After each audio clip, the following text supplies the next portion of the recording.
feel it deep flowing through my blood. Rising up to become someone, and taking it all on my own. What a sweet victory.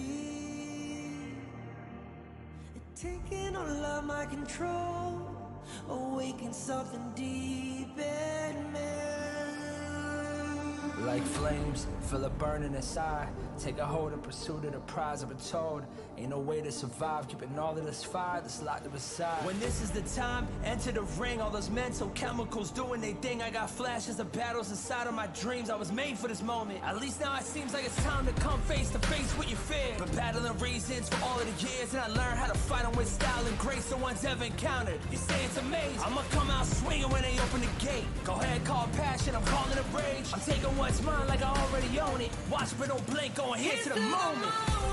The sky rain down, here's to the madness that's all around. Go on, tell them who you are, you are, you are. Go on, tell them who you are, you are, you are, you are. Here's to the moment, the sky rain down, here's to the madness that's all around. Go on, tell them who you are, you are, you are. Go on, tell them who you are, you are, you are, you are. My name is Honor, my name is King, my name is Champion, my name is Strength. Tell them who you are. My name is Pentakill, you think it's strange? My name keep ringing inside of your brain. I hear it every night. It's to the moment the sky rain down. It's to the madness that's all around. So tell them who you are, you are, you are. Go and tell them who you are, you are, you are. Here's to the moment the sky rain down. Here's to the madness that's all around. Go on, tell them who you are, you are, you are. Go on, tell them who you are, you are, you are, you are. Here's to the moment the sky rain down. Here's to the madness that's all around. Go on, tell them who you are, you are, you are. Go on, tell them who you are, you are, you are. Go on, tell them who you are, you are, you are.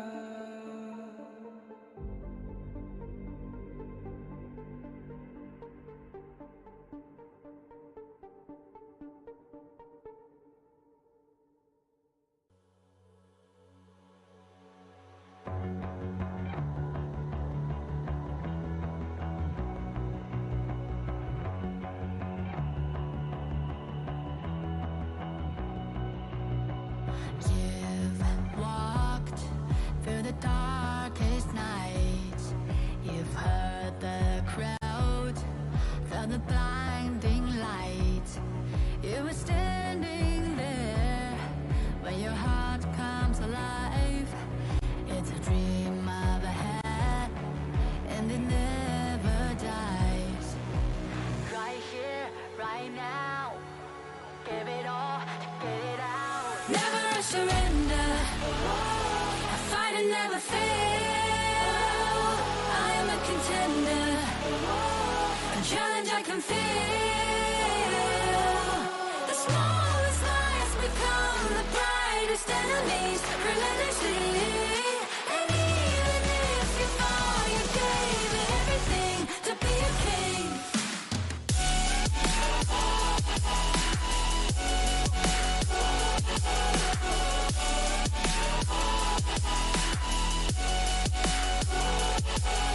The smallest lies become the brightest enemies. Relentlessly.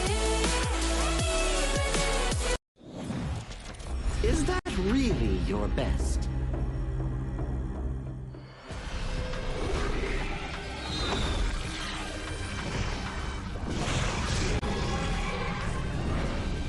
I reserve mercy for what's known as the masses.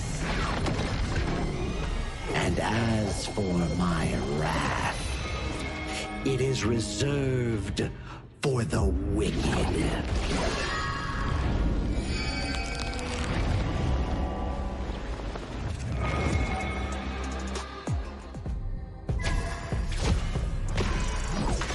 Only after enduring all 81 trials did I see how this world's hardships never end.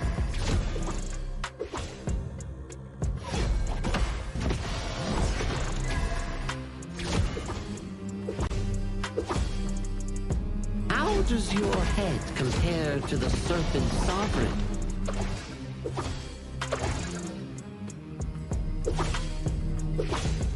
Yeah!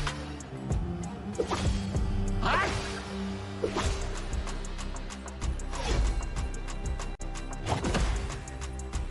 Divine form renewed!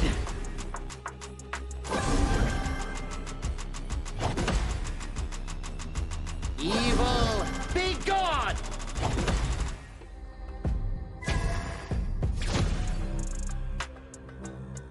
All forms fade!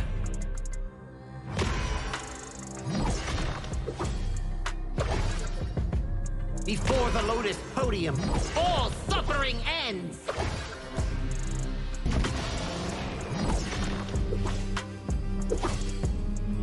Mercy and wrath unite! I return from the West to dive back into this chaotic world. Little ones of Mount Huaguo, do you still remember me? The great sage, heaven's equal? I'll be back in a flash. Don't let any demons sneak in while I'm gone.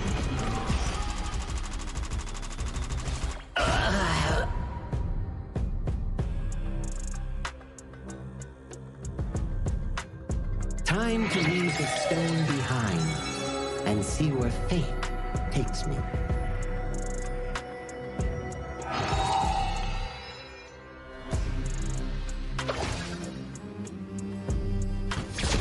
This land belongs to Mount Huaguo now.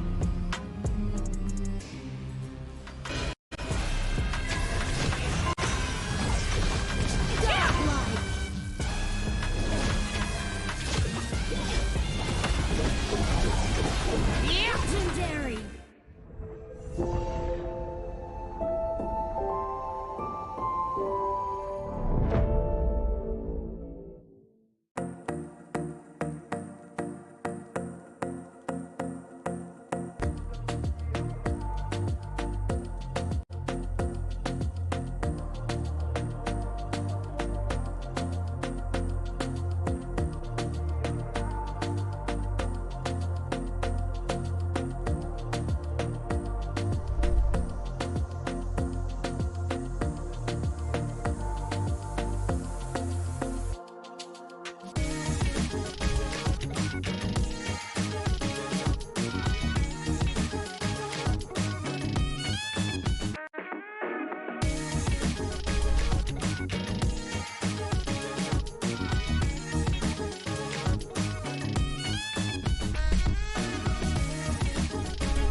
Who will be the next to shine on the Asian Games stage?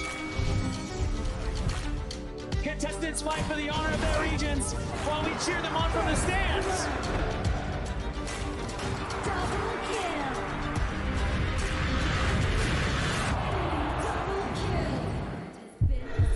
This is a challenge, but it is also an opportunity. The tide is turned.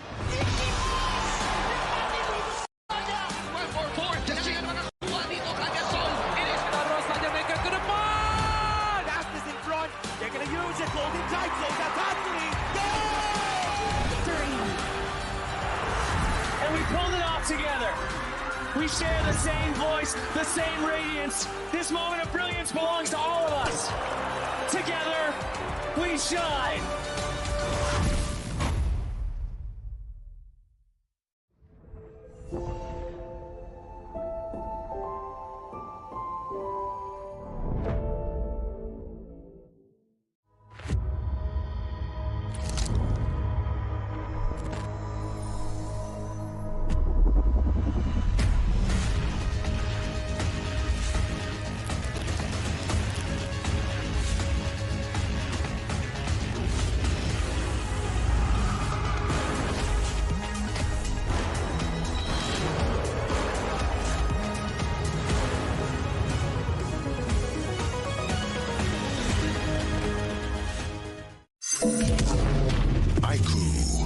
The new Honor of Kings version is here. Let's take a look at the two major areas of updates: hero control adjustments and battlefield balancing improvements. Basic attack targeting rules have been updated. If a player is crowd controlled for too long while using a basic attack, the attack command will now automatically be cancelled, preventing heroes from continuing to chase enemies after the crowd control ends. The movement wheel's dead zone has also been adjusted. After the improvements, there's no longer a dead zone in the center, helping prevent input interruption issues. After improving basic attack and skill targeting logic, even if base attack target priority is set to lowest absolute health, you still prioritize nearby epic monsters, and targeting will feel more intuitive. Next up is an overview of the battlefield balance updates. In the new version, the true damage value of the Crimson Golem buff has been adjusted, with the minimum value slightly reduced. The tower destruction slow effect has also been improved. When a tower is destroyed, nearby enemies will now be slowed. The teleportation portal cooldown has been reduced from 45 seconds to 30 seconds, allowing for more flexible tactical choices. A new lizard platform return mechanic has also been added. When a lizard leaves the platform's area, it will automatically climb back onto the platform. There are even more battlefield improvements waiting for you to experience in-game. See you in the Gorge.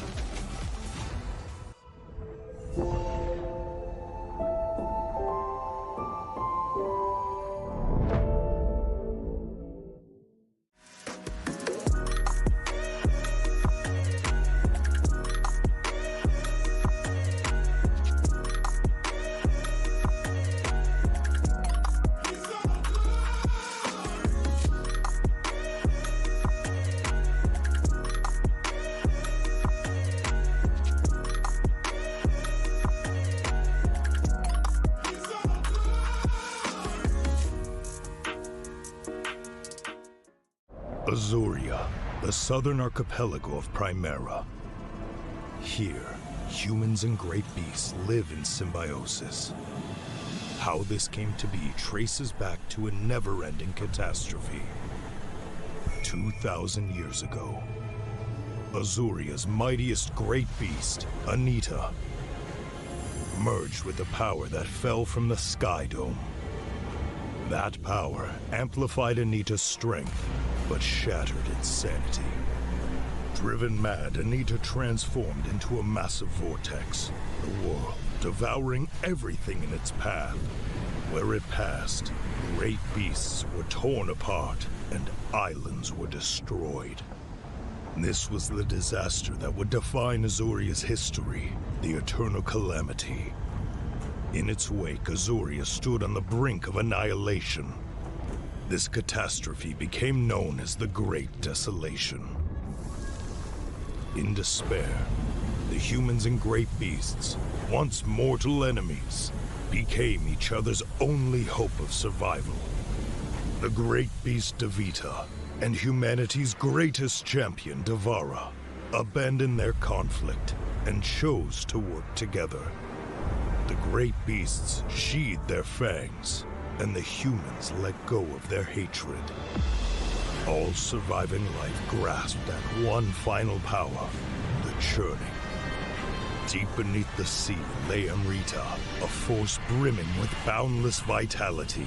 Through the combined efforts of humans and great beasts, it was awakened, restraining the calamity at the center of Azuria and restoring life to the world. But the calamity was not destroyed, merely sealed within Azuria's center. It erupts from time to time, bringing countless disasters to the land. Devara collected his knowledge and power and passed them down through the generations, hoping that one day the calamity could be ended for good. And so, this has continued for 2,000 years. Chief Elder Tavara! The calamity has erupted again! It seems trouble has returned. The secret to life is to just take every punch and keep going.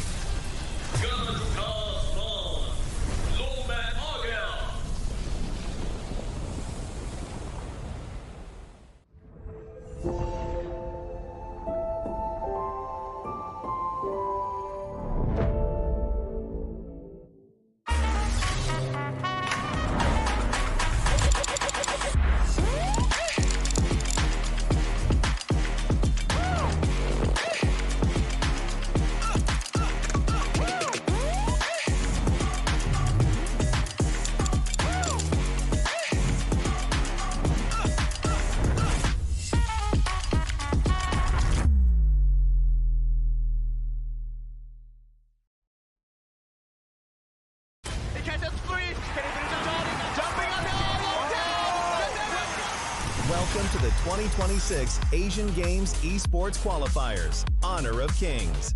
20 regions, one stage, and only the strongest 9 teams will earn the right to shine above the rest. Taking place in Malaysia, June 13th to 21st, 2026. Coming to Malaysia, this is the battleground where teams fight for the right to qualify for the Asian Games. 20 teams enter, but only 9 teams will move on. Apart from the 20 regions, there are 3 regions that have direct qualification. Here is the 2026 Asian Games Esports Qualifiers Honor of Kings format. First, the 20 teams will split into 4 groups of 5. In each group, every team faces every other team once in a single round robin, with every match played in a best-of-3 format. That means every match matters. Every game matters. Every single point matters. The point system is simple. Win the match, earn 1 point. Lose the match, earn none. At the end of the group stage, teams are ranked by the total points they've collected. And from there, the road begins to shine. The top 2 teams from each group qualify directly to the Asian Games main event. That gives us 8 teams advancing straight out of groups. But for those not through yet, the light isn't out. The teams that finish 3rd in each group still have 1 more shot. They move into the last chance stage. There, they battle through one final BO3 single elimination bracket until 2 teams remain. The 2 teams will then face off in a BO3 match to claim the one final qualification slot. So in total, 9 teams will make it through, 8 from the group stage and 1 through the last chance stage. That is the rule. Now it is time to see who can rise through it. From across the world, regions gather here in Malaysia. 20 teams, and only 9 will qualify. The path is set. The stakes are clear. Together, we shine. Stay tuned, and we'll see you at the stage. Itu kontra kita. Relax, bro. Phone aku! Jom kemari. Mountain View! Angkatkan kegemaran! Kau boleh! Kat mana pula ni? Water Trust! Kasih boost! Adventure! Dapat pun! Steady, bro! Rancangkan kemana gengmu!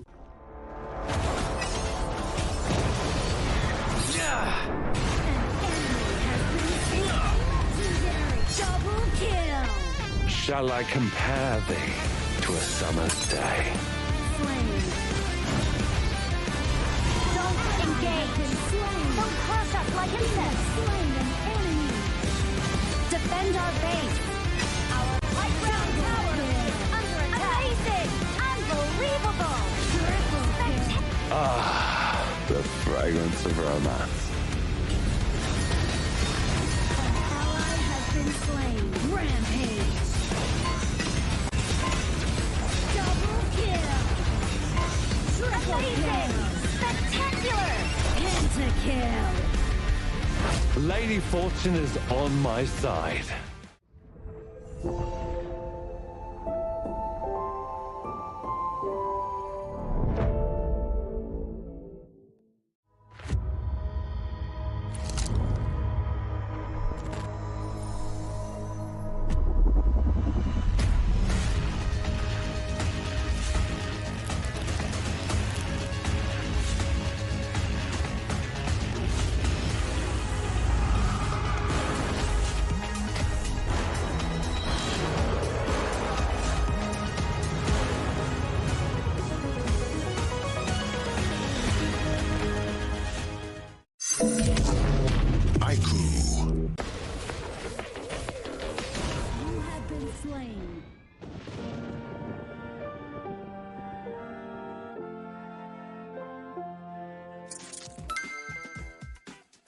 With the new consignment market feature, both new and veteran players can earn consignment items just by staying active.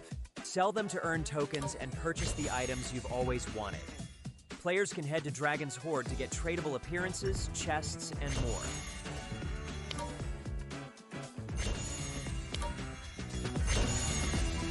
Players can list tradable items on the consignment market to earn curio tokens. During the initial launch period of this feature, all item listings will have their listing charge waived. Use your curio tokens to trade on the consignment market, or purchase skins that were available before June 17th directly from the shop. With the new consignment items, players can complete events to earn tradable chests. Choose to open them yourself or list them on the consignment market for sale. Tradable skins can be obtained by opening tradable chests or by redeeming them in Dragon's Hoard. Tradable spritlings can be obtained by opening tradable chests. Tradable cards can be obtained by opening tradable card chests. If you bought an item but did not use it yet, you can still relist it on the consignment market.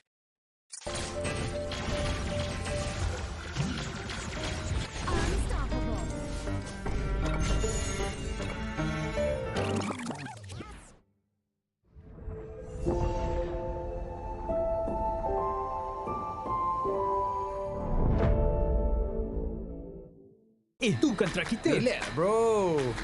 Phone aku! Jom kembara. Mountain View, angkatkan pengembaraan. Kau boleh. Kat mana pula ni? Water Trust. Kasih boost. Adventure. Dapat pun. Steady, bro. Lancarkan kepala gengmu. Ultimate not ready yet.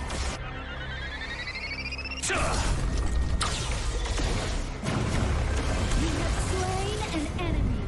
My magic murmurs in ecstasy.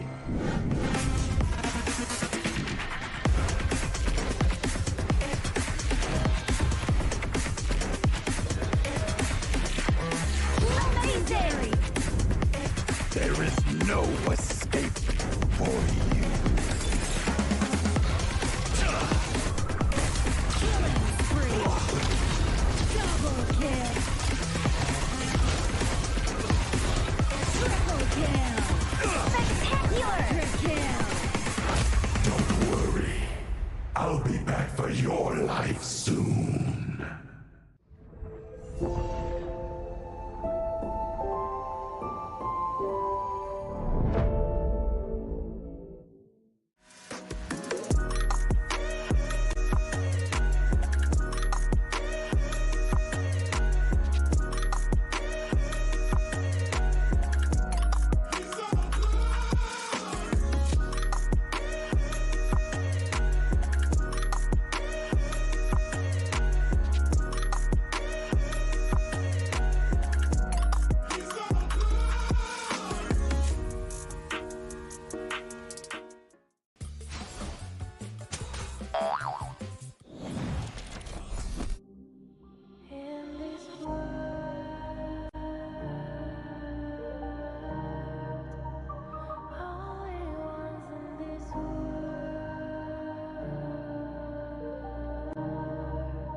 I see that I got everything I need. It's alright, I'm on fire, I'm alive, 'cause now I fly so high, so high, light up the skyline. Let's do it this time, like it's a whole new colorful world.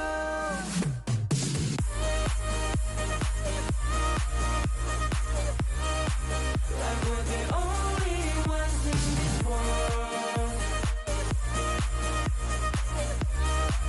Like we're the only ones in this world. Never thought we'd get this far, burning like the stars. How we get this far? Like we're the only ones in this world.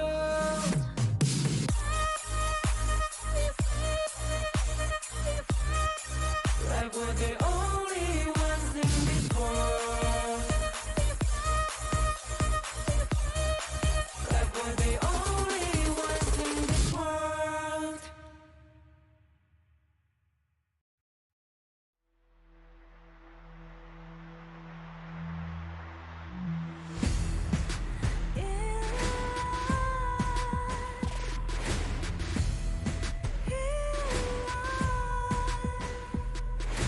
What's a life without its words?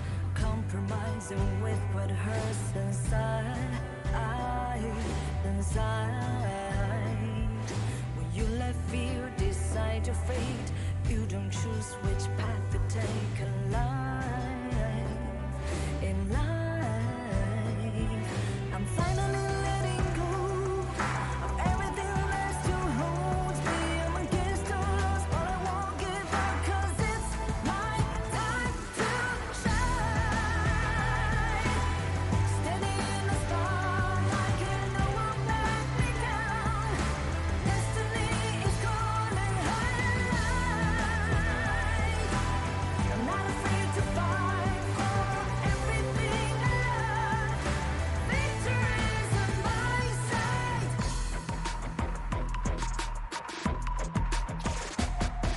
The more we lose, the more we gain. The more that nothing stays the same. In time, in time.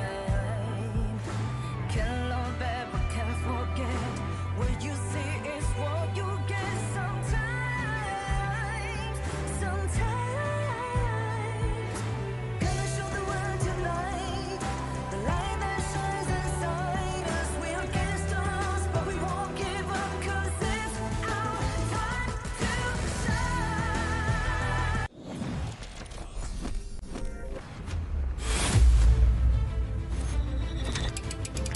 Day 7 of Asian Games eSports qualifiers. Honor of Kings saw teams continue their push toward qualification, with every result carrying greater significance as the tournament progresses.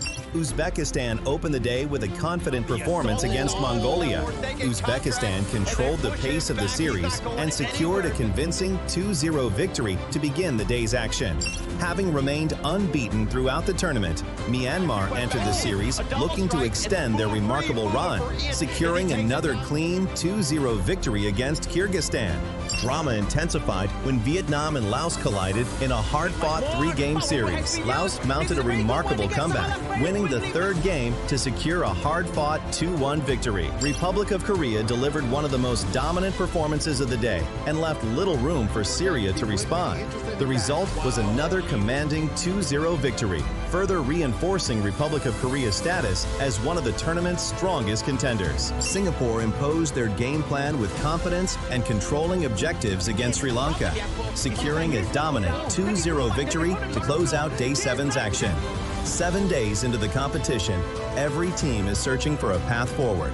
Some through dominance, some through resilience, and some through consistency.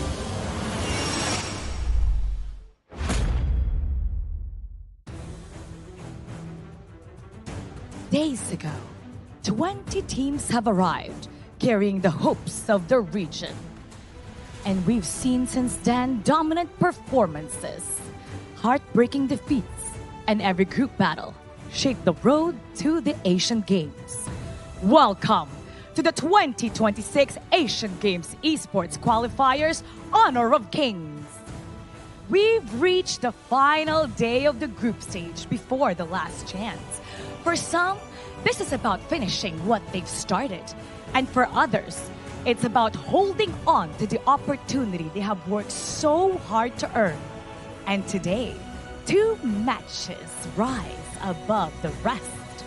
Republic of Korea, Hong Kong, China, Indonesia, the Philippines.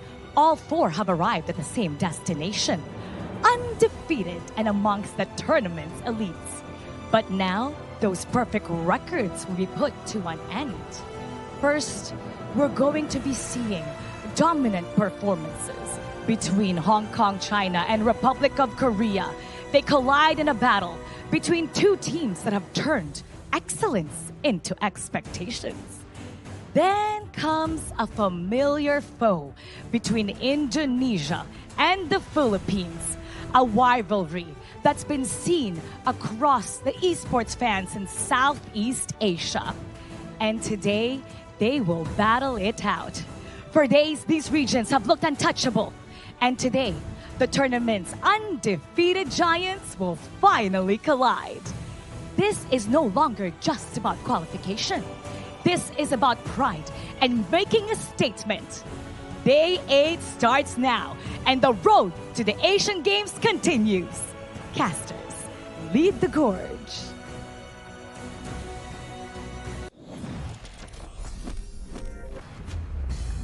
Happy to be here once again, Mara. My name is Sagi, your desk host for Day 8 of our final group stage day. Before we go into the last chance stage coming in for the 2026 Asian Games Esports Qualifiers Honor of Kings. So, it's not just me alone, it's with our fellow English casters that are the voices coming in for the Gorge, Sir Cloud, and also Adam Spartanker. Hello, welcome. We are on day number 8. This is the last day for the group stage, which is very fun indeed. And tomorrow is going to be the last chance stage as well. So we're going to be focusing on today first, because today is going to determine a lot of things. Yeah, especially one group that still has that chance to qualify. So it's going to be a lot on the line, especially that we'll talk about along the way. Yeah, later on when we check out the groupings and also today's matchups, I think we will get more of an understanding going into some of these teams that have no more chance going into the main event, some of these teams that have still the opportunity in making a comeback. So let's check out the standings with this upcoming graphic here. And this will be the current standings from all of the groups. We have from Group A, Indonesia and the Philippines has already made it towards the main event. Following up with them is Uzbekistan on the 3rd spot. They will go to the last chance stage. And following up with them is Pakistan and Mongolia for Group B. Yep, we have Myanmar up on top right now with a clean 4-0 win at this moment. And we have Nepal at 2nd place. 3rd place is Kyrgyzstan. 4th place Jordan. And United Emirates at 5th place. So what's going to be interesting is that 3rd place is still kind of contested. Oh yeah, if we were to check out Nepal and also Jordan here, if Jordan gets a 2-0 over Nepal, that's going to be forcing a 3-way tie between 2nd, 3rd, and 4th place. And then we might need some tiebreakers later on for Group B. But we'll find that out later on in the opening match of the day. Coming from Group C, this is already finalized. There won't be any more games coming in. Except for Laos going up against Saudi Arabia. Regardless they win or lose, it won't really change the dynamic of the group, where Laos and Kazakhstan are already locked for the main event, where Vietnam has to go through the last chance stage tomorrow. And for Group D, this is where all the exciting things will be happening. And we do have Hong Kong, China up top, including Republic of Korea. They're going to be fighting out today to see who is better in the Group D. It's for the regional pride.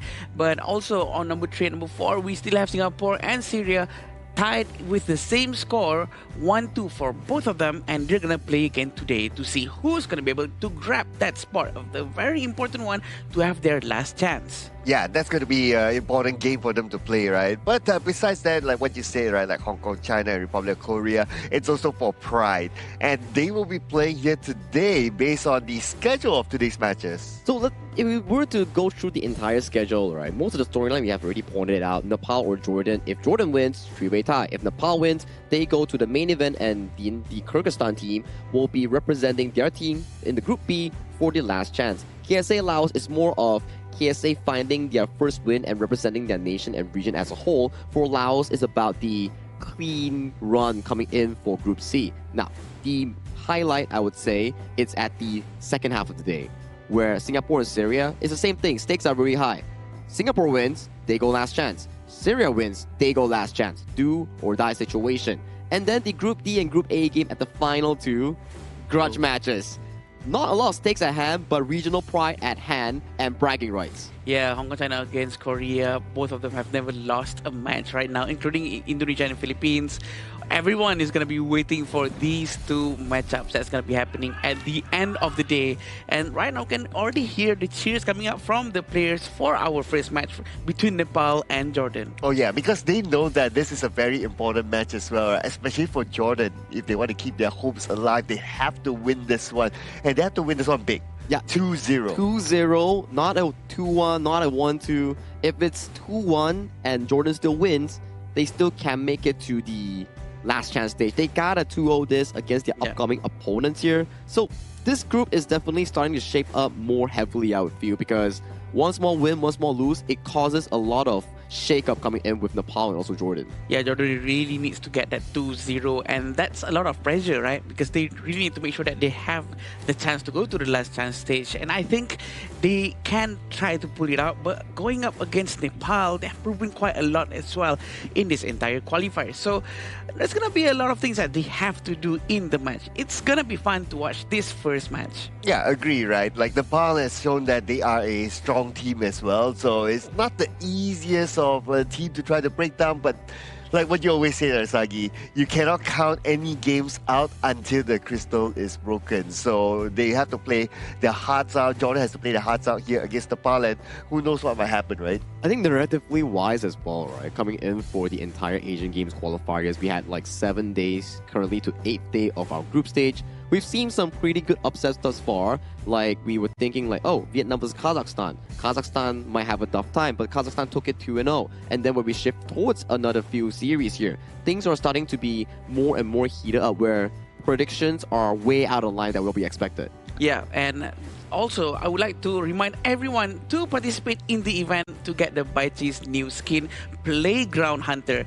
This is already a new update coming into our Honor of Kings latest patch. This is a free Baichi skin, so don't forget to grab this one. We all love free stuffs. Yeah, and I have already collected it. Oh. Just saying, if you're disciplined from the first day it starts, then you collect every day, you played enough matches, and then you would have already collected it for free. But if not, yeah, it's still up there and you can do the matches. It's very easy to do and can collect for free. Yeah, with the live free stuff. Many more days to come if you still haven't claimed the new Baichi skin here. But you know what? It's a very important day coming in for the upcoming two teams, which is Nepal and also Jordan. So let's invite them towards the stage with this teaser video for this epic showdown.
Their journey moves to the ultimate test. A victory today keeps their last chance hopes alive. A defeat leaves their future uncertain. With everything on the line, they step onto the stage, ready to fight for another day. Please welcome Nepal! Playing for pride and the spirit of competition, they are determined to be the challenge. Standing in the way of their opponent's dream, they are here to make every objective, every team fight, and every victory hard-earned. Entering the arena, Jordan! The final opportunity coming in for Nepal and Jordan. Whoever wins this will bring them one step closer into that last chance stage or the main event if it's Nepal. This is exactly what they're looking for. But for Jordan, the task is heavy because you need a 2-0. There's no excuses, no other way of doing so. Well, the team that is there to try to stop them is going to be Team Nepal, represented by Shushank, Swastik, BJ, Shusil, as well as Suyong. So this team, we have seen them in multiple games before this, and they are a very good team. They have good synergy as well. And players like BJ, players like Suyong have been standout players. Yeah, they've been performing quite well in their own respective ways because it's very interesting to see how other region really do perform in their own specific ways, the way they rotate, the way they communicate, the way they really try to translate everything from their mind into their gameplay. It really shows such cultural differences. Exactly, right? And this team especially, they do focus down on that specific play, but do bring me over the lineup coming in from Jordan. Coming in from Jordan, we do have the lineup of Muhammad, Mahmoud, Yazan, Ahmad, and Salameh. A lot of pressure up on these guys, but back to you, Saki. Well, for this specific team, right, I would like to highlight a few things where for the side of Nepal, they're more of a mid-lane and roam-centric sort of team, whereby most of the plays are coming in from that mid-roam duo here. But for Jordan, the ball lies on towards the side of Ahmad, whether he can actually scale towards that late game here. So for me, these two teams, it's more on how they cultivate around those winning conditions. Yeah, both of them have very different winning conditions, very different play style on how they try to cultivate things. I think that's what makes it very interesting, right? How different things always have different ways of trying to achieve their victory, and there's no wrong or right. Yeah, but based on what Sagi says, right, because you're so dependent on like the farm laner, right? You want to play the late game, but what if your opponent finishes you off quickly, right? So that's the danger that they need to be careful of. But at least the good news for Jordan is that their first strike rate is 83%, so that's slightly more than Team Nepal. So that means they are capable of playing it aggressively from the start. You can snowball from there to the mid game and maybe end the game towards the late by then. Exactly right. And sometimes we do see that although Jordan doesn't have the best track record, but the way that they play the game is really aggressive in a sense, where they like to be on the proactive and invading your jungle in the early game. And Yazan has always been that player to always utilize the Hano in that mid lane, finding those pickoffs, finding those poke damages against the enemy. Yeah, playing around, really revolving around their mid lane is sort of their playstyle, and the hero play is not really too different from both sides of the team as well. We do have a lot of assists coming in from the side of Jordan, probably showing that they love to play with their full 5 instead of just trying to have a small little clash ups. But this will be the head-to-head between the two teams with BJ and Yazan. 4.5 average KDA for BJ and 3.5 for Yazan. Almost the same amount of average gold per minute. The damage per minute though is a little bit more towards BJ, but the kill participation coming in from both sides are quite similar. Yeah, the goal per minute, I would say, is a very important stat, right? And it's very close between the two. Average DPM, sometimes it really depends on the scenario of the game as well. What kind of hero did you pick and so on and so forth. But the goal per minute, that is so close. I believe that this is going to be a hot lane contest just by the goal per minute. And it goes back into the same thing, right? Like how they share the same hero pool, how they enjoy playing those control or long-range mages here. So this specific matchup will be key because every time we talk about mid lane, it's not only a 1v1, it's about 3v3, 4v4 in controlling that mid segment and then affecting it into jungle control or objective control in those side lanes. Yeah, especially when they use heroes like Garuda with the Wings of Judgment, clearing up lanes and poking up everyone in front of them, especially when the tank gets hit a lot. When the Garuda already has that Mass of Agony, that's when the damage is going to be a lot and might be translated into damage per minute into the stats just now. Versus maybe, you know, they're busy with the team fight too much that they don't really have the time to deal more damage per minute and so much and so forth. So whether they are going to deal more damage or not depends on what kind of setup are they going to put up as well, right? So looking at the current side setup, so Team Nepal, they chose to be on the blue side, so they want to set the tone onto this game. And we should also remember that they do play a very good Zhangfei gameplay as well, and that was shown during the opener day that time. So whether that changed over time after the past few days of the tournament and they don't want to make their draft kind of obvious, they want to put something different to the table here, that's something I want to see. I like that reminder, especially when we go into the Nepal's draft itself. Most of the time, Suyong is that person who will be on that tree engaged sort of roamer style, right? Either the Lapu, Lianpo, or Zhang Fei here. Yes, he did have a few bad moments against some previous opponents here, but most of the times when they are winning, he is that man to set those plays up coming in from Team Nepal. And this will be the first game pick and bans coming in from Nepal and Jordan. And right through the get-go, Dolia, Garuda, some of the heroes that Jordan favor has been locked away. And to be honest, having Zhang Fei really works, right? The way they really do time the ultimate very well and very cohesive movement coming in from his teammates as well to do a very good follow-up. You know what? If it works, why not continue with it? But a very interesting first pick coming in from Nepal, which is something that we rarely see.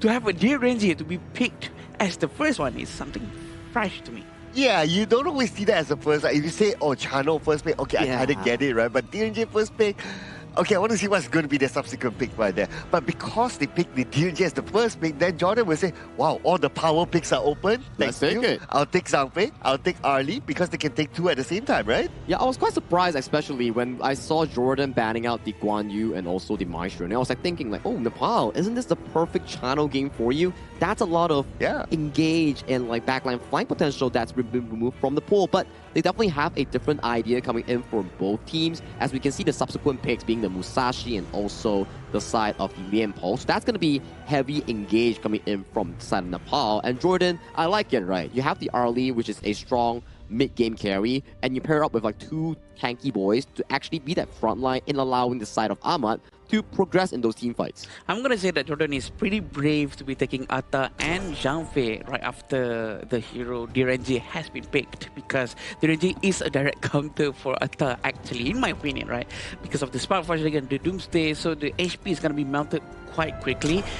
But probably because also they are confident with their mid lane afterwards that's going to be picked after this, which is going to be helping them to try to get the Direnji as soon as possible. For now, we don't see any hero that could jump to the back line easily, except for maybe Atta to just keep on jumping, keep on rolling slowly towards the back and try to find Direnji. And I kind of feel that the Musashi is at least going up against the three picks is not going to have a good time. Imagine you try to go up with Arlie and then Arlie with a Parasol can just move away, and then you have Zhang Fei, not that target that you want, Atta not the target that you want as well. So it might be a hard game for the Musashi. Not gonna be the easiest one, right? Especially the fact that sometimes when you play the Arlie into the Musashi matchup, if the Arlie times it well, you sort of follow the Arlie back to a Paracel, and if your team is unable to follow, you're isolated in between 4 or 5 people coming in from the enemy team. And Jordan here locks in the Fatih, one more of the Arlie counter removed from the pool, and Lady Zun here. It's a pretty good pick, right? Solid one, because when we talk about Lady Zun, yes, downside is that you can't really clear waves efficiently, but when it comes to peeling and allowing your team to play slowly in those team fights, you reduce the physical and magical defense on the Atta, the Zhang Fei. It becomes a strong control mage in making sure the team fight goes in your favor when the enemy charges into you.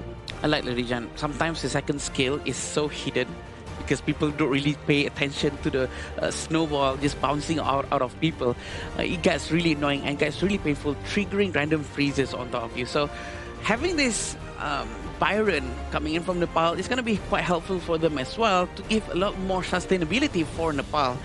We have Lady Jan, and it's going to be very interesting to see how it goes hand in hand with the Musashi and the Lianpo. I actually like the lineup by Jordan overall, right?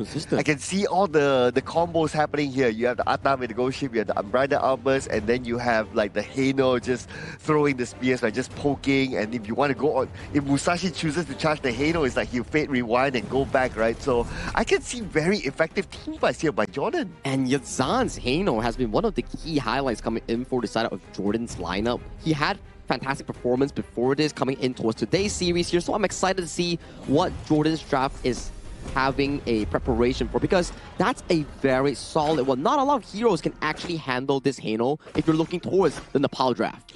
Yes, thank you so much, Sagi. As we go into this first match between Nepal and Jordan, love to see on how it's going to be going. 3 people starting off from the side of Jordan. The jungle decides to go to the minion first without clearing anything too much, and he will go directly towards his blue buff, and hopefully he's going to be able to have that assist coming in from his teammate to do some gold sharing. You know what? I'm actually looking at Yazan with the teleport. Yeah. What do you think he has in mind? Does he want to play that, okay, I'll be the secondary split push later? Sometimes Hano really does have this capability to clear lanes quickly. I don't think he's going to be doing splits. I think he's going to be trying to defend a lot more with that teleport so that he can immediately pick the tower back up in case it goes down too quickly. Oh yeah, that makes absolute sense as well, right? So this gives Jordan a lot more option to play across the map as well. So interesting pick there. I really like what Jordan is setting up themselves for, but at the end of the day, it's all about execution, right? And whether they're able to execute it during team fights and whatever scenario that happens inside the map. Now, for Team Nepal, their team fights are not too bad, but what I think is more important for them when team fights happen is for Suyong to be able to hit his skills. Oh, look at this. A very good knockout coming in from the side of Jordan, but they're not going to try to commit too much. They're quite worried there might be some backups coming in from the other side of the lanes, but 400 gold in front for Jordan. It's very interesting on how Jordan actually sends Ahmad, who's playing early towards the mid lane. They really want to give that freedom for him to actually try to steal as much as jungle as possible, while putting Yazan on the side lane to go up against DRNG. And here comes the mid battle. I'm pretty sure that Jordan wants the boars at the side, but the boars were taken away by Team Nepal, so now everybody resets back into the middle. Both sides pretty much respectful of each other. Even if you look at the gold difference, it's not far. Yeah, it's not far at all. 300 gold, and not much of jungle evasion has been done as well. It's very difficult to try to invade towards Atta. Atta is a very tanky hero. It's a very great early game hero, and I hope that Jordan try to close things out early on, because it's going to be quite difficult for them throughout the mid to late game, unless if Fateh, their winning condition, get his items and try to really beat down everyone in the backline during the war. Yeah, it's interesting that you brought out the Fateh, right? Because we've been talking about like how the other heroes can combo with each other. But the Fateh, yes, it is a winning condition hero. Can also split push if needed, can clear waves really, really fast. And I'm just thinking of like, okay, what if Fateh goes one lane, clears really fast, Yazan goes another lane and clears really fast with the Hano? Oh, Team Nepal, they're going to have a hard time just winning back those lanes. True, and somehow Nepal suddenly have a little bit of a goal lead, but they're more or less the same right now. 40 seconds before Tyrant starts to spawn, and Yazan is still way down in the bottom lane, really pressuring Sushil. Very difficult position to actually move out towards the front, having Yazan with the Scepters marking up on top. It's going to be very difficult for him to try to put any pressure, but let's see who gets the jungle. I just wonder who's going to make the big move first, right? I guess that will be... We'll find that out in about 18 more seconds when the Tyrant is up. Both sides can contest for it based on their goal difference at this moment. And here we come. Just moving in from the side. They check the brush. They see Suyong. Suyong now in an awkward position, but he should be able to dash away to safety. Not going to be an issue for him. Yeah, it seems like a very nice move coming in from Mahmoud. He knows that someone's there, and you know, he can actually manage with the damage that's coming out from Nepal for now. And the Tyrant is going to be ready for them to take. It seems like Janfe, Salame also have his Umbrella Outburst that can be used anytime to try to zone them away, especially the Musashi. Okay, I'm looking at the Umbrella Outburst right now. It will be used on the 2 players of Team Nepal just to buy enough time for Team Jordan to lock in the Tyrant. A very good amount of zone control coming in from the roam of Jordan. Very nice timing as well. And we know that Mahmoud is trying to get the buff before he starts to rotate towards the bottom. Seems like Yazan needs a hand to try to defend this bottom tower. Yep, and they're going to give him more than a hand. They're going to give him a leg, a body, eyes, mouth, ears, and everything else. And they will try to shoo away the players of Team Nepal. So far, so good. Mahmoud goes all the way to the back, trying to steal one, and they managed to do so, limiting the resources of Team Nepal to par. Excellent awareness coming in from Nepal. They are aware that Jordan's coming from the side, so they decided to pull back to safety as early as possible, which avoided them to have any unnecessary eliminations coming in from the side of Nepal. The rotation coming in with the teleportation is quite effective for Sushank, going to the mid lane, leaving Muhammad to continue farming in the top. Yeah, and are they going to go and just help him push at the top? Not yet, because Muhammad, he's just very happy doing his own thing. While in the middle, Salame receives damage, but he might be taken out here with the duel to the death, and that's going to be his first strike towards Nepal. Oh, it's very difficult for him to try to make any move without his Umbrella Outburst, right? That's the problem with Janfei. When he's offline, he's very offline. The Umbrella Outburst is not there, but very aggressive coming in from the early. Ahmad is trying to save the tower as much as he can, but it seems like they managed to do so with just a slither of life coming into the tower.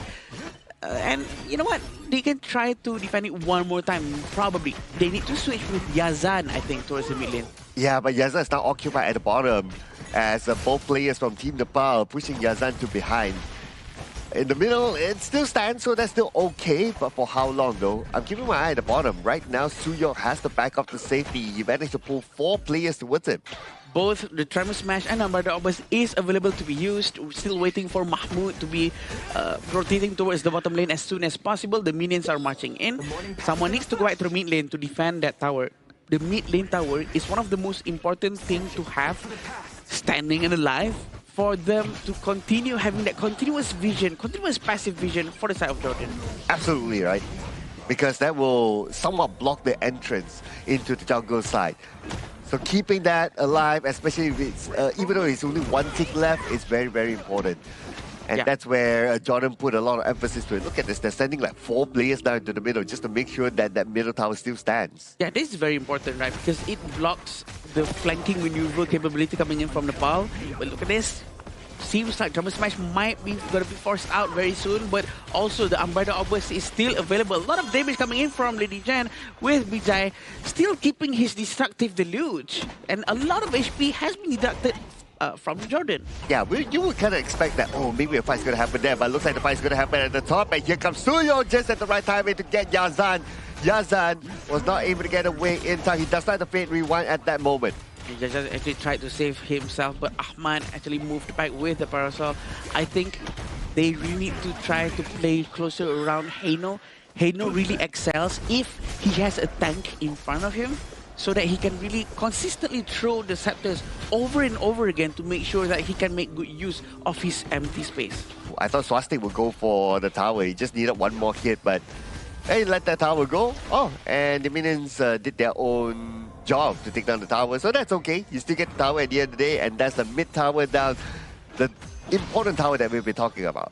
And also, we're waiting for the Fatih to actually become online, get his itemizations done, so that we can see a lot more moves with the Sacred Tree Blessing with Muhammad as the pilot of the hero. We want to see if it's going to be effective or not, but the flash has been wasted out of nowhere. I was expecting that to be used in a different situation, but it seems like Sacred Tree Blessing hasn't been used just yet. Tremor Smash is still available, but the Janfei has already used Umbrella Outburst. Oh, okay. Tremor Smash can be deployed, but he's just waiting for his teammates. His teammates are not there yet, and now without the Umbrella Outburst, they can't go in anytime soon. And the Umbrella Outburst has expired. Yeah, has expired. He became small. He cannot tank too much damage now. But look at the area control from Suyog, making sure no one can flank from the side. And he's trying to really punish Heino. And he manages to go back. Yazan just right on time. Oh, that was so close there. Yazan almost fell. But Jordan did take advantage of the middle situation. They take down the tower. Now the rest of the party are coming in. They know that they don't need Umbrella Outburst, and they will get Ahmad. Ahmad behind will be taken out by Sushil. One and engaged by Swastik with the duel to the death, opening up everything, and they're not done yet. Muhammad now is going to be their next target. Muhammad can't go anywhere, and Sushang will finish him off. A very beautiful triple smash coming in from Suyog. The timing, hitting everyone at the same time, knowing that Zhang Fei doesn't have any Umbrella outbursts, gives them a huge advantage in that fight. 3,000 gold in front for Nepal, and I'm pretty sure they're feeling quite comfortable now. The cohesion from the team, this is the moment. The triple smash coming in from Suyog. He's waiting for the right moment. He goes in, 3 people knock out with that dash, and then the smashing to the ground really sealed the deal. Yeah, that's why Unbridled Albus is such an important, expensive skill. Right? You really need to know when to use it. And when not to use it. And when not to use it, exactly, right? The moment the opponent sees that, oh, you don't have Unbridled Albus, okay, let's all in, boys. They cannot counter-engage onto us. And that's exactly what they did. And from then on, they follow up to get the Tyrant unchallenged because, well, everybody was still on a cooldown at the time. And the prerequisite requirement for Liampo to become enhanced is for him to just receive any source of damage.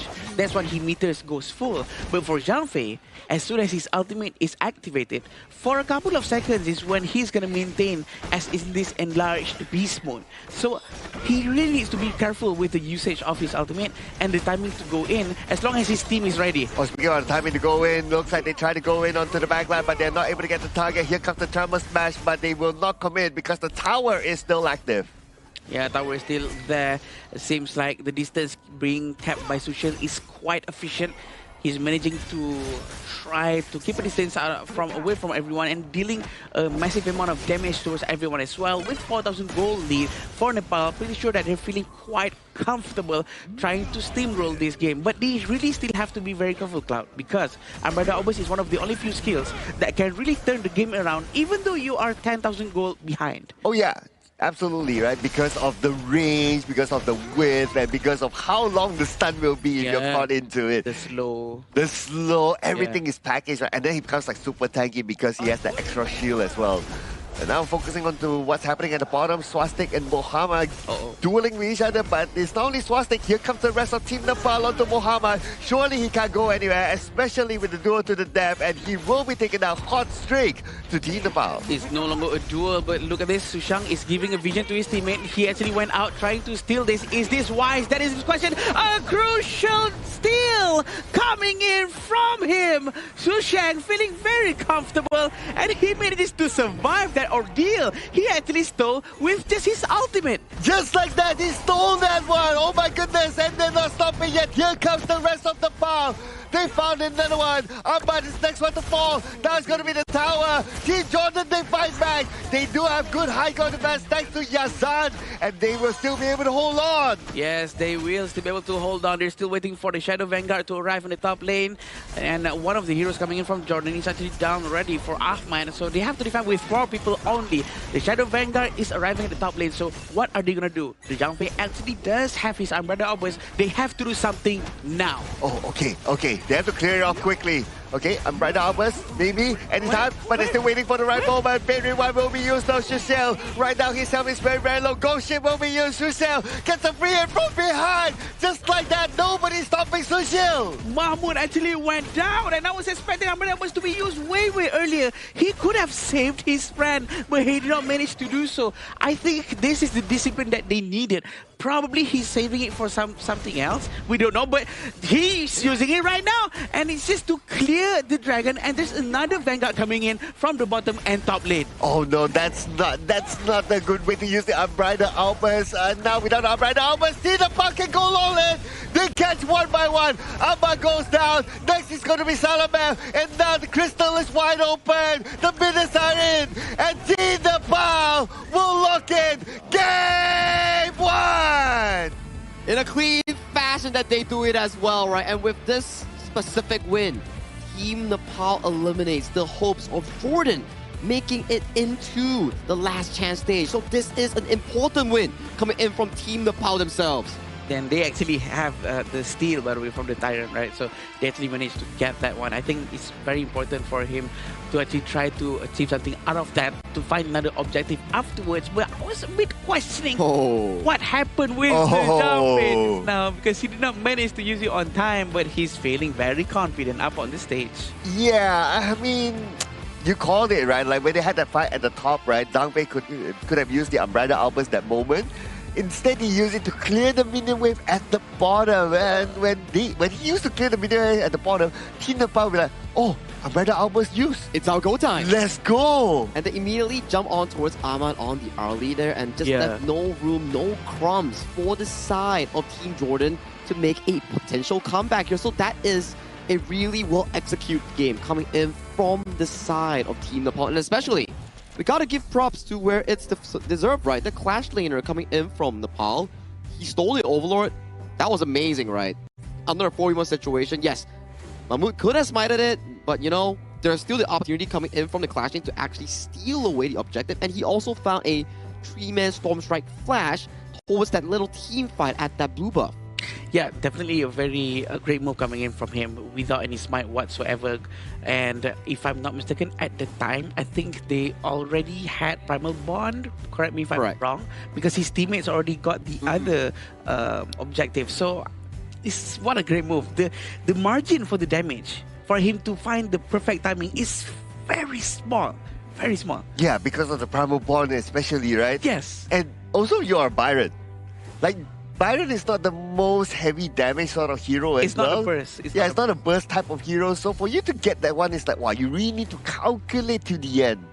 It's a bit of a coincidence. It's a bit of a reward towards those who actually try. And for Su Shang, he found it. He really found it. And those were the steals that you will never be able to imagine, because what if Jordan got it and they got to delay the game for another 4 to 5 minutes? That potentially would have given Ahmad or Yazan more items in towards that late game, because their composition is so item reliant, so item heavy. Look at the heroes that they drafted, Arlie, Heino, and the Fatih.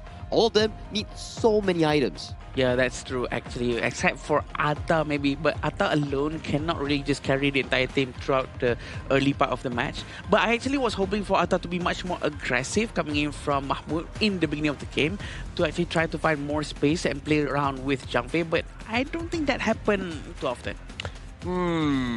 I think the Zhang Fei on when to use the Umbrella Outburst, it wasn't only about the last moment, right? There was also a moment in the middle as well that they want to engage for the Tyrant fight, and then he used the Umbrella Outburst, and then the opposing side was still like scattered everywhere. It's like, oh, okay, then we wait for your Umbrella Outburst to expire, and then we start to fight again, sort of situation. Which Team Nepal played it really well, right? It's like, okay, they bait out the Umbrella Outburst like you mentioned, and then they kited it around. When it's down, they're like, okay, it takes a while for it to stack up again with the madness stacks that you guys mentioned. So they took advantage of it and punished the other members coming in for the side of Jordan. Because if you were to look towards the side, once the Umbrella Outburst is down from the Zhang Fei, there's not a lot of crowd control circulating around Jordan's team composition. Yeah, and I do agree with you, the fact that maybe Jordan should slow down on the hero picks with the late game composition, and I think it's gonna be very good if they could take an earlier heroes for the game one. But this is gonna be the statistics coming in from Nepal and also Jordan. BJ with the very high damage coming in from the Lily Jan. Again, I would love to say Lily Jan's second skill combo with the first skill is always has been one of the biggest problems for anyone out there, because the skill set from Lily Jan, you can't really see the ball bouncing around. So it's like a hidden damage, because the damage is huge. Single target, bouncing from your friends to minion, to the tower, and to the first skill of the Regen as well. Yeah, I agree, because that's a very annoying skill, right? Especially when, well, my main hero is like, you know, Leaping Savior, and then you go in, and then you're always together with your teammate, and then that ball bounces out, and then it's like, oh my goodness, it's a counter to the Leaping Savior if you kind of think about it to a certain extent. So yeah, it is very, very annoying. So you have that to a certain extent counter the Zhang Fei. Yeah, and the rest is history from there. It was pretty difficult as well coming in for the side of Mahmoud to really pilot out that Atta, considering the fact that every time he goes in, there's Destructive Delirious just laying down on his head, and then the stun card coming in for the DRNG, just making it really annoying for a frontline to actually dive in towards specific positions that he wants to be getting those team fights in. And you can see towards this growth graph, yes, it's not the most demanding and commanding one, but it was piece by piece, and they played it really well up until the very end. Yeah, piece by piece and full of peace, because there was not much of a team fight from the beginning until they hit to the 5 minutes mark, which everything all hell goes loose, right? Because they really focus on the team fight non-stop, and we were all just very focused and very crucial about all the team fights that they're trying to take, comparing how Zhang Fei uses his ultimate versus the Lian Po. I think now we can see maybe some of the downsides of Zhang Fei. Yeah, I guess we can look at it from the highlights perspective as well, right? And when it was used, especially the Unbridled Albert. So this is the moment that the Unbridled Albert was still on cooldown, and the enemy knows that. When they know that, they just go all in. Duel to the death started off. At the same time, the terrain wasn't helping them because of that wall. They cannot escape. They have to group up together, and Team Jordan just followed up. And Sushang was so crucial in that play, right? He just got that 3-man knockup with the knockup coming in with the Storm Strike here. And this was okay, because Muhammad was like stalling so much time for his team in the cross lane, giving them a 1v4 situation at the top side. But Sushang came in with the steal, which is unexpected coming in for the side of Team Jordan. Unexpected for sure. I think Sushang actually going forward towards objective and using his ultimate and manages to survive, I might add. He survived 4 people surrounding him, and that's just something to really talk about. And of course, in this area, this is where Zhang Fei didn't use his ultimate at the top lane, and everything starts to fall from that point onwards. Oh, Shusang. Okay, yeah, definitely the MVP. Yeah, I mean, he came up with the steal, right? Yeah, with the steal, MVP, and being a Byron, he's more of a tanky sort of hero. So damage taken 31.2% is definitely up there. But yeah, I'm definitely okay with his steal. Okay with the steal. Yeah. 3-man knockup just now in that little quadrant of that team fight that really pushed his team towards that victory. So this guy, I gotta say, KDA-wise, it's pretty flat, but when it comes down to the key moments, he stood up not once, but twice. Yeah, and to be honest, with the damage taken 31%, this is something that people don't really talk so often. That's a lot amount of damage, and that really soaks up a lot of skills coming in from the other side of the team, making sure that his team doesn't have to go through what his shield from his ultimate has to go through. Oh man. Okay, would that have been different if he didn't go for the steal? Would have been. I would say that if be longer, Jordan would have got the Overlord, maybe they could have delayed the game for about 2 or 3 more minutes, because the minion wave is just going to be more in control coming in from Jordan, which Yazan and also the Arlie coming in for the side of Ahmad could have had more time to scale into those big items. Makes sense. Yeah, because like what you also pointed out, right? Like their heroes are very item dependent, right? So they just need to drag more time there. The more time they can drag, scaling into the late game will do wonders for them. But considering that we didn't go too far into the late game, right? Maybe in the next round, something for Team Jordan to consider is that draw something that can still win the early to mid game more. Something that the heroes doesn't really need too much of itemization. Maybe don't really rely on these kind of stuff. Maybe like Frost, Wang Zhaojun in the mid lane, or again with Atta. Nothing's wrong with Atta, by the way. I think Atta is a very early hero, right, Sagi? I think Atta is quite early, and also maybe farm lanes that doesn't really need to scale too much as well, because Arlie is very item dependent. Trying to find a lot of space to go in is gonna be very difficult for him. Yeah, I agree with you. Well, they definitely have to revisit that draft later on in Game 2 itself, because from Game 1, that comfort that they actually enjoy, which is the Hano mid lane, and then converting the farm lane, which is Ahmad on a Arlie, Lady Sun, or a power pusher, it didn't work out, because usually we see that Yazan actually had a pretty decent early game. He was consistently pressing Sushil's Dirinje in that bottom lane, but they just couldn't convert that lead into any sizable gold lead in the later stages of the game. And then team fights wise, I would say there was not a lot of team fights. It was mainly just pickoffs coming in from the side of Team Nepal against Jordan, forcing uncomfortable number disadvantage for the side of Jordan. If only Zhang Fei or Jordan actually try to be much more aggressive and not be too conservative with the skill sets that they have. But yeah, and we will see Sorry, carry on. I mean, all good, right, for now. If we were to check out the upcoming game coming in for the side of Jordan, right, for them specifically, right, there's no more chance of making it to the official event because as of now, they have already lost the potential of forcing a three-way tie coming in for their respective Group B. So unfortunately, this is where their roads end. But they still have one game up ahead. Whether or not they can actually force a comeback in the series is what we're exactly looking forward to. Yeah.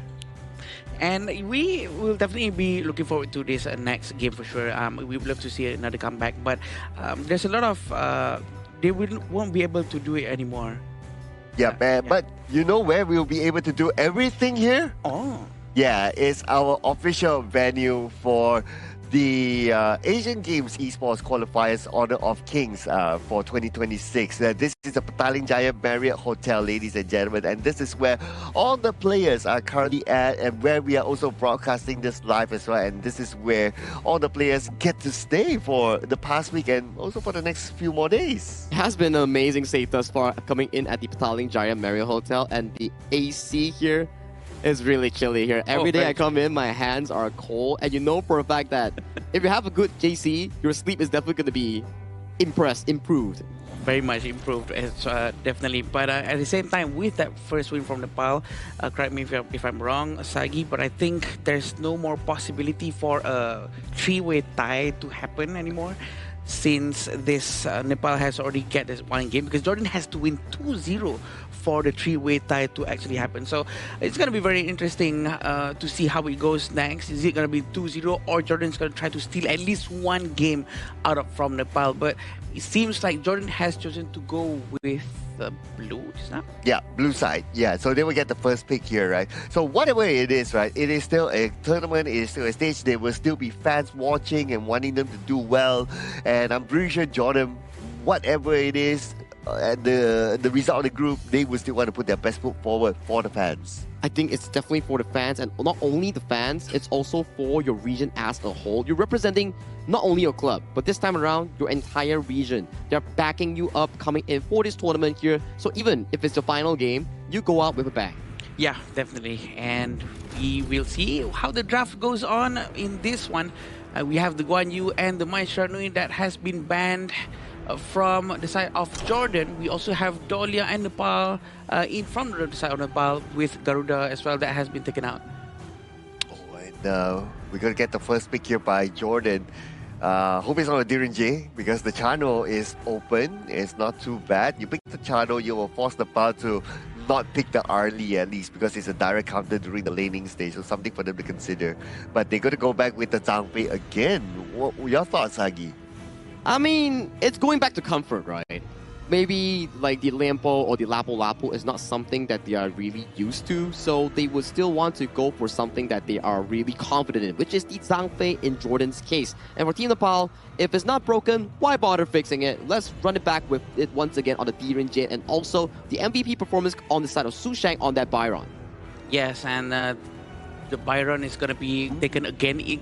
The same thing with Zhang Fei as well, taking from the side of Jordan, because it also works for them, honestly, just now. And the fact that they want to try it again to make sure that, you know, we want to prove that it is actually a very good hero for our side. But also, again, the Lianpo from Nepal as well. I think this saying that we keep on saying over and over again, if it's not broken, why fix it? I think it's starting to become true and true. Well, at least there's a few changes here for Team Jordan, right? Is that they managed to bring in the Liu Bang. It was banned out before this, by the way. But the Liu Bang is a good combination with the Musashi. Musashi goes in with the duel to the death, and Liu Bang just battlefield commands and just give extra support, and then they can just chase anybody down at that time.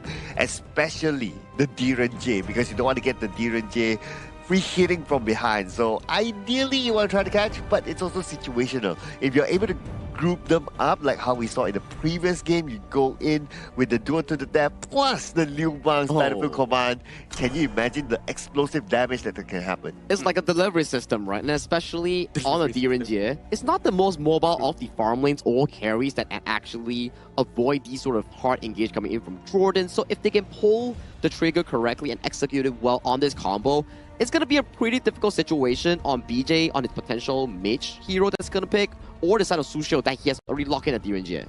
Yeah, and having the Angela also have been banned out, and including the Chow Chow, is gonna be quite a good ban coming in from Nepal, trying to reduce a lot of burst from Jordan's side. Also, we do have Princess Frost being taken out from Jordan. Both sides are actually focusing a lot on the mid lanes, even though they haven't picked it just yet. It's really trying to reduce to see who has the better hero pool from the mid lane from both sides of the team. And they're going to go with Zia, which is a very good hero to clear lanes, but in terms of trying to deal damage toward heroes, not really. Well, at least you have that clearing capability, right? Because based on the other heroes that Team Nepal has picked so far, it's not really a good lane clearer. So looking at, we are going to see the Marco Polo and the Shangguan as the final pick here. Interesting, we don't get to see many Shangguans. This is our second one of the tournament, if I'm not mistaken here. The last one that we saw, I think it was coming from the side of Team of Kings with the Shangguan Dolia combo, where they found relevant success. And this is one of those few rare moments where you see a Shangguan without the pairing of the Dolia here. So it might be a confident pick coming in from Yazan, wanting to really shut down Sushil on that silent on a DUNJ. Because Shangguan, yes, you're not the greatest hero before level 4, but once you hit that level 4, it's where you can either start snowballing or start losing control of the game. You know, this is when we start to see Jordan really feels the pressure is off of their back. So they want to try their very best to, you know, just have fun up on the stage and try to do their best and not really try to force things out according to what's the current meta and whatnot. So, Sagi, before we let you go, which one do you think has the better composition if you're not looking at the team? Oh, I gotta say, Jordan's draft looks so proactive in this case, but it really boils down to execution, you know, and execution is definitely something that Jordan needs to learn before they play the final game. And again, where Sagi is coming from, right? Especially if you have the Musashi together with the Liu Bang together, and then you have the Unbridled Albert, which is a very, very big CC. Now you have two backline heroes from Team Nepal, right, that you need to kind of think of, right? The Zia and also the DRNJ. So for the Musashi, ideally is that, okay, you try to find a duo to the depth behind, and then the Liu Bang follows up, because you don't want the universal law, free hit, and Sushi just free hitting from behind. You want to take them down as quickly as possible, because the rest of them are 3 tanks in front. You want to try to ignore the 3 tanks as much as possible. Yeah, definitely. We still see the Ahmad in front of them at the bottom lane and trying to get as much as damage as possible for sure. The rotation coming in from BJ, trying to clear the jungle as fast as they can, trying to make sure that it doesn't get stolen. I think it's a very good move coming in from them and not really risking any unnecessary moves, I might add, coming in from both sides of the team. And usually we can see Jordan and Nepal, both of them don't want to start any unnecessary fights until we get to the point of minute 4. The 4-minute mark, it is when the Tyrant comes out. I also want to point out something interesting, right, is that the Liu Bang brought the Execute. Yeah. So Musashi goes in, Liu Bang comes in, Execute, pop. Yeah, the Battlefield Command and Duel to the Death is going to be a very good combo, very scary as well. So we can expect something like that to really happen later on, especially when Muhammad has his itemization to deal a lot of damage. Usually, a Liu Bang would do Breakthrough Rope or Burst Word, trying to get a lot of HP and then convert that into much more defense for physical and magical defense. Oh, I probably want to add one more, right? Because Ahmad, he brought the stun for the Marco Polo. So after all the duel to the death and everything comes in, if they want to top up some more, he just goes in with the stun. Yeah, and then with the Fervor Barrage, that's it. I mean, in the ideal situation, that can happen only if they can catch like 4 or 5 people together. Yeah, and Shashank with this Byron. We love this hero being played by Shashank. We know that he's very comfortable with his hero and he knows on how to really maximize the utility coming in from the shield that he has, the crowd control, the swinging first skill, trying to regenerate with the recovery that he has. I think even though it looks like a very straightforward hero, very easy to use, but actually it is not, because the range of the skills, the area of effect is not as big as other heroes. Yeah, that's right. So it really depends on how the opposing side also position themselves, right? So there's a lot of this very timing sort of scenarios that when do you actually use your skills? Now, timing-wise, 30 more seconds, we're going to see the Tyrant up. And this is where we can expect like all the big skills being used. It almost feels like this round is like round number 1. Early game, both sides don't want to pull the trigger yet. Yeah, definitely. We have this Liampo getting idea up front. Suyok is trying to be closer to the wall. Look at this secretary racing very early on coming from the Nepal side, and they really try to use all the skills that they have as soon as they can. Yazan actually managed to fly up high in the sky, trying to avoid any damage coming in from the secretary racing. In a way, using it like Yu Huan's ultimate. Suyong used a lot though. Used the flash even, but they found Mahmoud. Mahmoud didn't know what hit him. They were waiting in the brush. Surprise, surprise. A very quick reaction coming in from Suyok. Very dangerous roamer from Nepal. The first kill, the splendid revolver of Marco Polo. Ahmad trying to find his target. A very good universal law, trying to zone them towards the front. 4 versus 2, are they going to dive in? Suyok doesn't have his ultimate. Tremor Smash is not there, but Umbrella Obus has been used, trying to save the tower as soon as they can. There's no rotation coming in from Jordan, trying to save them in the bottom lane. This is the last minion. They managed to clear it off without any casualty. Okay, Tremor Smash, Umbrella Outburst with the objective of clearing out the minion wave. To me, it's a bit... to me, it's better... I think he has to. You think he has to? Yeah, I think he has to, because there's only 2 of them, Cloud. If he doesn't do that, I'm not sure how they can pull it off. Well, but they managed to pull off a Tremor Smash here, and now Salaman could be in trouble, but lucky enough for him, he is tanky enough to walk away to safety, and his teammate Ahmad survived as well. Yeah, I like how actually Ahmad used all of his skills trying to run away, but look at this final stroke, trying to find the target, but he did not manage to get Sushil. Sushil managed to run away just in the nick of time. The damage coming in from Yazan is not enough just yet, but it really seems like he's quite comfortable using Shangguan. It's very difficult to really control the analog, trying to find the direction of the dashes, making sure that he has 5 stacks so that he can fly longer and put out a lot of outputs of damage with the projectiles, but it seems like he's not having too much of a problem. Oh, that was so lucky of Sushil. Earlier on, he almost went down. He was down to his almost about 10% of health left, and he managed to survive that. But anyway, right now, looks like Team Jordan, they are waiting in the brushes for the right moment. Even Suyong's on the other side, he's just planting himself there as a kind of like a scout, but Swastik showed himself.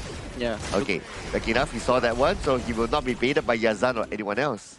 Looking at the fog of vision just now, they don't know that Suyok was there. Suyok is still hiding in the right place, but Ahmad dashing just in the right spot, trying to avoid any problems if there's anyone in there. But it seems like the Fatih is coming from the back. Circuitry Blessing has not been used yet. Where's the help coming in from the team? Yep, Duel to the death all by himself, and his teammates weren't there to follow up. Unfortunately, now they're trying to fight back, but it's a little bit too late. And Team Nepal took out 4 from Team Jordan. A very good fight coming in from Nepal. They actually managed to force this one out because the bait that was done by Swastik.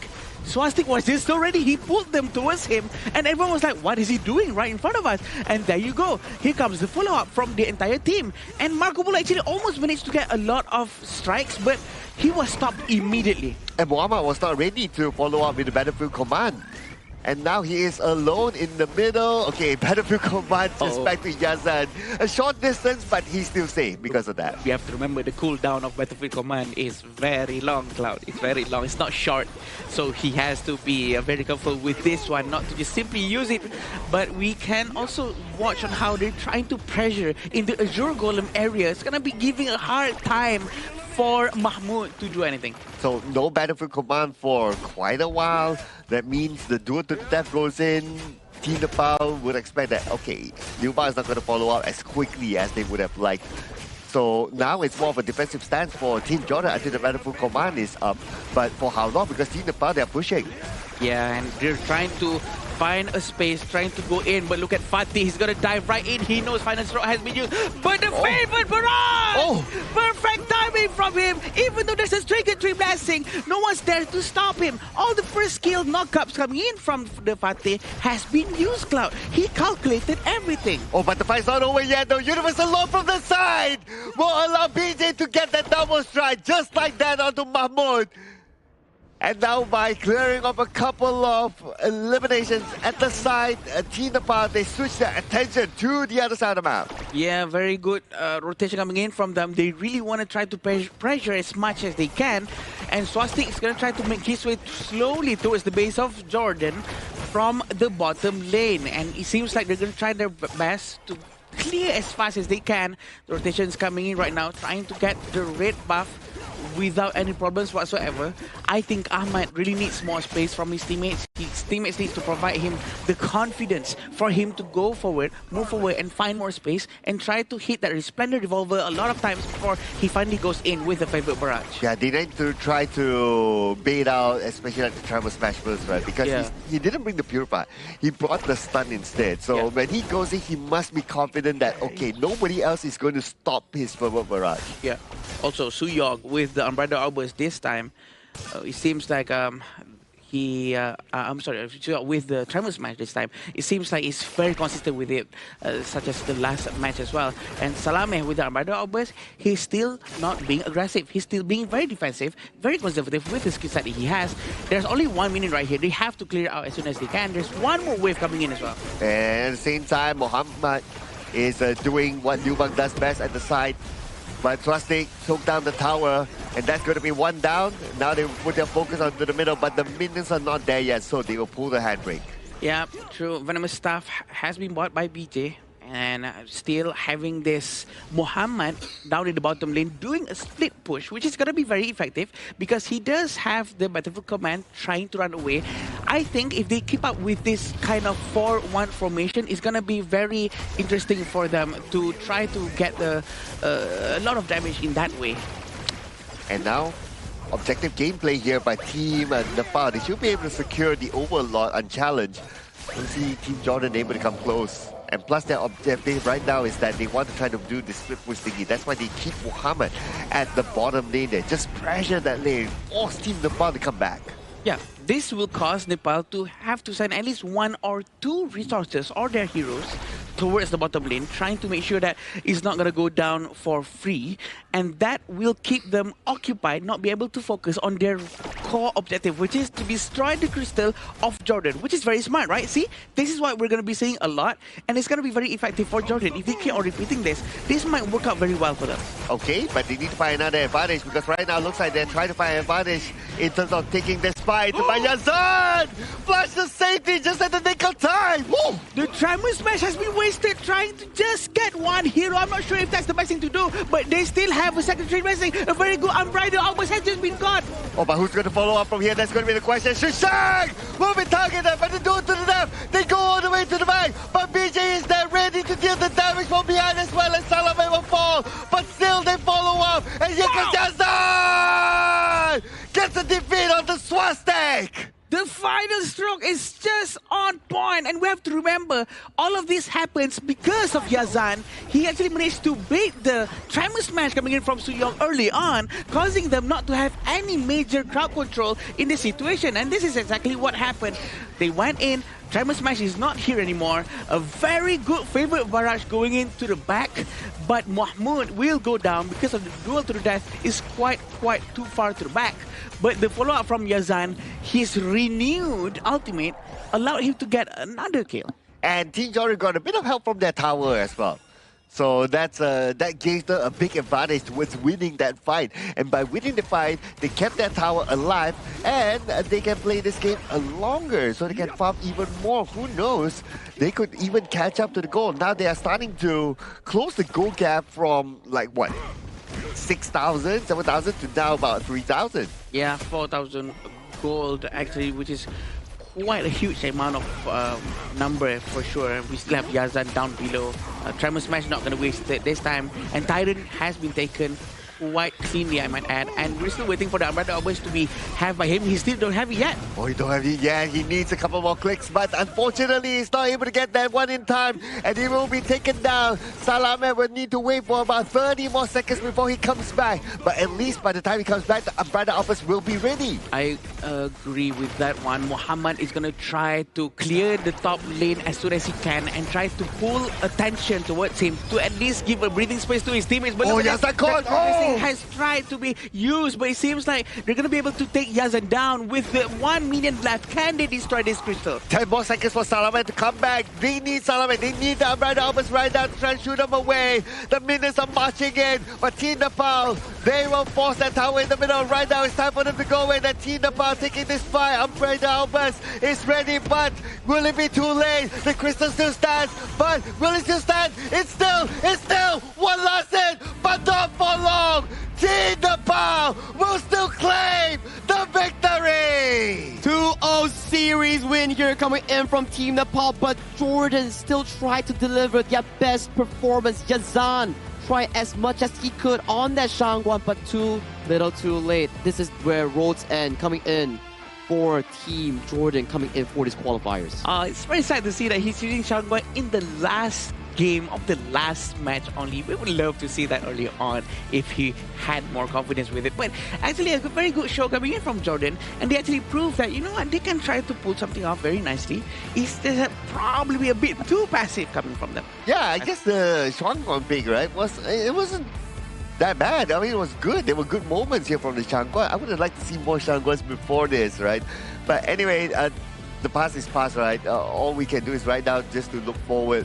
And Team Jordan, actually, they played a really good game, especially on the defense. They had a lot of moments, right, where we saw the fact that Jordan, they were pressured by the Shadow Overlord waves coming in by the side of Team Nepal. And then Yazan plus the ultimate coming in from the Liu Bang, that combination dove straight towards the backline and got that triple strike in delaying that game. But unfortunately, the last ultimate coming in from Yazan's ultimate just wasn't there. Yeah, it just wasn't there for sure. But he was all over the place throughout the entire map, and we can see the confidence shining from the movement of Yazan. And he actually baited a lot of ultimates coming from side of Nepal and sort of wasted on him, because he actually manages to survive for quite a couple of times. And wow, we've been talking a lot about Yazan even though he lost the game. Yeah, because he did show an impressive performance, right, if you kind of think about it. Well, on the other hand, if you want to switch over to other players, right, from Team Jordan, I would say that the Umbrella Albers this time was a lot more better, right, in terms of usage. It was just unfortunate that at the very end, he was taken down. Yeah. And yeah, the respawn timer was like, what, 35, 36 seconds, and it was enough time for Team Nepal to push and then. But hey, Team Nepal, congratulations, you made it to the main event of the Asian Games. They won 2-0. They are 3-1 in standings here, overcoming Kyrgyzstan in the third place. So this sequence sends Kyrgyzstan into the last chance stage against Group B's representative. So Kyrgyzstan now has to go to the last chance stage because of this match, which is very interesting, right? Because they has to be watching this one right now to see where they're going to be going. Are they going to be playing tomorrow or not? And this is going to be very interesting for us to watch for sure, because the last chance stage is a stage where they try to get that one last spot, the 9th spot, to go to the main event. Ooh, and that spot is not easy though. I mean, we're starting to see which team is going into the LCQ, right? So that those teams are really stacked, I must say. But anyway, that will happen again tomorrow. Right now, we're coming back into this game, and we're going to check out some of the stats here. Yeah, checking up some of the post breakdown, right, and to see what exactly went down. I would say relatively clean game overall coming in from Nepal, where everything was essentially in their control, aside from that one oopsie coming in for that bottom high ground push. But other than that, they were in the driver's seat all game in trying to be able to get that clean 2-0 sweep. Yeah, and I think having this 2-0 sweep is all that matters to Nepal. Jordan actually tried their very best to defend for sure. They really want to try to at least prove to the region that, you know what, we got this. But in my eyes, I think they actually proved quite a lot. Even though with this losing game, their gameplay in the game just now speaks for itself. Yeah, absolutely, right? Especially towards the end when you see the Yazan, especially. And there were moments where Muhammad, like, okay, he knows what he's doing. Okay, he knows that, okay, I need to focus on the split push. Sometimes it's not about like battlefield command and keep coming back. If there's like momentum onto the side lanes, just do it, right? Just go for it. And Muhammad had that at mind. So we can kind of see what he was trying to do. it was a decent game for him nonetheless, right? 1-0 and 2 on that Liu Bang with the most goal coming in for the team. And when you stack the magical items coming in from the Liu Bang, you're not only providing shield and heals. If you can successfully get to the backline thanks to either Yazan, Mahmood, or Ahmad, you could be the potential burst damage that the team needs to isolate some of the targets like BJ on that Ziya, or even Sushil coming in on the Direnjie. Yeah, I'm actually one of those people who underestimated damage from Liu Bang so much. Because sometimes when he appears in front of me, oh, you know what? He's a tank, right? He's an HP-based hero who scales from HP and magic. But suddenly when he slashes with his skill sets, I'm suddenly gone. So that's just how surprising Liu Bang can be. That's why when Sagi said just now, I agree with him because there's a delivery system, which is supposedly the Musashi is going to be dual death to front, and then deliver Liu Bang to the back line. Yeah. Yeah, and plus he had the execute as well. So that kind of helped in terms of like just finishing off your opponent quickly. But looking over at some of these other stats here, I guess well, no surprise, right? Like, we do see the usual suspects here. BJ, Shusil getting a lot of damage in. I was kind of expecting that Yazan actually had more damage, though.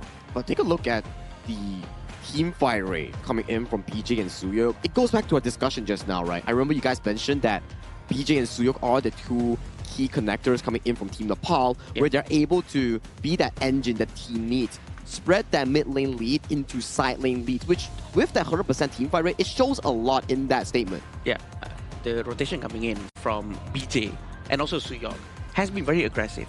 They've been moving together, and also knowing that BJ is using Ziya, he's been touching even the enemy side of the jungle. Even though they don't get the jungle, he still get the XP passive just for himself. So he really tries to maximize his presence throughout the entire match with the help of Suyok, and this is the look of the gold graph. It goes all the way down, and they actually almost made a comeback for Jordan because of the mistake that has been made from the side of Suyok just now. A little bit greedy trying to capture the Shangguan, trying to run away, but then, you know what, they actually managed to end it in the next team fight. I would say that's a good play by the Shangguan as well, right? Yeah, I gotta give it to them. And also, part of the rise of the Team Jordan was when Team Nepal, they wanted to push at the bottom. Bottom lane, yeah. Yeah, and then Team Jordan was like all in. But that's why I like to see, right? You know, sometimes when we see those kind of plays, right, it's like one person go in, the rest don't go in. This one, at least, Team Jordan show everybody commit. It's like nobody hesitate. One shot call, everybody goes in. No hesitation. I think that's in a sense where we want more people to play like that, whereby teams, maybe not all the calls are correct, but if you follow one call, it's you're doing it as a team rather than an individual play. Yes, and this will make Nepal to officially qualify to the main event, and seemingly together with Myanmar having this replay for us to watch. This is exactly what happened in the last game just now. The onslaught coming in from Nepal has been relentless. They have been really steamrolling throughout the entire early part of the match. Although we do see some resistance coming in from the side of Jordan, they do understand their job task. They try to execute it as best as they can, but of course, in terms of macro, it's quite clear that Nepal has been rotating a lot more better. Oh yeah, agree with that. If Muhammad or if Jordan had that higher macro player, then Muhammad would have been like able to push and push even further. But this is the highlight fight here and the highlight defense here by Team Jordan, right? Like how they really got all the way to the back line. But Team Nepal, they're like, okay, that can only happen once. The second time around, the moment he got Salame, they know that the window is right open for them because you don't have a big CC like the Umbrella Albers to stop everybody at the same time. And that was a critical mistake coming in for the side of Yazan. He wanted to recreate that success that he found just now in that bottom side, but he went a little bit too far deep and he got punished for it, and his rival, his opponent in that same lane has been rewarded the MVP, BJ, on that Ziya. With 35.3% damage, it's a lot, and he's proven to us all on how effective his Ziya can be. 519 KDA is very unnatural for Ziya. Usually Ziya doesn't really get too much of strikes for any Ziya users, but the total goal is 20.2%, and the damage taken is just 10.1, telling us all that his positioning control is just so good. But if the strikes are given, I'm sure he will take it, right? Yeah. He'll be like, okay, yeah, I take 5 of it. Sure, why not, right? But besides that as well, of course, as a Ziya, you're throwing skills from behind with your universal law and all that, and that's where his damage output is very high, 35.3%. And let's not forget as well, the universal law is a good wave clearance, that really helped them to push quicker. It controlled the game really well, right? As we talk about mid lane being an essential lane for you to push, because once you push mid lane, you can control the side lanes and the jungle, which in this game itself, we saw how aggressive Team Nepal was in being able to convert that mid lane success into jungle invasions, into side lane number advantage in getting those side lane towers here. So really well played coming in from the side of Team Nepal as they secure this 2-0 win. Once again, congratulating them, qualifying to the main event of the Asian Games Honor of Kings. Congratulations. They definitely deserve it. The way they played, the way they progressed from the first day of this qualifier at Asian Games until the final day, they have grown so much. Also goes the same to the rest of the teams here in Asian Games. Oh yeah, I mean, getting the experience of not only playing on this stage, but also other amazing teams as well, right? Surely will give you that edge, like, okay, now I have all this knowledge. Oh, on top of that as well, because these players, they interact here in this amazing venue, right? So they will surely trade like knowledge with each other, like tips and tricks here and there. And then I heard that, oh, they get to scrim with each other, like from different room to different room, that sort of thing. Oh. Yeah, I heard them setting up. They did do that as well amongst them. Maybe not in the same group, but like there's like different group. Yeah, so that you sort of keep the whatever you want to keep within your group, right? But the whole point is that you get to scrim with all these amazing teams here together. I mean, it's also due to the fact that when you come over from a different side, right, where you're all together in a same place like the Marriott Patanjaya Hotel, thank you so much to our official sponsor, so that they get to train together, culturally exchange what they know about different metas. But hey, let's drop it over to an interview with the winners of Team Nepal with Mara on the stage, because we want to know how they feel after clutching an important victory for this upcoming series. So, Mara, please take it away. Team Nepal finishes in top 2 and earns their ticket to the Asian Games. Congratulations. Thank you. Thank you very much. Throughout the tournament, in the beginning, we saw that you guys were focusing a little bit more on your individual strengths and skills. And a lot of players actually admitted that. But coming into today, and as the days went by, you looked a lot more disciplined, much cleaner. What happened behind the scenes with the team throughout this journey that made you improve, especially for today? I mean, scrims, lot of scrims. We played like a lot of games as well. And also we took a break from games some days to like just talk about, like just like don't know each other well, like talk other things about life and stuff. And that's how we bonded like more together, And now we listen to each other more to each other. So now it's better now, yeah. So you needed a little bit more time to bond outside the game and enjoying Malaysia. And that translated into the matches. Now, Nepal finished top 2. Was this something that you've expected coming into the qualifiers? And how happy are you finishing really strong? I mean, honestly, we are pretty happy, right? But still there's work to be done. Like, we are not top 1. That was our goal. And we fumbled a bit there.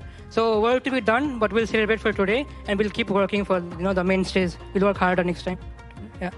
And what matters is that you earned that well-deserved ticket. And for sure, Nepal is watching. They're happy that you're representing them really strongly for the Asian Games. What would you like to say to everybody? Thank you, guys. Thank you very much. Like, I watch all your comments, like all the things, like it's like a lot of loves and stuff. Like, thank you very much, guys. Like, there's no words, so thank you. Thank you very, very much. Once again, congratulations and see you in the Asian Games. Thank you. Thank you, guys. Thank you. It really matters when we receive a lot of support from the fans. So keep your comments coming and support your favorite regions. And now we'll head back to the casters. Lead the gorge. The amount of appreciative note on that thank you is not only about saying thank you, it's about how he portrayed it. It's like, he's happy to represent his region, his nation in the Asian Games. And there you have it. 8th place coming in from Nepal, securing that 8th slot. It's not by the actual ranking, it's just teams going into the stage here. And then for Nepal, bagging at 2-0, welcome to the Asian Games. Yes, and just like him just now, I couldn't believe it as well that Nepal actually manages to go into one of the qualified teams. If I were to be honest, early on, I made some predictions. I can't remember if I put Nepal in, but their being here right now means a lot, including Kazakhstan, Laos, Myanmar, Philippines, Indonesia, Republic of Korea, and also Hong Kong, China. Still waiting for this last slot from the last chance stage. I know I did put Nepal. Okay. Yeah. You can be proud of yourself. Yeah, Take so it, for the Cloud, Pal take it. fans, I knew your team could do it, and congratulations to them, right? Take But it, like what you Cloud. said, Adam, one more slot to go. Ooh. And that one slot features Last chance stage. a lot of amazing teams. Yeah, you have all the third placer teams coming in from Group A, B, C, and D. For Group A, it's soft secure to be Uzbekistan. For Group B, it's Kyrgyzstan. Group C, it's gonna be Vietnam. And Group D, we still have to go through the entire day to figure out who amongst Group D is it gonna be Syria, is it gonna be Singapore joining that last chance, and then they all fight against each other. Group A versus Group B, Group C versus Group D. Winner fights winner for that one slot, and everything single elim BO3. Suddenly it becomes like a mini playoff-ish, trying to get into that last slot, which is very important. But you know what else is important? The devices that the players actually use up on the stage. It's going to be iQOO 15R, the official gaming phone for 2026 Asian Games Esports Events Honor of Kings qualifiers. So thank you, iQOO, for this amazing device with the 120 Hz and also the very good cooling on the device itself. Yeah, I can't wait to one day get my hands on this phone, right? So iQOO, you know how to reach out to us, We're very easy to people to find, just saying. I mean, just find Sir Cloud on like TikTok or like his social media, and then you can slip him one. And then I've seen his like tech reviews, It's pretty good, Hit him up if you ever want someone to do some product review here. But enough about that. Next upcoming series, Kingdom of Saudi Arabia going up against Team Laos. Narratively speaking, it doesn't really affect the group rankings, however, but tournament is tournament. You can't back down from an official match. So for both of these teams, it's about delivering their best. KSA finding their first win of their group, and for Team Laos, ending their group with a flawless run. 0 losses in match, 0 losses in series. So they have to keep up with their streaks then. They don't want to miss out on their streak. But also Saudi Arabia really want to try to prove something as well, that, we don't want to be at the bottom. We want to prove something. And this is one of the few chances that they can do. And I know that there will be a lot of fans wanting to watch this particular player from Laos. They have Salahat. been very viral. Yeah, Salahat, we know you're viral right now. Like, a lot of fans are like, I want to see more of him, I want to see more of him. Yes, you get to see more of him after this. Well, if you want to see Salahat, one of the star players coming in from Laos, you want to head for a short break before we bring you more action of Honor of Kings and also Salah with his fancy dances here. So see you after the break.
Who will be the next to shine on the Asian Games stage? Contestants fight for the honor of their regions while we cheer them on from the stands.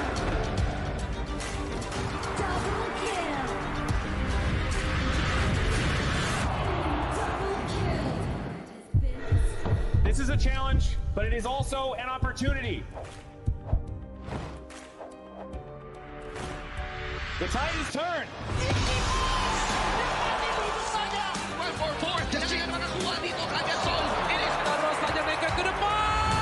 Astas in front. They're going to use it. Golden Tide slows down constantly. And we pulled it off together. We share the same voice, the same radiance. This moment of brilliance belongs to all of us. Together, we shine.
Welcome to the 2026 Asian Games Esports Qualifiers, Honor of Kings.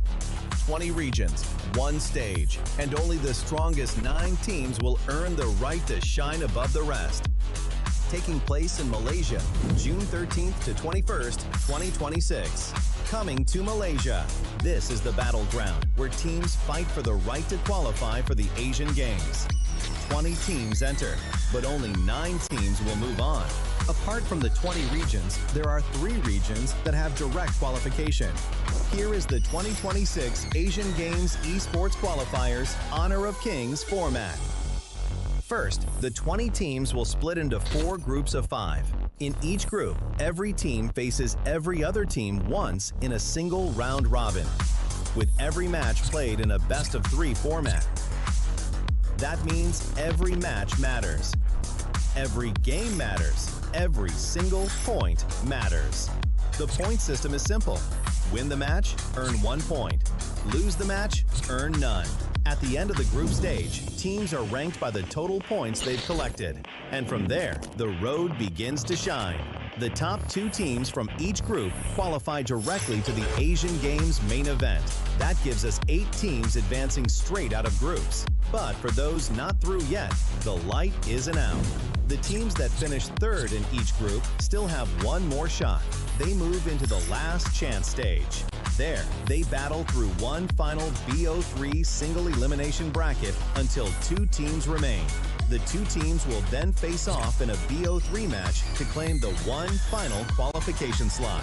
So in total, 9 teams will make it through, 8 from the group stage and 1 through the last chance stage. That is the rule. Now it is time to see who can rise through it. From across the world, regions gather here in Malaysia. 20 teams, and only 9 will qualify. The path is set. The stakes are clear. Together, we shine. Stay tuned, and we'll see you at the stage.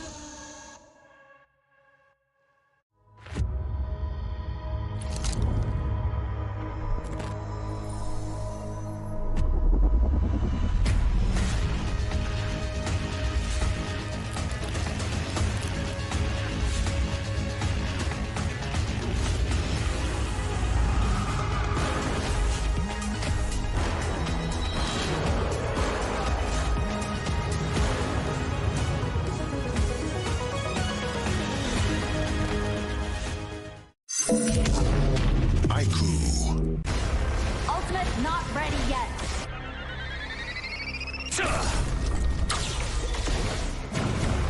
You have slain an enemy.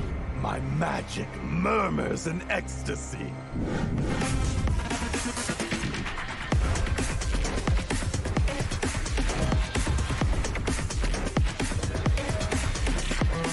Amazing! There is no escape for you.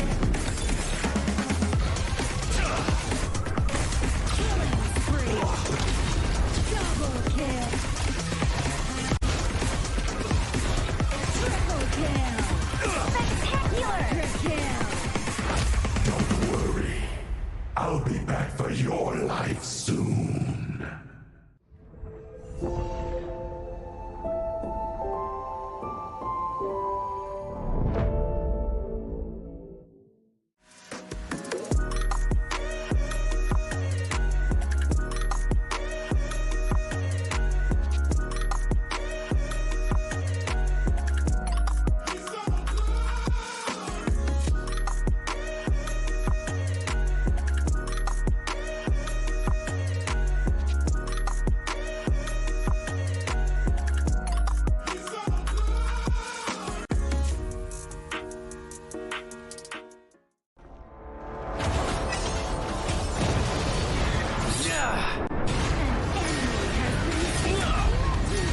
Double kill.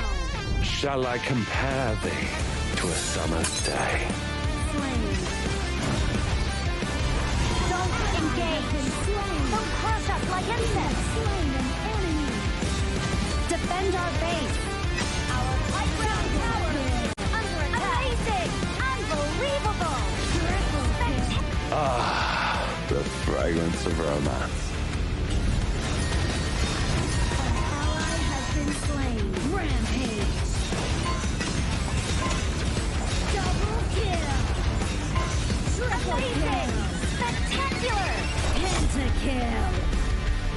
Lady Fortune is on my side.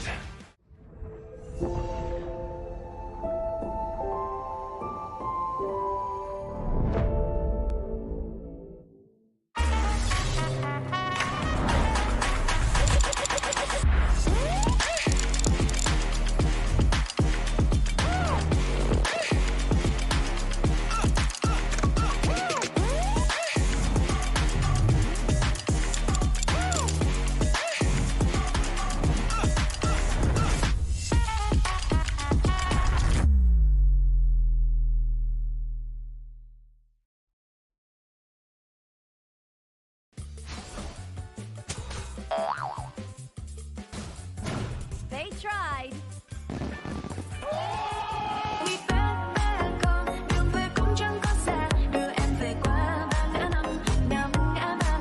The new Spritling skill, Dig It, is a passive skill, which will automatically trigger at fixed times each match, up to a maximum of 10 times. The skill grants guaranteed standard rewards like gold, XP, shield, health recovery, and more. There's also a small chance to uncover mysterious grand prize effects during the match. Dig It may also produce tradable high-value treasures. Detailed information about acquired treasures will be shown after the match ends. Each treasure has its own rarity and storage size, and obtained treasures will be automatically stored in your warehouse. If you want more high-quality treasures, make good use of the Treasure Fusion feature. You can also copy and share your code so friends can help speed things up. Treasures in your warehouse can be sold for event currency, which can be used to redeem skins, items, and other rewards on the event page. You'll even have a chance to win physical prizes like smartphones and cash. You can also spend event currency to bid on high-value rewards. The auction uses a hidden bidding system, where you can submit 2 bids for the same reward. The highest bidder wins, giving you even more ways to obtain rewards.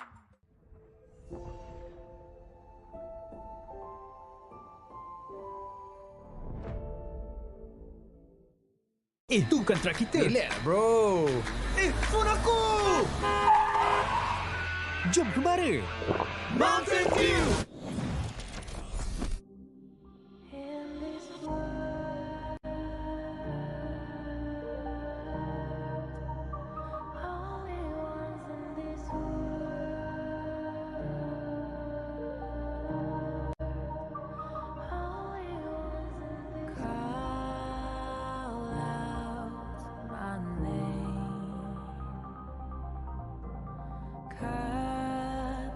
Sound of the rain.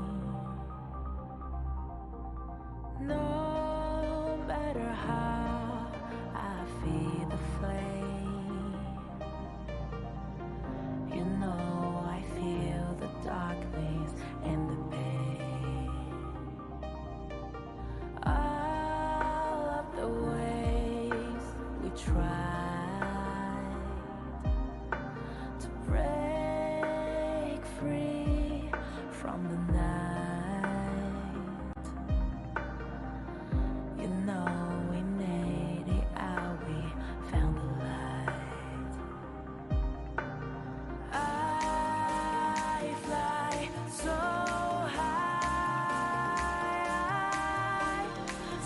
high, light up the skyline. Let's do it this time, like it's a whole new vibrant world.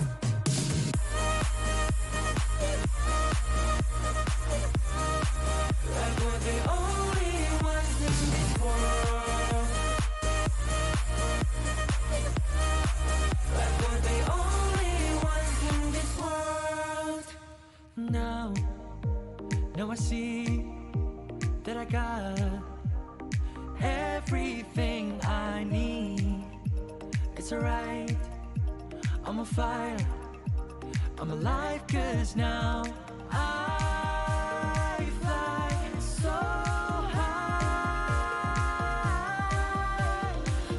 high, light up the skyline. Let's do it this time, like it's a whole new colorful world.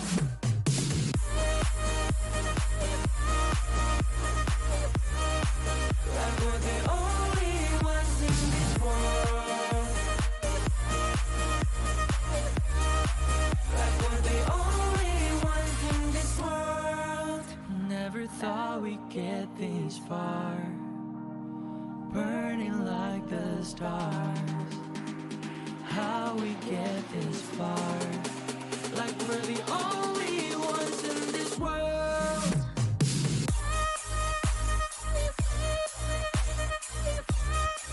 Like we're the only ones in this world. Like we're the only ones in this world.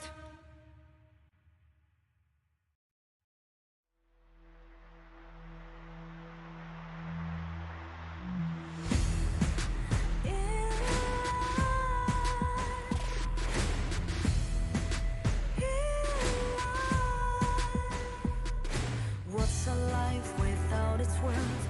Compromising with what hurts inside. When you let fear decide your fate, you don't choose which path to take in life.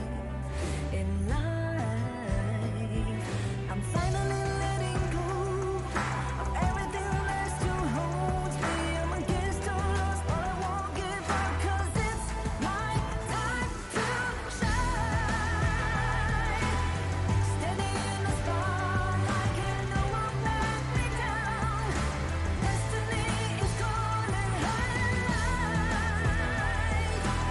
I'm not afraid to fight for everything I love. Victory's on my side.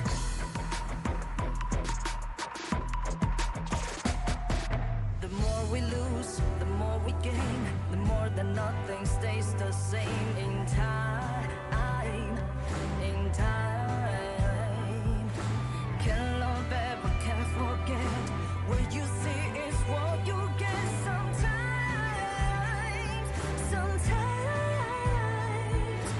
gonna show the world tonight.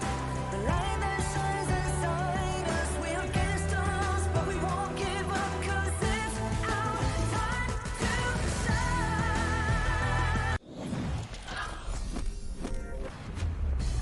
After Nepal's victory over Jordan in a 2-0 convincing fashion, they have secured the final slot from group stage going into the main event of the official Honor of Kings Asian Games. Now, we're heading into our next match of the day. My name is Sagi. This upcoming match is not going to be a lot about the standings there. It won't have any change regardless of winning or losing, but it's about regional glory and pride. And with me today are the casters of the Gorge, Adam and also Sir Cloud. Welcome back. Welcome back. I don't know why Cloud really wants me to do this with him.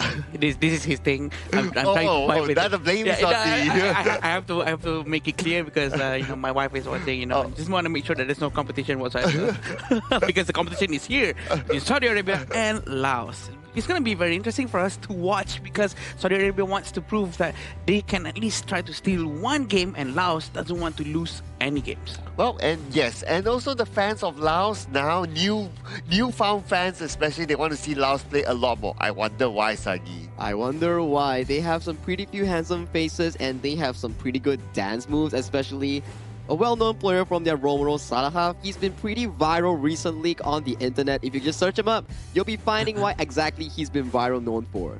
I heard that, first of all, you look very good. You look very handsome, by the way, Sagi. Thank you. Also, I am pretty sure you can dance too. I cannot dance. You should do one video with him. If I get the chance. Does everyone agree? Put it down in the comments below and we will see how it's going to go. And this is also something that we want to talk about, right? The Grand Venture, which is the new season, has begun. So we want everyone to be able to join us into HOK on the 17th of June onwards because this is the newest update. The biggest one with all the newest UI, very shiny, very pretty. I want the Catolisa. Right? The one little there over there. Mona Lisa with the cat face. Oh, you got that? Mona Lisa. Okay, that Meow sounds Lisa. better. Yeah, I want that. I got a lot of drones.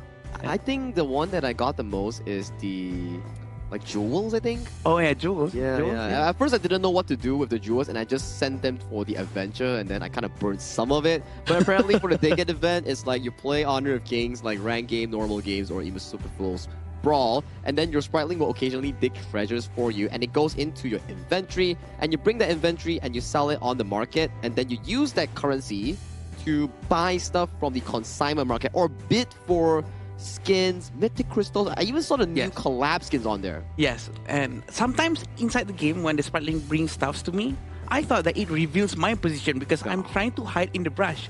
I thought the enemy team can also see the sprite link on the ground, but apparently they don't. So it's very interesting, very new mechanics, and it's fresh for people to try it out.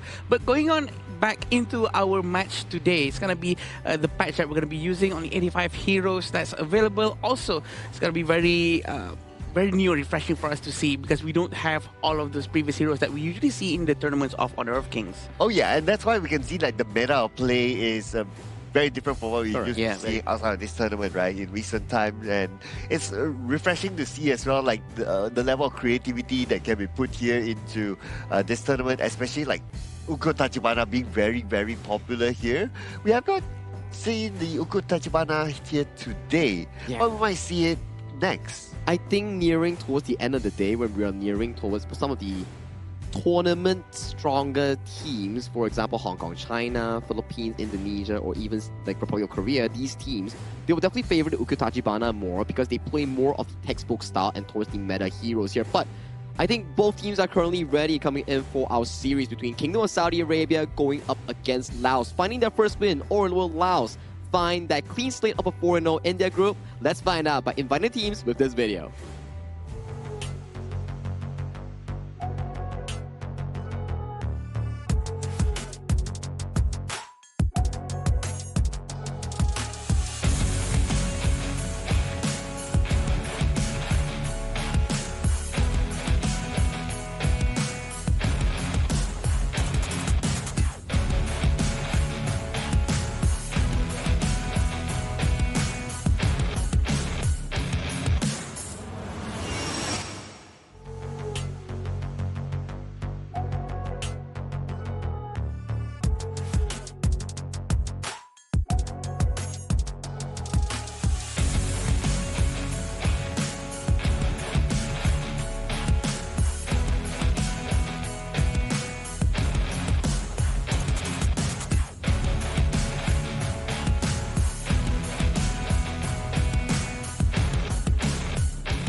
The hunt for their first victory continues. Hungry to prove they belong among the region's best, they return to the stage with one goal in mind: secure that breakthrough win. Make some noise for Saudi Arabia!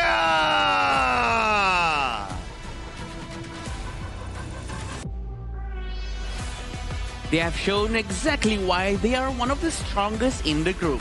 Another victory today will put them firmly in control and strengthen their claim as the team to beat. Ready to continue their dominance, here comes Laos! Will Laos be able to end their group spree here with a clean 4-0 win? 0 losses thus far.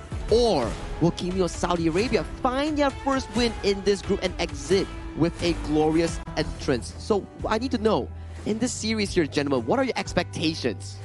Ooh, I mean, I would expect this game to be like really interesting, right? Because Saudi Arabia, they have nothing to lose right now. That means they can play it relaxed. And Saudi Arabia, they're represented by Fares, Anas, Yosef, Moab, as well as Mohammed.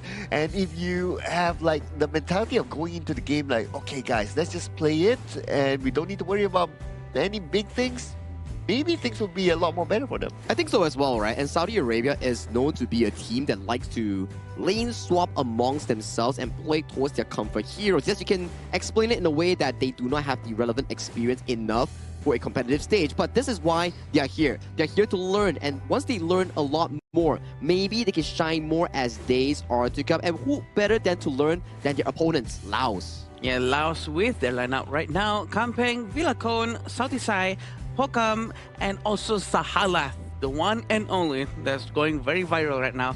They have proven a lot to the entire world. The way they play, the cohesion from all of their teammates, rotations are very quick, and also very beautiful goal sharing technique that has been shown by them, very consistent and almost very close to the gameplay of the top tier teams. And also good dance move by Sahala. Yeah, I'm sure you would like to point that out. Oh for yeah, sure. yeah, definitely. That's a definite highlight there on top of his amazing hairstyle as well. So this team is definitely a very strong one, and that's one of the reasons why they are up there too.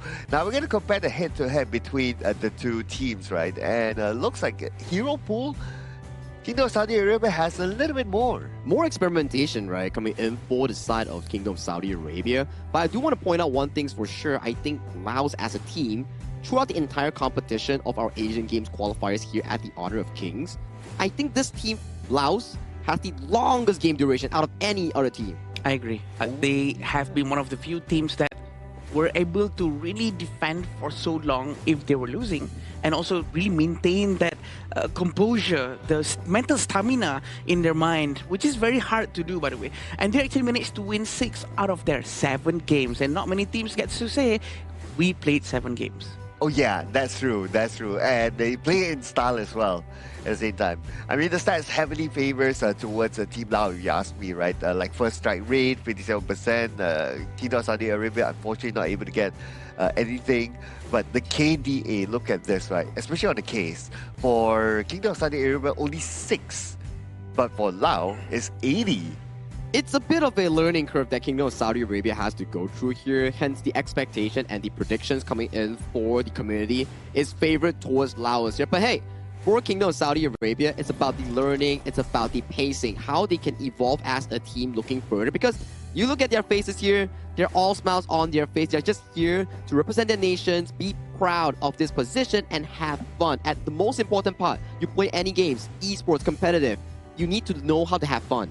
As they should, because they deserve to be up on the stage. They are one of the best from their locally selected regions, and I believe that KSA really, learned a lot from this. And even though we might see them as it's very hard for them to get kills, it's very hard for them to actually win any games, but at the very least, they're really trying to learn as fast as they can. Considering that it just got released globally at their side as well, and it takes such a long period of time to really get to the top tier level. So you know what, kudos to them. Oh yeah, absolutely, right? It's not easy to be on this stage and play every single game you're out. So looking at the side selection, right? So Lao, they took the red side, so they themselves want to start off later, allowing Kingdom of Saudi Arabia to get that first pick. Without further ado, ladies and gentlemen, let's check out what's going to be the ban and pick here. And looks like the Dia, the Mai Shiranui is going to be out.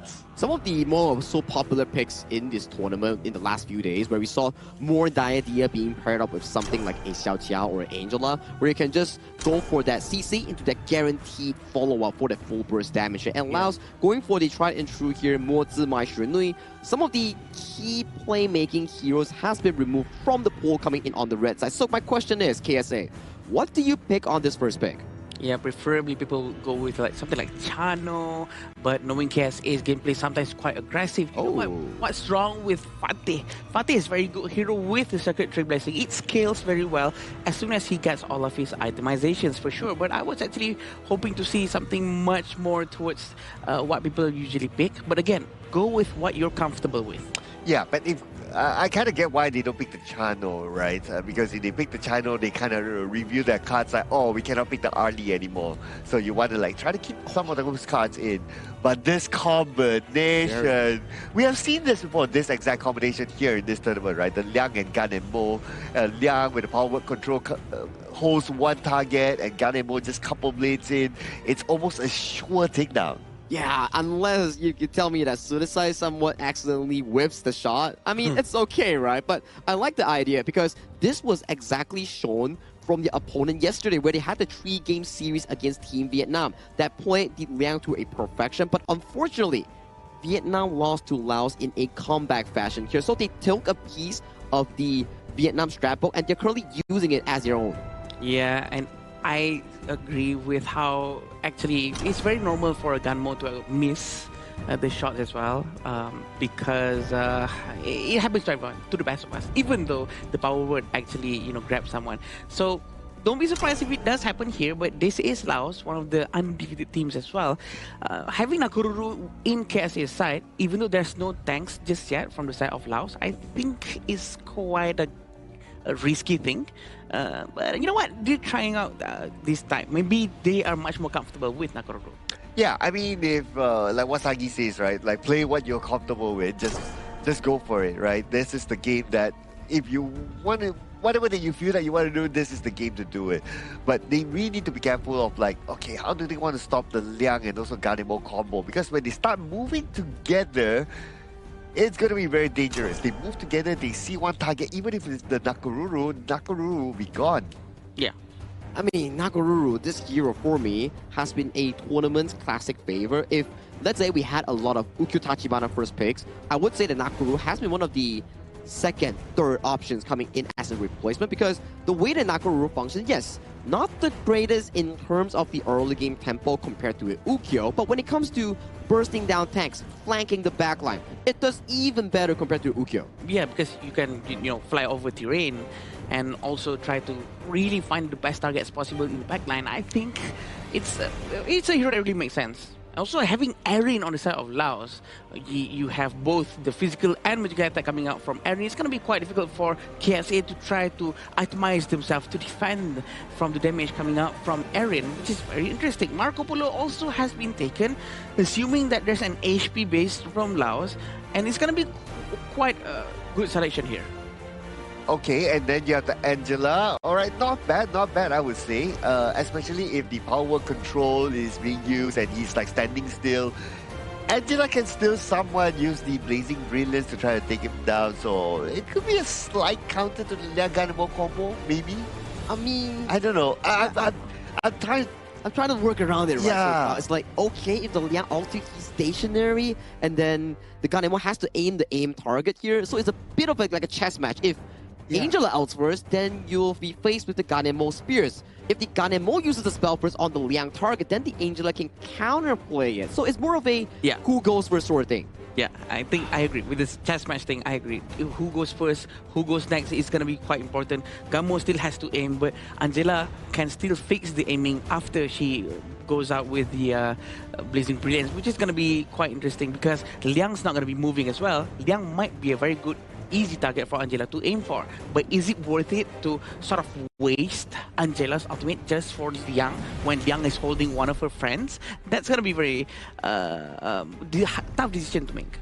And the distance might be quite far also, right? So that's going to be another difficult one. So yeah, I guess after discussing this, I'm not sure about the Angela pick though. What do I'm you think, also Sagi? not sure about the Angela pick here, but what I am sure is that KSA is going through once again 4 role swaps coming in for their team in trying out the comfortable heroes coming in for their respective players here. But this is KSA going up against Team Laos. Will KSA finally find their first win, or will Laos finish their group stage run with a flawless 4-0 record? Alright, so let's see how will the Angela pan out, right? Like, it's sort of like a chess match at some point, or to a certain extent, but yeah, I don't know about the Angela pick. What do you think about it? You know what? It's a good pick. It's a good pick. Okay. Because Angela is quite versatile, to be honest. Even though there's something side with the Gunmo, I do believe that he can still try to deal a lot amount of damage towards the front line.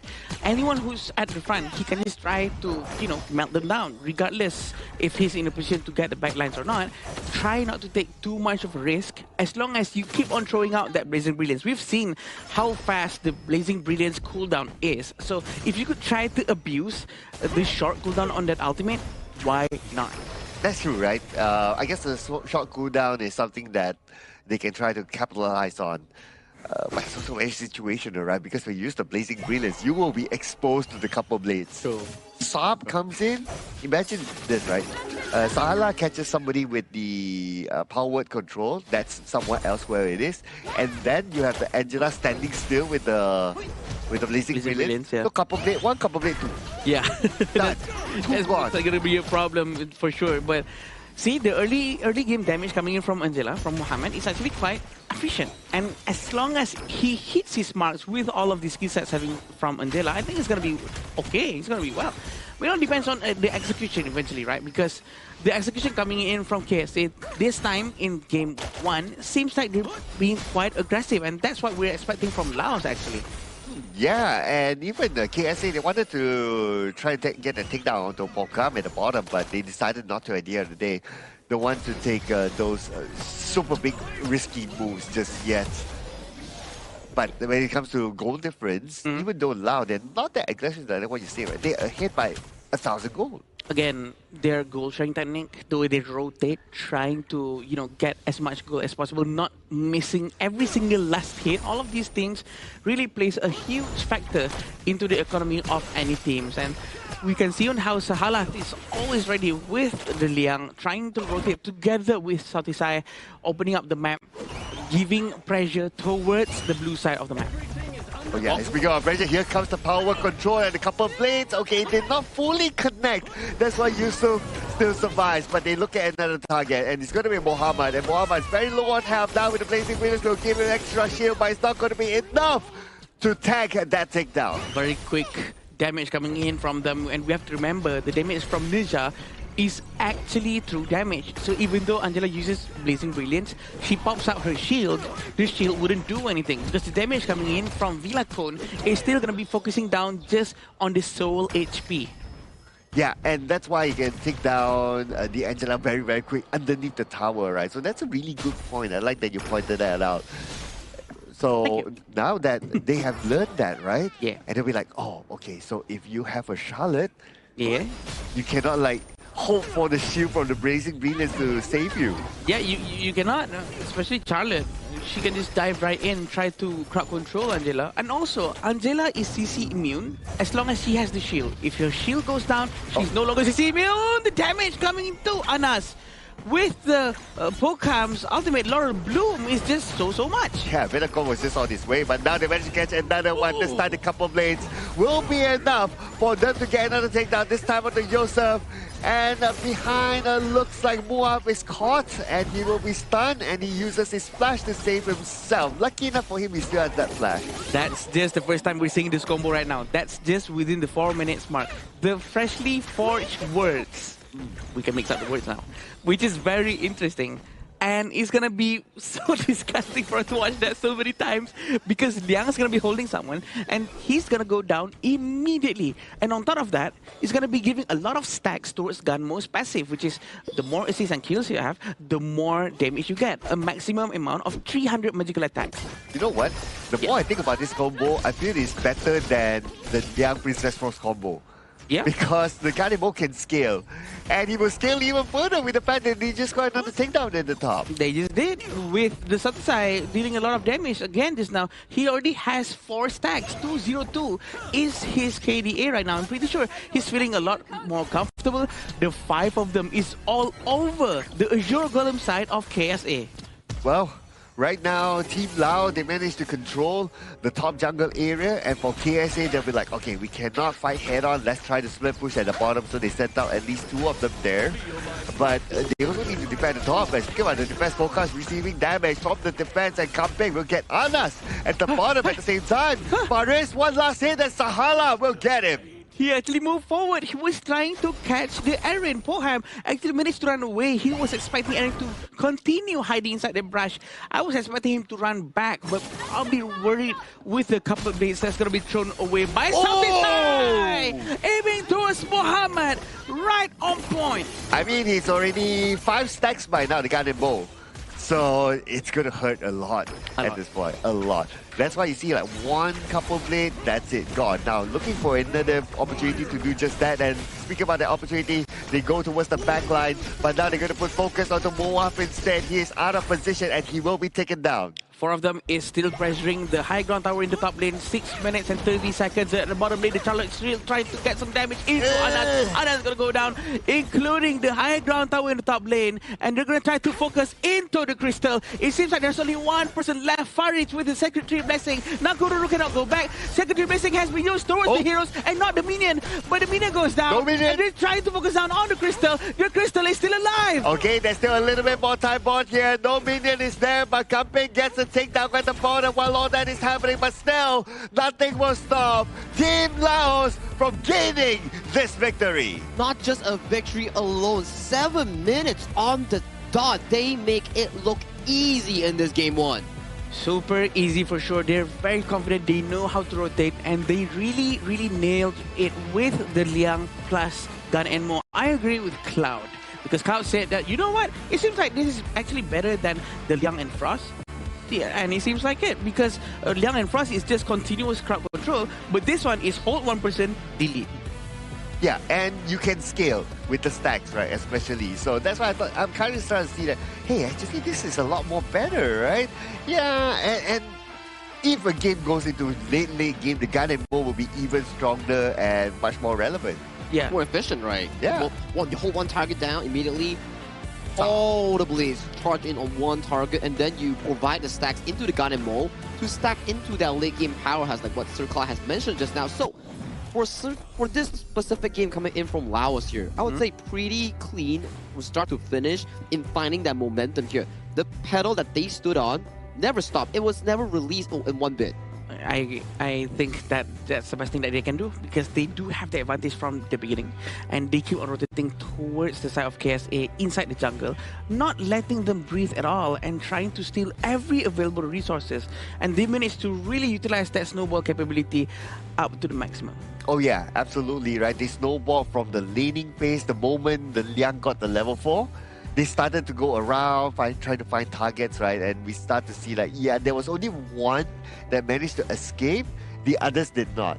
And when the one that started not able to escape gets taken down, then the scaling goes from there. Yeah, it just wasn't the best scenario coming in from KSA. They had the idea, but when it comes down to execution, that was the difficult part coming in for the KSA lineup. We saw signs of okayness coming in from their gameplay, where they were trying for aggressive play in the early game. They chunked out the Laos jungle really hard and tried to convert that into side lane plays, but the following parts just was pretty difficult coming in for the side of the KSA squad. Yeah, it's very hard for them to carry on that momentum into the mid lane, into the late game for sure. And actually, we saw some good amount of damage coming in from Muhammad playing the Angela early on. The skills all connects, but the follow-up coming from the entire team is just not enough. Again, with Faris just now, we all saw how he used the Secretary Blessing, trying to use it properly, trying to get the most amount of damage towards the heroes. But he was all alone most of the time, and the rotation, aggression, the force coming in from Laos, rotating together, 4 of them, by the way, driving into the tower. What can anyone at that point do? Yeah, and speaking about timing, right? Like even Bellacone towards the late game when he got his items, especially the Blazing Cape, he's like, okay, I'm now ready to die. Let's go. Let's go. Fly all the way behind. Whoever wants to try to stay away from the Liang, then the Nizam will catch. It's a bit of like, okay, Bellacone, he's on backline duty. And then you see for the side of Sudasai and side of Huff, they're like, okay, we're on frontline duty. So the entire formation coming in from KSA is like, what do? Do we just heal the nerds up, but then our other front lines gets taken down? Or do we just handle the front line, but then it's too hard to actually react because the first person that gets held down by Sahalab's Liang will get immediately blown apart coming in from the arsenal of Laos. And of course, they've been doing this from the early game, right? So Satisai actually managed to collect slowly the assist, the strikes, which gets them a lot of stacks.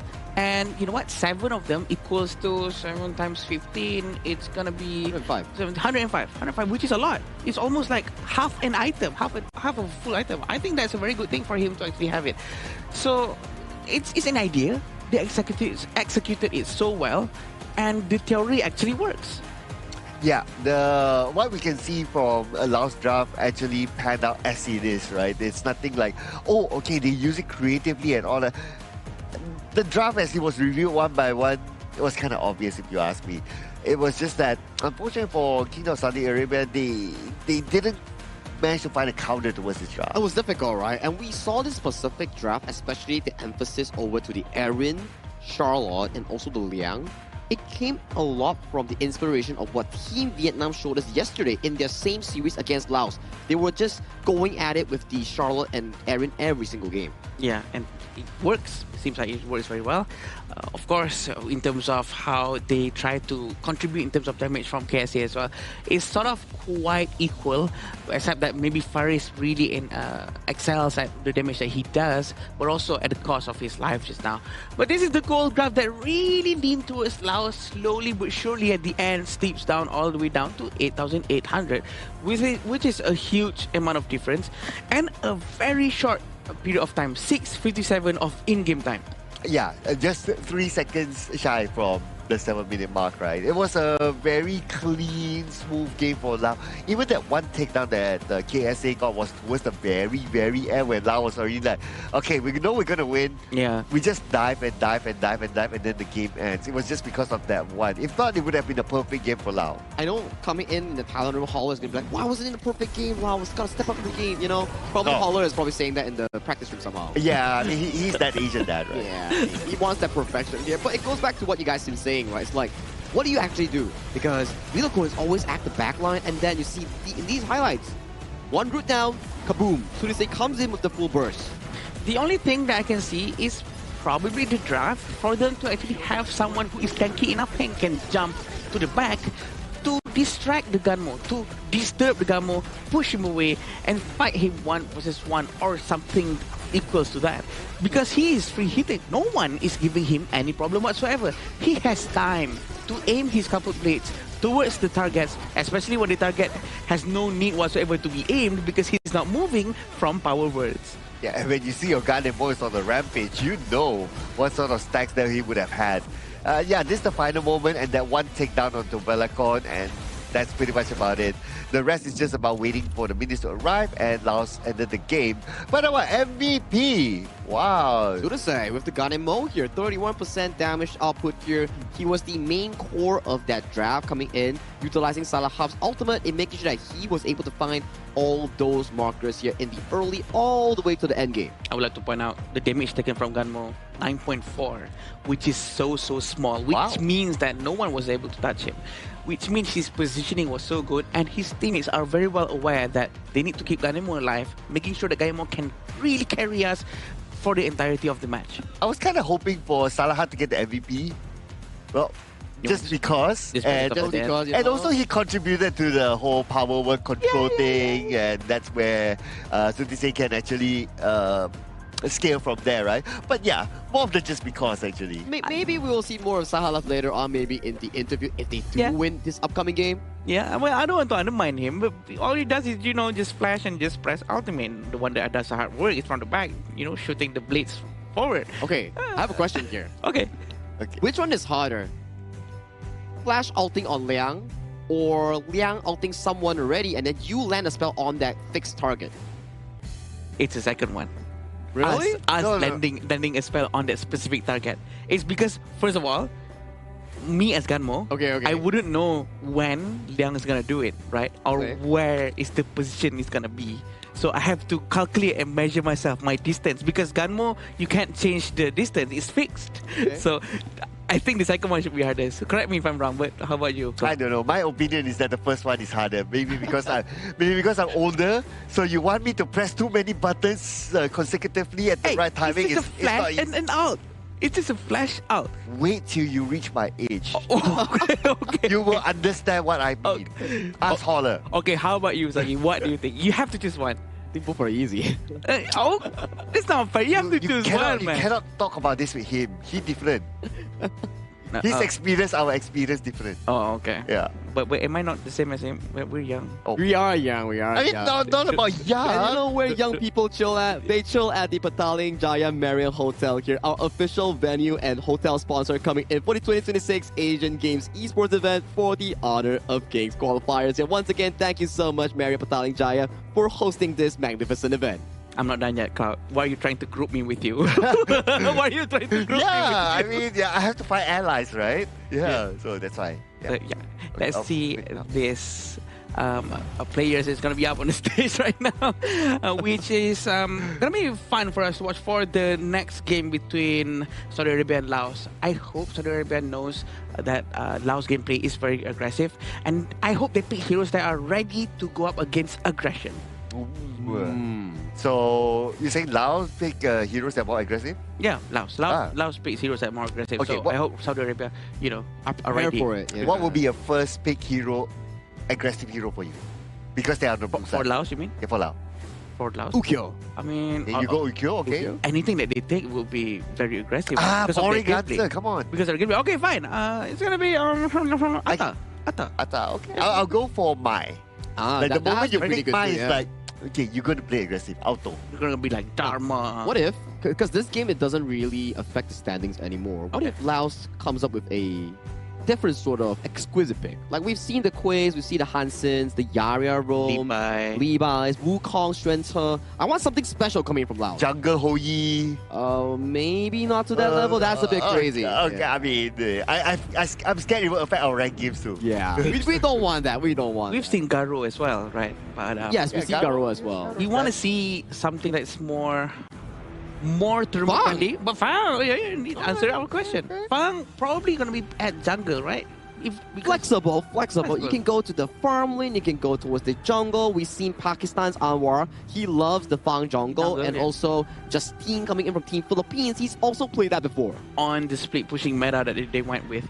And they're gonna go with also Yu Huan for the side of Saudi Arabia. We want to see on how they're gonna try to finish this one with an Ukyo. Now they're gonna go with Ukyo. I know what's happening. What are we looking at here? I know what's gonna happen. This is boy.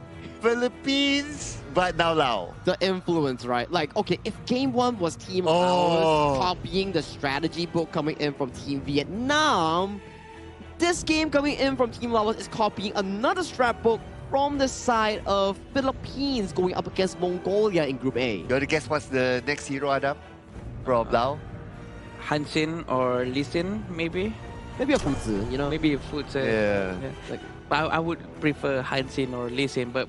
But okay, it's banned. Yeah. Yeah, they know what's going on. They start to see that, we know what you want to do. But this is very important, right? Because Liu Shan is the only hero that can disrupt towers. So Saudi Arabia needs to be ready with that. They need to be ready with a more tower-friendly skill sets. Probably with Heino. That's true. But Heino's banned. Heino's banned. Oh, very smart. Even the bans are the same as the exact day where Philippines went against Mongolia here. So coming into the second phase here, if you want more tower pushing capability, I do think that jungle-wise, they have already locked in the pick known as the Fang. What else can they do for Farm and Clash? I think it's going to be interesting for Farm and Clash. They have to choose something that really can clear quickly. But I think Zia has to be picked from Saudi Arabia, right? Because it's open right now. I mean, Yuan can go to Rome. They need to get the Zia to stop the Milady from doing anything. Because Zia can really benefit from each of the small little robots, the robot minions coming in from Milady. Yeah, I will agree as well, like the Zia, right? If he doesn't pick the Zia, then he still will have the second chance to pick it. Because I don't think Laos will go for the Zia. But what if the Fang goes as a farm? I think they'll go to the jungle and then pick something like a Luba number 7 maybe that breaks towers really, really efficiently. We saw that in the Philippines versus Mongolia series, right? And maybe in the final pick in the Clash lane, something that can push towers fast too. I'm trying to go with my entire list here as we get a bit of a TikTok dance move coming in from Sahalov, you know, he's vibing in it, you know, he's trying to make it make sense. And Lee Sin, we're getting it, you know, we're getting the tower pushing strategy coming in from Team Laos. Okay, I want to ask you something, Sagi. Why Luban?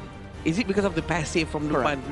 The Gatling gun, you know, you can hit it like away from the tower, you can still poke it when there's no minions. That's the general idea coming in from the side of Team Laos. And then Lee Sin, for me, you gotta wait until level 4 before you can actually get online here. So that's the finalized draft coming in from Team Laos. For KSA, stock standard stuff coming in from them. They want to be able to fend off this aggression on those tower pushes. Oh boy, we want to see on how Duns and Ukyo is going to be, because we don't know who's going to go to the jungle, who's going to go to the Clash just yet. We've seen some Clash Ukyos, but who's going to play what? Ukyo is going to go to jungle and Duns going to go to Clash. Will they be able to stop the onslaught coming in from Laos? It's going to be hard, right? Like, what sort of wave clear do you have from KSA? Yeah. The best wave clear, you can argue, Ukyo. That is like the best. But if you use his skills to wave clear, he needs to fight. So, I don't know about this, man. Like, okay, what's the other best wave clear? Unless maybe if Yu Huan goes with items that explodes when he uses skills, something like a scepter, but of course he has to go with the venomous stuff first. But a scepter would be helpful, I guess. And I agree with you. Actually, they're gonna have a bit of a problem trying to clear waves, except for Anas. If Anas has, you know, his animation, but he's a farm lane, right? He's not someone who can just use one skill and boom, clearing out an entire wave. Yeah, he needs to focus on well, dealing damage, right? But we can see that, okay, this is going to be a very, very hard game for Kingdom of Saudi Arabia. Just by clearing waves alone is going to be a problem for them. Yeah. Rotation coming in from them, really try to focus towards the bottom lane. Very aggressive from Sahala with the Liu Shan. He's going to dive into the tower. He's not going to hit the tower yet. Not going to try to use this route. Milady is also nearby, but Villacon actually managed to get Mua within the first minute and 27 seconds. Yep, one of the tankier heroes taken down just like that, but now they're gathering at the bottom. Here comes Yosef aside as well. Looks like they might get Shahalaf. No Shahalaf. Oh, he does have his shield and he will be saved by it. Not only that, he does have the movement speed. And looks like nobody from Lao actually went down.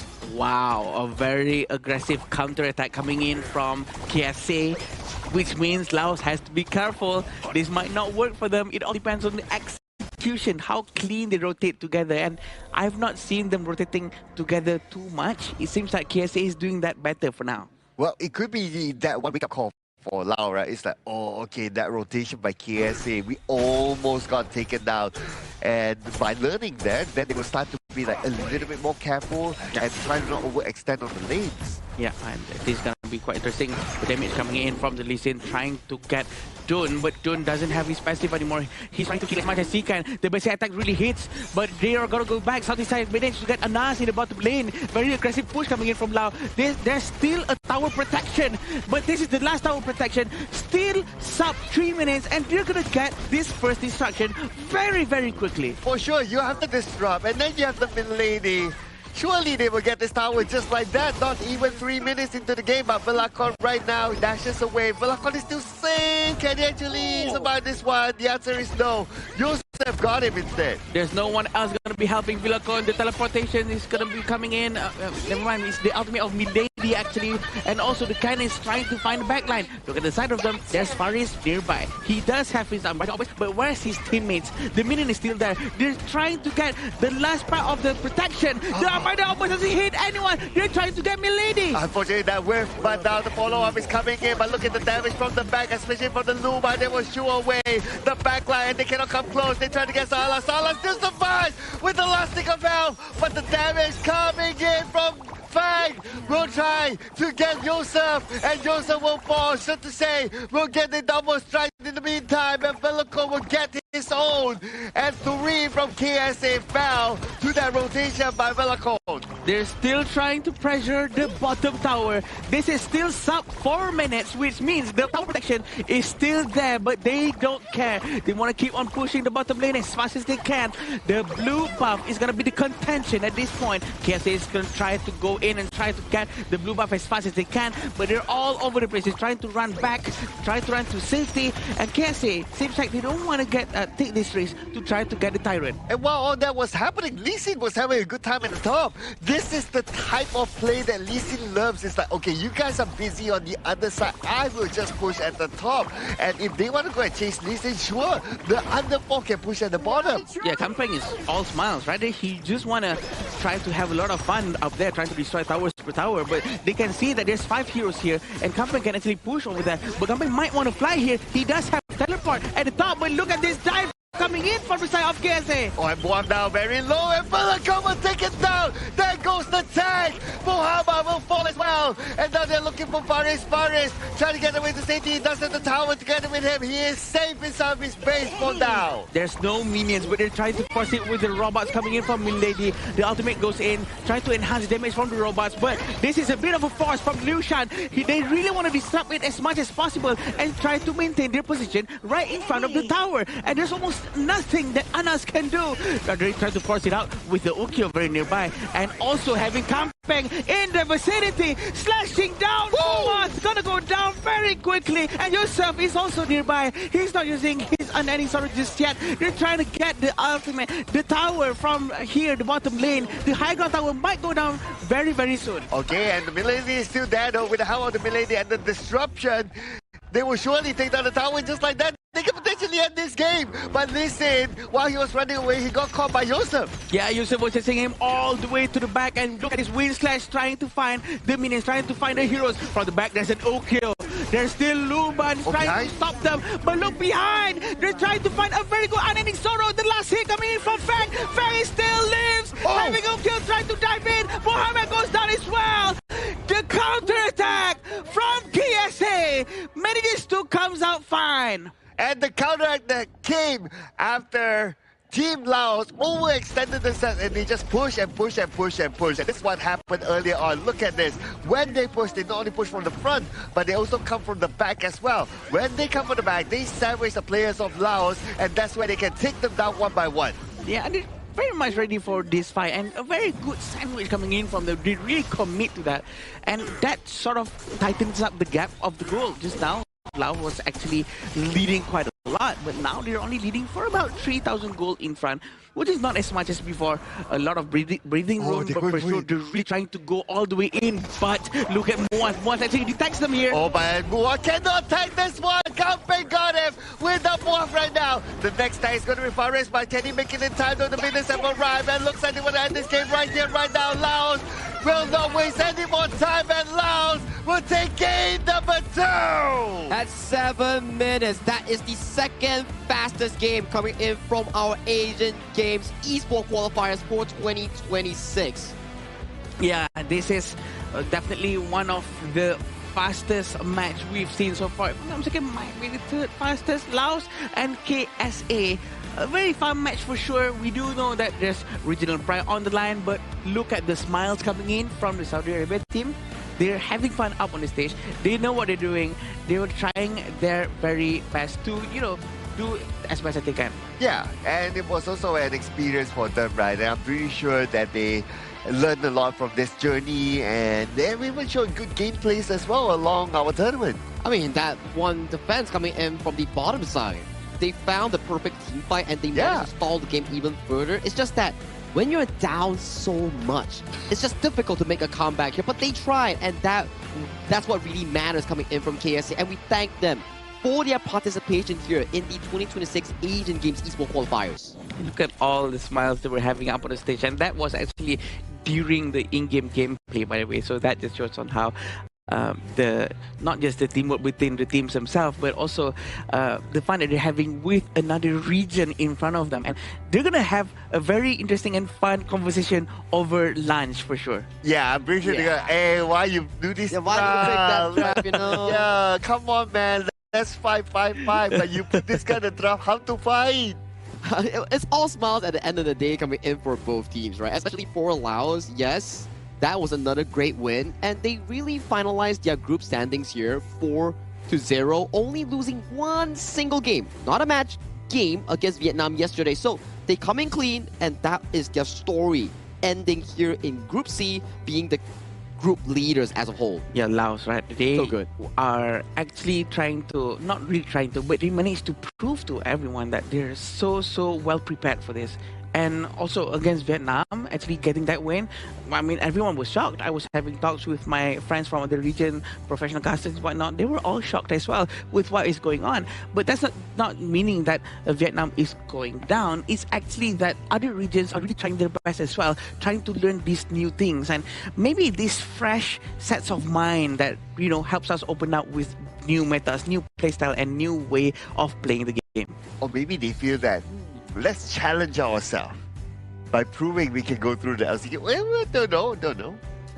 It's a bit of a give and take, right? If you can always qualify through the main event, sure, greatest part of the story here, because maybe in their training, they kind of got shook, losing to Kazakhstan and then losing to Laos. But the interview is ready with Mara on the stage and a representative coming in from Laos.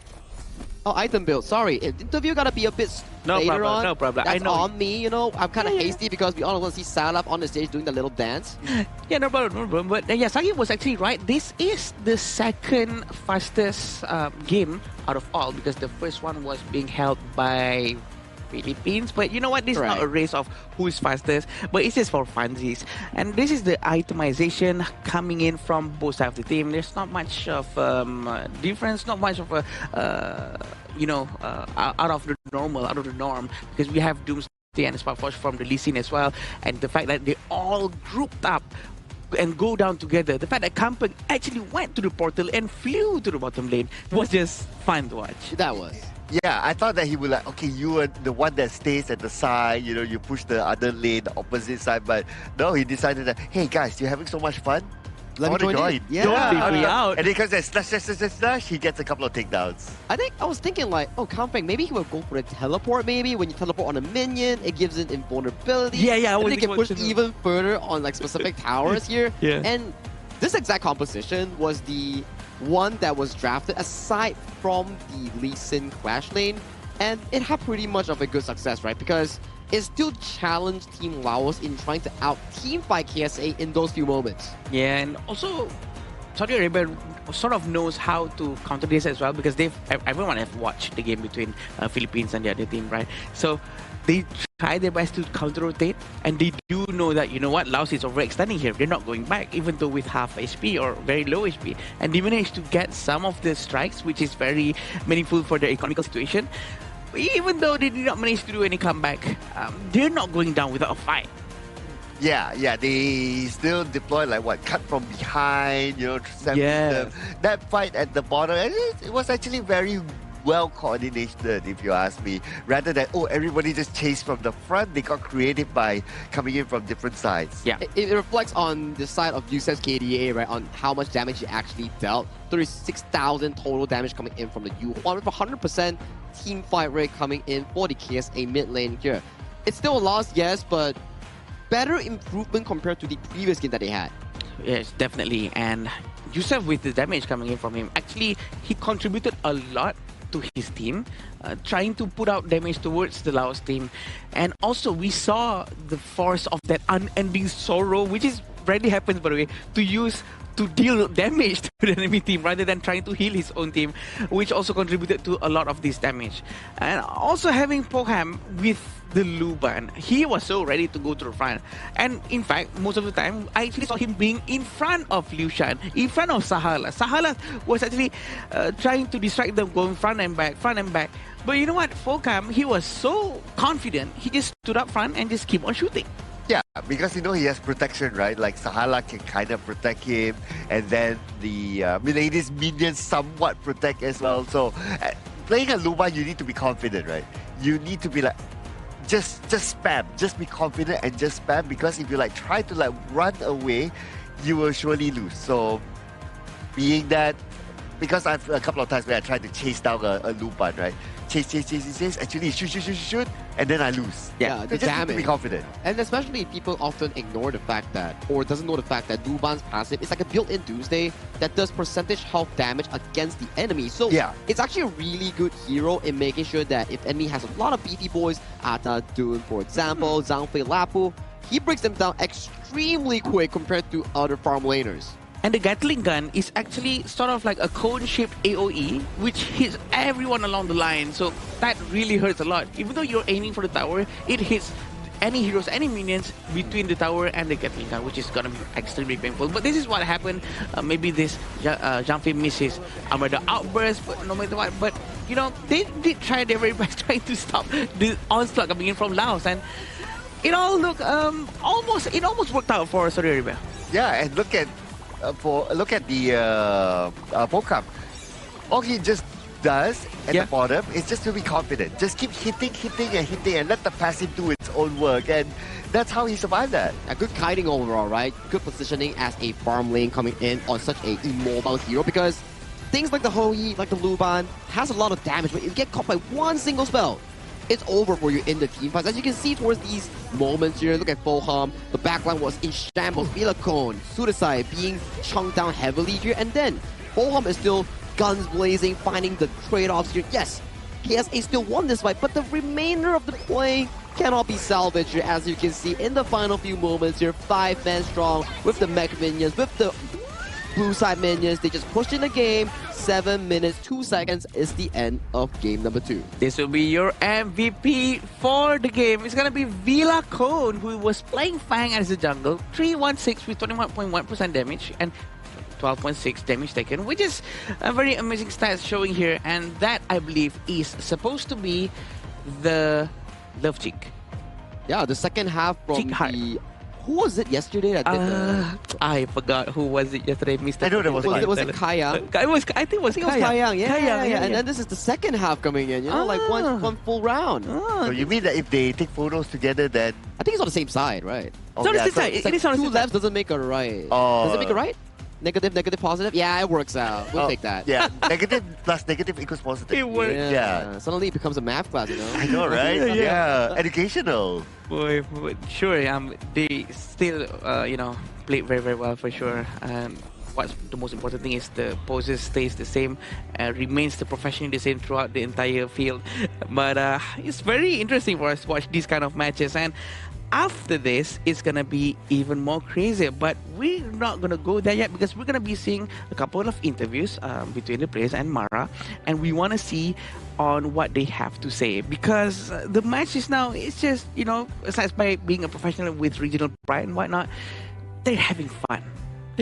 Absolutely right. And I wonder if we will see Salah though.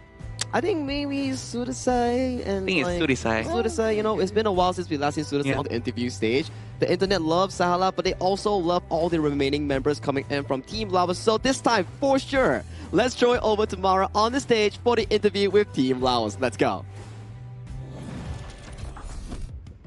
Team Laos finishing strong at #1. Congratulations. Thank you. We saw different strategies in game 1 and game #2. What we noticed, game #2 was slightly different. Instead of focusing on strikes, Team Laos focused more on the objectives, map control, towers. What made this shift in the strategy? What happened?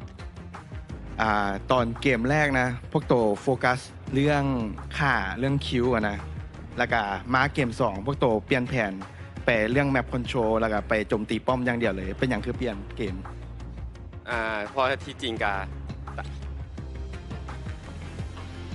ตั้งใจว่าสิเฮ็ดแบบสถิติแบบจบไว้สินะแต่ว่าแบบมันกับบ่ทันนี่สิ As the plan they want to make a new record for the fastest game and then they plan change to fight the tower only. Yes. Oh, that's why. Okay. Were you aware that you now have the second fastest game of the tournament? Thank you. But your aim was actually to have the fastest. เป้าหมายแมนอยากได้ที่1แม่นบ่ แม่น yes. Why is this record so important to Team Laos? เป็นอย่างเรคคอร์ดนี้คือสำคัญก็อยากให้เป็นผลงานที่ดีของประเทศอยากให้แบบว่ามีสถิติดีๆที่เกี่ยวกับรายการแล้วก็เป็นแบบผลงานที่ดีของประเทศไปนำ because he want to make a new record to be the proud of Lao people and then to be the proud of the HOK game. Oh wow, so you wanted to make a statement. But you know what, regardless, you guys are already making a statement because you are #1 in your group. How does it feel to be #1 to show the strength of Laos? รู้สึกจังได๋ที่ได้เป็นท็อปของกลุ่มก็ตรงตามเป้าหมายที่เราตั้งไว้แล้วก็แบบก็รู้สึกภูมิใจในทีมทุกคนและก็ทีมงานทุกคนที่เฮ็ดเวียกมานำกันอย่างหนักก็รู้สึกภูมิใจ He is very proud of everyone that working together with him and the team that practice with him all the time and for the family that support him as well. He's very proud at the moment. And you can also give a shout out and a message to your supporters, your family, everybody back home that's watching you. อยากว่าอย่างนำครอบครัวทางบ้านและก็ผู้ชมที่อยู่ประเทศลาวก็ขอบใจทุกคนที่ตามเชียร์พวกเรามาตลอดแล้วก็พอเทศให้ดีที่สุดต่อไปในเมนสเตจที่ญี่ปุ่นแล้วก็เลยขอบใจ He said thank you for supporting him and then also thank you for supporting Lao team and please focus on the next main stage in Japan for Lao team as well. Thank you. Once again, congratulations. Thank you. It's okay that you didn't get the fastest record. Second is still great, but what matters even more is that you're #1 in your group and you're heading to the Asian Games. Yeah, thank you. Now we'll head back to our casters. Lead the gorge. As you can see, right, even though Laos and also Philippines are not in the same exact group, but the competition still remains as they want to compete for the fastest time record in the 2026 Asian Games eSports qualifiers. Yeah, unfortunately for them, they got second. Exactly, and amazing. Congratulations for them for sure. They deserve to be very happy bringing the name of their region up onto the stage and being able to represent everyone at home. It's just such a feeling that undescribable, right? So that's why he's all smiles up there. And you know what? Congratulations. You know when I would feel that feeling of undescribable? Undescribable? How? Yeah. If I get to feel the official gaming phone for 2026 Asian Games esports events Honor of Kings qualifiers, which is iQOO, the same phone that's being used by these players to pull off those amazing moves there that you can see on screen. I mean, if I were to point something like a Hansen, Arlie, Shangguan, Maishunui, things that need like immediate combos, and you need a good phone, iQOO 15R is definitely something that you can check out too. So thank you so much once again for iQOO for sponsoring this prestigious event. But gentlemen, the next series that we have on our line, now stakes are higher. If just now between KSA and also the side of Laos was about pride, glory, and also securing #1, this upcoming series is about securing the final slot to our last chance stage. I think what makes it much more heavier in this one compared to getting #1 or #2 is that getting to know whether or not you're actually going to the main event, which is, you know, much more valuable, right? Yeah, I mean, this one is also like a very tight one as well, right? Because this will determine whether you play tomorrow or you don't play tomorrow. Yeah. Right? Yeah, I mean, okay. The situation is like this, right? In Group D, let's imagine you have Hong Kong, China, and also Republic of Korea. Yes, they're still playing today, but they're already guaranteed 100% into the main event of our Asian Games. But for Singapore and Syria, they're 1-2, 1-2 each. Whoever wins becomes 2-2. Whoever loses becomes 1-3. Winner goes last chance. One more fighting opportunity against Vietnam, Uzbekistan, and also the side of Kyrgyzstan. Loser stops here. Yeah, that one more fighting opportunity. Having that opportunity is what makes it so golden, so important for them to have right now. So it's going to be very interesting for us to see and witness the Singapore versus Syria after this, trying to battle it out in the Heroes Gorge of Honor of Kings. Well, before we actually go into that fateful matchup between Singapore and also Syria, we'll need to go to a short break before we bring you the inevitable match between these two regions. So see you later.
Who will be the next to shine on the Asian Games stage?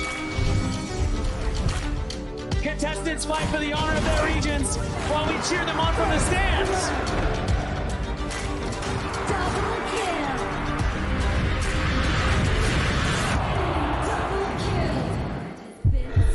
This is a challenge, but it is also an opportunity. The tide is turned.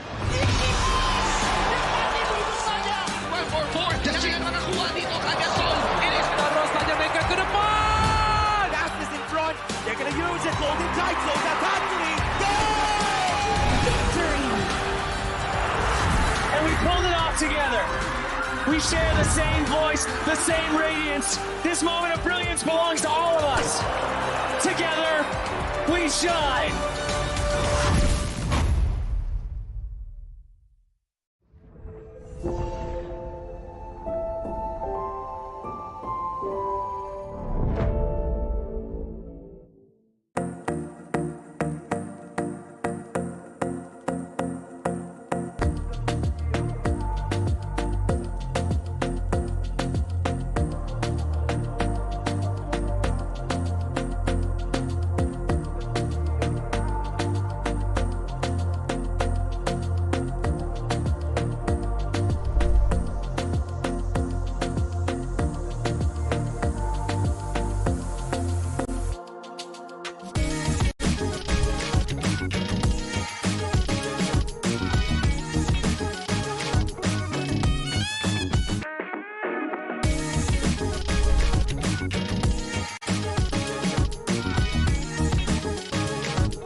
three. Can he finish the Jordan? Jumping on the Welcome to the 2026 Asian Games Esports Qualifiers, Honor of Kings. 20 regions, one stage, and only the strongest 9 teams will earn the right to shine above the rest. Taking place in Malaysia, June 13th to 21st, 2026. Coming to Malaysia, this is the battleground where teams fight for the right to qualify for the Asian Games.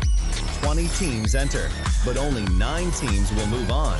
Apart from the 20 regions, there are 3 regions that have direct qualification. Here is the 2026 Asian Games Esports Qualifiers Honor of Kings format. First, the 20 teams will split into 4 groups of 5. In each group, every team faces every other team once in a single round robin, with every match played in a best-of-3 format. That means every match matters. Every game matters. Every single point matters. The point system is simple. Win the match, earn 1 point. Lose the match, earn none. At the end of the group stage, teams are ranked by the total points they've collected. And from there, the road begins to shine. The top 2 teams from each group qualify directly to the Asian Games main event. That gives us 8 teams advancing straight out of groups. But for those not through yet, the light isn't out. The teams that finish 3rd in each group still have 1 more shot. They move into the last chance stage. There, they battle through one final BO3 single elimination bracket until 2 teams remain. The 2 teams will then face off in a BO3 match to claim the one final qualification slot. So in total, 9 teams will make it through, 8 from the group stage and 1 through the last chance stage. That is the rule. Now it is time to see who can rise through it. From across the world, regions gather here in Malaysia. 20 teams, and only 9 will qualify. The path is set. The stakes are clear. Together, we shine. Stay tuned, and we'll see you at the stage.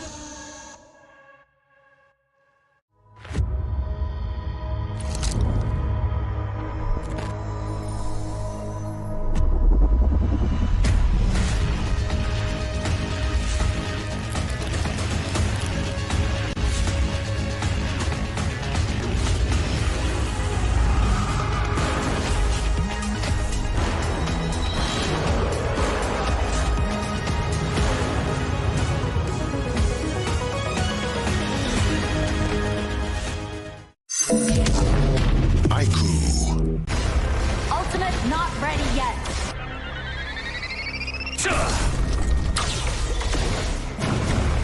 You have slain an enemy. My magic murmurs in ecstasy.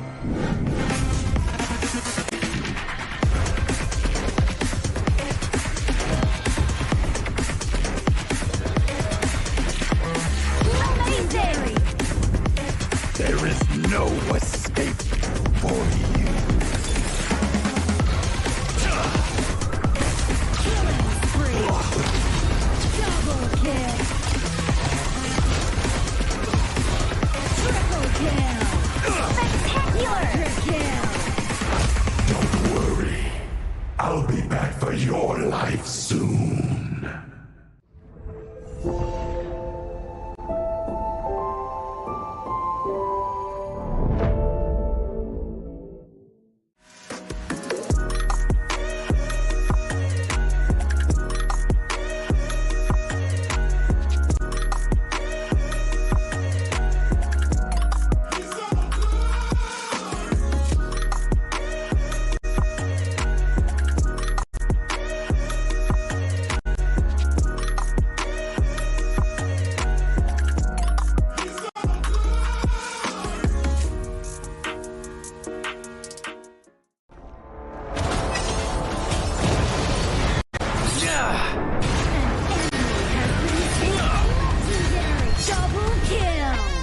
Shall I compare thee to a summer's day? Don't engage. Don't cross us like insects. Slain an enemy. Defend our base. Our playground tower is under attack. Amazing! Unbelievable! Triple kill. Ah, the fragrance of romance. Ally has been slain. Rampage. Double kill. Triple kill. Spectacular. Pentakill. Lady Fortune is on my side.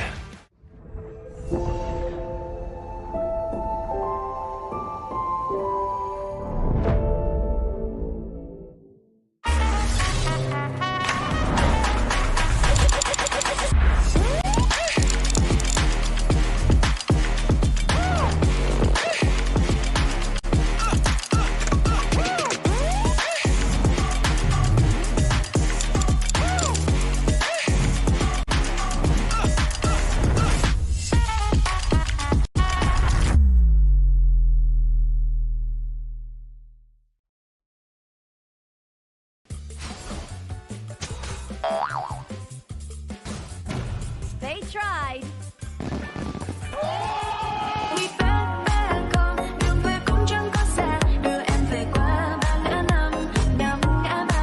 The new Spritling skill, Dig It, is a passive skill, which will automatically trigger at fixed times each match, up to a maximum of 10 times. The skill grants guaranteed standard rewards like gold, XP, shield, health recovery, and more. There's also a small chance to uncover mysterious grand prize effects during the match. Dig It may also produce tradable high-value treasures. Detailed information about acquired treasures will be shown after the match ends. Each treasure has its own rarity and storage size, and obtained treasures will be automatically stored in your warehouse. If you want more high-quality treasures, make good use of the Treasure Fusion feature. You can also copy and share your code so friends can help speed things up.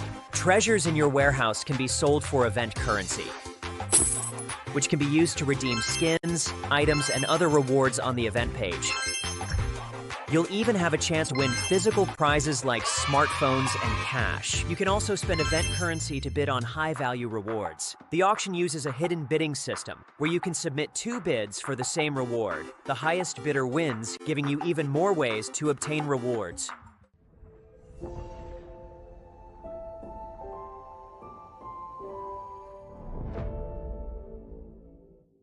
Itu kontra kita. Relax, bro. Phone aku! Jom ke bara. Mountain Dew!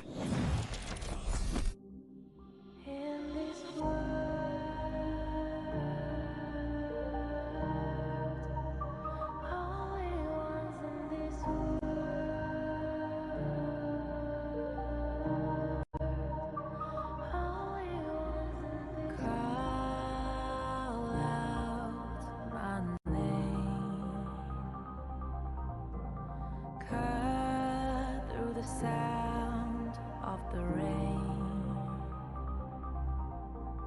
No matter how I feed the flame,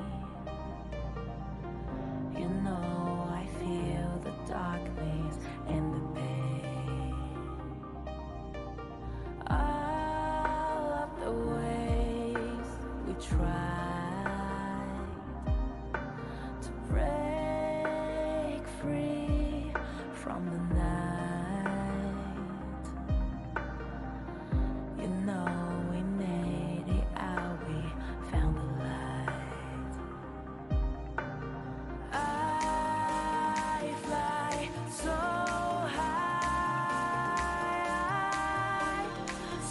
high, light up the skyline. Let's do it this time, like it's a whole new vibrant world.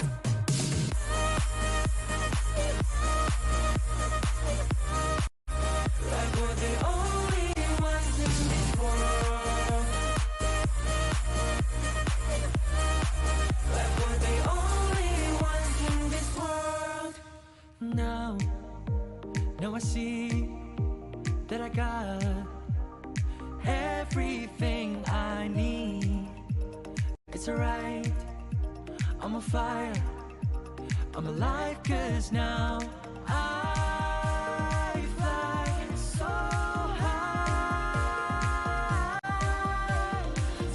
high, light up the skyline. Let's do it this time, like it's a whole new colorful world.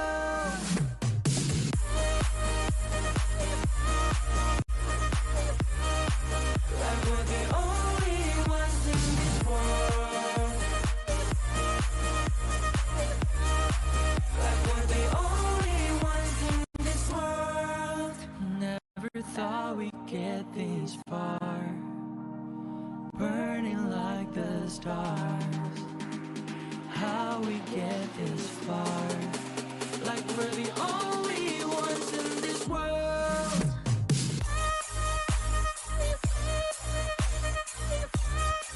Like we're the only ones in this world. Like we're the only ones in this world.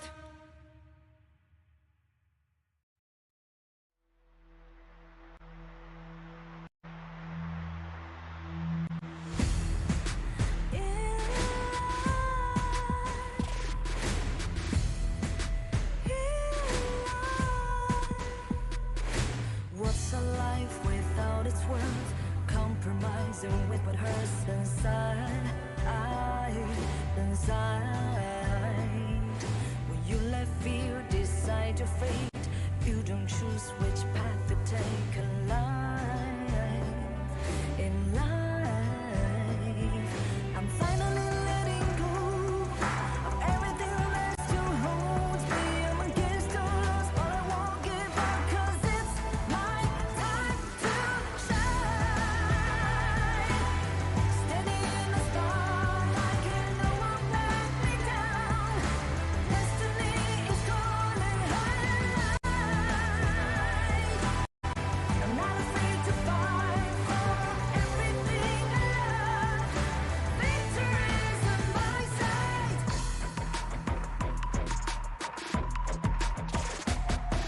The more we lose, the more we gain. The more that nothing stays the same. In time, can love ever, can forget. What you see is what you get. Sometimes,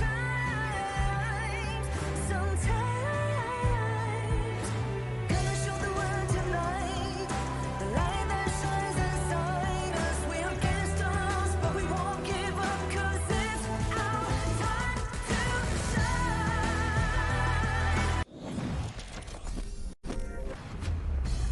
Welcome back to the day number 8 of the 2026 Asian Games Esports Qualifiers for Honor of Kings. We had 2 back-to-back amazing series thus far. My name is Sagi, and it's not over yet because today there's more matches coming up, but we do have a substitution on towards the caster desk. Please welcome Holler and also Sir Cloud. Yeah, Spartanker actually tagged me in, so I'm here just for this day. No, I'm here for the rest of the day, but I'm happy to be here with Cloud. Of course, Sagi here. Yeah, looking fine with your suit here. Thank you, thank you. Keep your eyes up here. My eyes are up here. Okay. I'm just saying. Okay, I know I'm showing a little bit of cleavage today, but you know, it is what it is. Let's look at my eyes, okay? Up here. Give me that. I'm definitely eyes off that because what my eyes are on right now is the 1,688 token voucher that you actually claim for legend skins. You know, legend skins, you know, it's pretty like, you know, high price up there, but they're giving it for free if you just do your missions, get some consignment market, you know, the new currency, and then you can get this in your bag for free. Wow. You got me at free. Yeah, definitely. I hear nothing but free, right? Yeah, me too. Yeah. Logging in, right? Playing those games, getting as many tokens as possible, doing it all for free, essentially. So I will sign up for that. Imagine if you move that free word in front, right? You get our attention first. It's the call to action, right? You know, it's like I say free first, like, oh, free? Yeah. Wait. You keep saying it. I'm looking around. Where's it at? But okay, let's come back into this upcoming series, right? Because series number 1, it was more on towards Nepal finding that victory to secure that final slot coming in from Group B, going into the main tournament event. Second series, might be last in KSA, it's narratively wise, more on towards the funsies and also getting that clear record. Now, the competition begins here. Syria and also Singapore, both in Group D, both tied for 1-2 in terms of the standings here. Whoever wins goes to the last chance stage. Whoever loses bids goodbye. A lot of pressure for both of these squads, right? And I think that going in, I think they had they wanted to be first and second, obviously, but it wasn't going to go into that place. And now that they're in the last day to see who's going to go into the third place final slot, we're going to have to figure it out. Yeah, that final slot is obviously precious, right? Because there will be the chance to play, whether you play again tomorrow or not, and then you have another shot. But that will be a discussion for tomorrow. These two teams, obviously, they are tied in with those scores. Right? So on paper-wise, they're close. They're really close. Like right now, it's only one series apart from them, so it's gonna be very important coming in for this specific series here, especially when we talk about the head-to-head matchup later on, where I think that specifically, right, for these two teams, it's more about the mid lane, how they control that tempo and how it affects those side lanes here. Yeah, that was the biggest difference maker, especially when they were going up against Sri Lanka. I mean, both of these squads had only beaten Sri Lanka, but it kind of started with that mid lane, right? It created that tempo, it created a lot of value. So if they're going to continue on, it really is a bit of a match of like who's the better mid laner, if you will. Ooh, who's the better mid laner? But at the end of the day, right, it's a team game. Correct. So mid laner is going to be one, but everybody else has to play their A game here. For this exciting matchup here, we will definitely want to kickstart it off with a teaser video introducing both Syria and also Singapore coming in for this prestigious match as they battle it out for the final slot of Last Chance stage. Let's go.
The stakes could not be higher.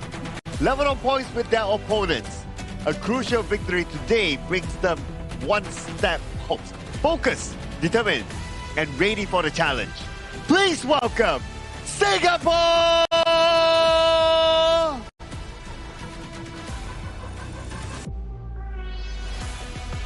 No safety nets left. Tied in the standings and fighting for survival in the Last Chance stage. Every team fight matters. Their destiny remains in their own hands, and they are ready to seize it. Making their way out, Syria!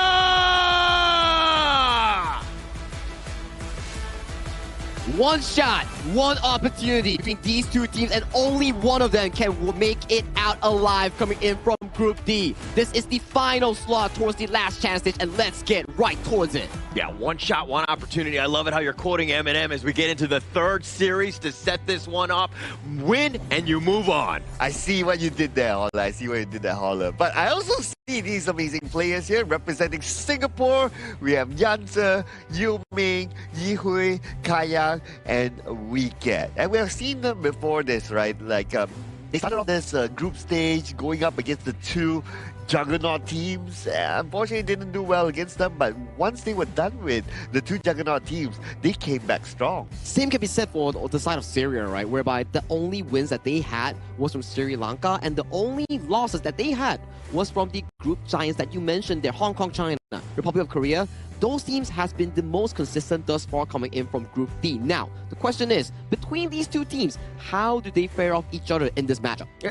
It's so funny because they had literally the same journey. They lost to the same teams. They won against the same one. But Syria going to be made up of Bashar, Amar, Abdulaziz, Ali, and Abraham here. And Syria, this is a squad that, again, found their footing against Sri Lanka. But through the other teams, they really kind of struggled at times. Yeah, so because the data is like pretty much the same, right, between the two, right? So it's kind of hard for us to put forward like who exactly is the better team. It has to be shown inside the gorge.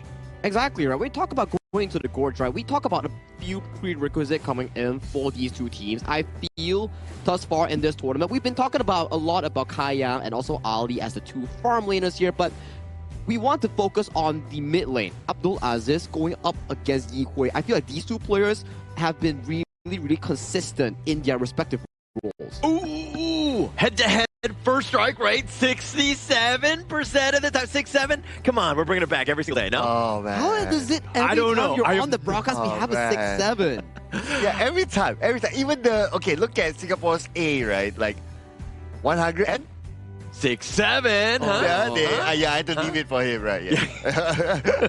I was actually looking around. I didn't know where it was. But I mean, if we're talking about that one, I mean, the total kills, the Singapore squad has definitely done a much higher job. I mean, 61 versus 35, that's pretty much night and day, right? And I feel like true, let's say, the only comparison that we have on the sample size where Singapore went against Hong Kong, China, and Korea, where Syria had the same opponents, I feel like Singapore had more of a winning opportunity against those teams compared to Syria in the other hand. But that's just estimation from the sample size that we are having right now. But dude, hero pool towards Singapore shows that they have creativity. They also have a higher first strike rate as well, which is I got you. 6-7. Yeah, thanks. Go. Yeah. Yeah. He's definitely having fun of it, as of this point, I know, right? I mean, it just shows that they have that versatility. They know how to play aggressive. Numbers-wise, it does look like it favors them. Yeah. And I think it kind of also goes into Singapore a little bit more of the aggressive team, right? Willing to invade, willing to kind of contest a little bit. If you're looking on the other hand, Syria, the 17% first strike rate, usually I look at that as more of like a passive reactive style because the stat doesn't really help you. Correct, right? Where I see another way of we talk about, right? Because Syria has one of the tournament's earliest games where it was the longest duration at the side, but let's compare the stats coming in for these two players. I'll leave this to Holler. Yeah, average KDA, Kayang 6.7 again. I'm so happy today because I get to say it so many times, and I'm sure you guys are going to cancel me by the end of the day. Oh my. I mean, as of this point, I'm not sure whether I'm a Gen Z or you're the Gen Z here, Holler. Well, I dream. I think mentally I'm a Gen Z. But I think if we're looking at the other stats, I mean, the average KDA that you're looking from Ali, not as high. I mean, when you're kind of on the losing end and the KDA overall has not been, in your favor, this is a much tougher spot because, again, you're kind of coming from like a losing perspective and not getting those kills. Yeah, and if you look at not only the KDA, right, like goal per minute as well, a lot more higher for Kayang. I mean, this is also shown by his experience playing in big leagues, right, overseas, right? So he brought that experience here and he knows how to farm really, really efficiently. Average DPM, the same, goes to him. Even the... everything, right? Yeah, everything basically. Yeah. Every stat favors Kayang. I think if we were to go into a more technical analysis on the priority that both teams are giving to their farm laners here, maybe we can think of it like this. Ali doesn't get that much priority as he's on the weak side. Weak side doesn't mean you're weaker. It means that you're playing as the pressure-absorbing lane, that you're giving more room for the Syria members to find plays across the gorge. Aside for that, Singapore, maybe they're putting more resource into the pockets of Kayang, banking him to carry in that mid to late game. But that is definitely the winning strategy, right, from Singapore, right? Kayang is the guy. He needs to be, left alone, let him farm as much as possible because, again, he will get you over the hump. Cloud, you were talking about the fact that he came from the IKL. He was previously on Visaka Esports. I mean, that is a guy who has a lot of history, right? He knows how to carry, so why not, again, let him shine?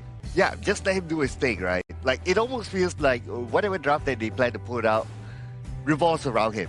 It's like, okay, dude, what do you want to play, right? Okay, I want to play this. Okay, let's play around or draft around that and allow your playstyle to just flow and everybody just follows from there. Basically putting him as that leader within the game. And with that as well in mind, they're coming in towards the draft with Singapore on towards the red side and Syria going into the blue side here. So draft matters a lot. I want to see what kind of priority that both teams will be having coming into Game 1 of this important series upcoming between Syria and Singapore. I mean, they're not going to win the game or the series based on this first one. But from what we've seen thus far, where generally the series do not go to that third game because they have so much in terms of momentum and being able to overcome that is very few and far in between. But if we're looking at this one, we have to look at Game 1 as being that most important draft because, again, you want to get that lead going into Game 2. And you have the Guan Yu for the side of Team Singapore. So Guan Yu, obviously, a very fast hero. You need to be able to track him down, especially when he goes missing from the clash lane, right? So Syria, when they pick their hero at the clash lane, he has to be somebody who is able to follow him. Something like a Dharma, something like a Fuzi perhaps, that's fast enough to be able to detect where the Guan Yu is. It's especially important, right? At the very least, you need those heroes to follow up for those subsequent plays. But take a look at the follow-up you mentioned here. Singapore banning 4 roamers straight on, removing any potential pickups here coming in for the side of Singapore's side in, let's say, okay, we have the Eren, we have the Garuda. We don't want to engage on towards our faces here, so let's remove Lapu, Zhang Fei, Lianpo, even the Diadea.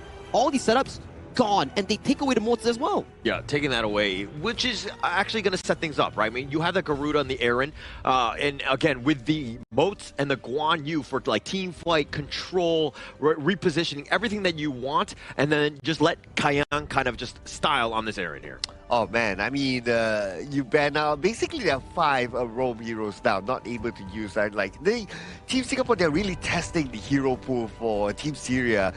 I'm sure their head must be scratching right now, like, oh, what else do we have? We're digging deep right now. And the Dharma is expected. The Zhuangzi, yes, we did kind of talk about the Zhuangzi. It has been missing for quite a while. We've seen it yesterday, right, during the Vietnam series, and it had a pretty good success because it stopped a lot of the invasion coming in from the side of Team Laos. But coming towards this game, it's pretty good coming from Syria. You would think that, okay, Zhuangzi, it's a hero, you don't really get a lot of opportunity to shine, but you don't need to because there's so much setup coming in from the side of the clash lane and mid lane of the duo engaged from Syria. And from Singapore, pretty stock standard, front to back composition, play it slow, but with the Zhuangzi's appearance, it sort of mitigates the side of Yanzi on that Guan Yu flank. Yeah, and actually, look at how much research both of these squads have gone in. I mean, they, in terms of ban, draft, everything, they just want to get quickly into this game, the ever pivotal game #1. But before you take off, Sagi, who do you give the edge to in terms of just draft alone? I feel Syria's draft is really consistent, and they have attack and defense rounded out in one single composition here. It's coming down to execution,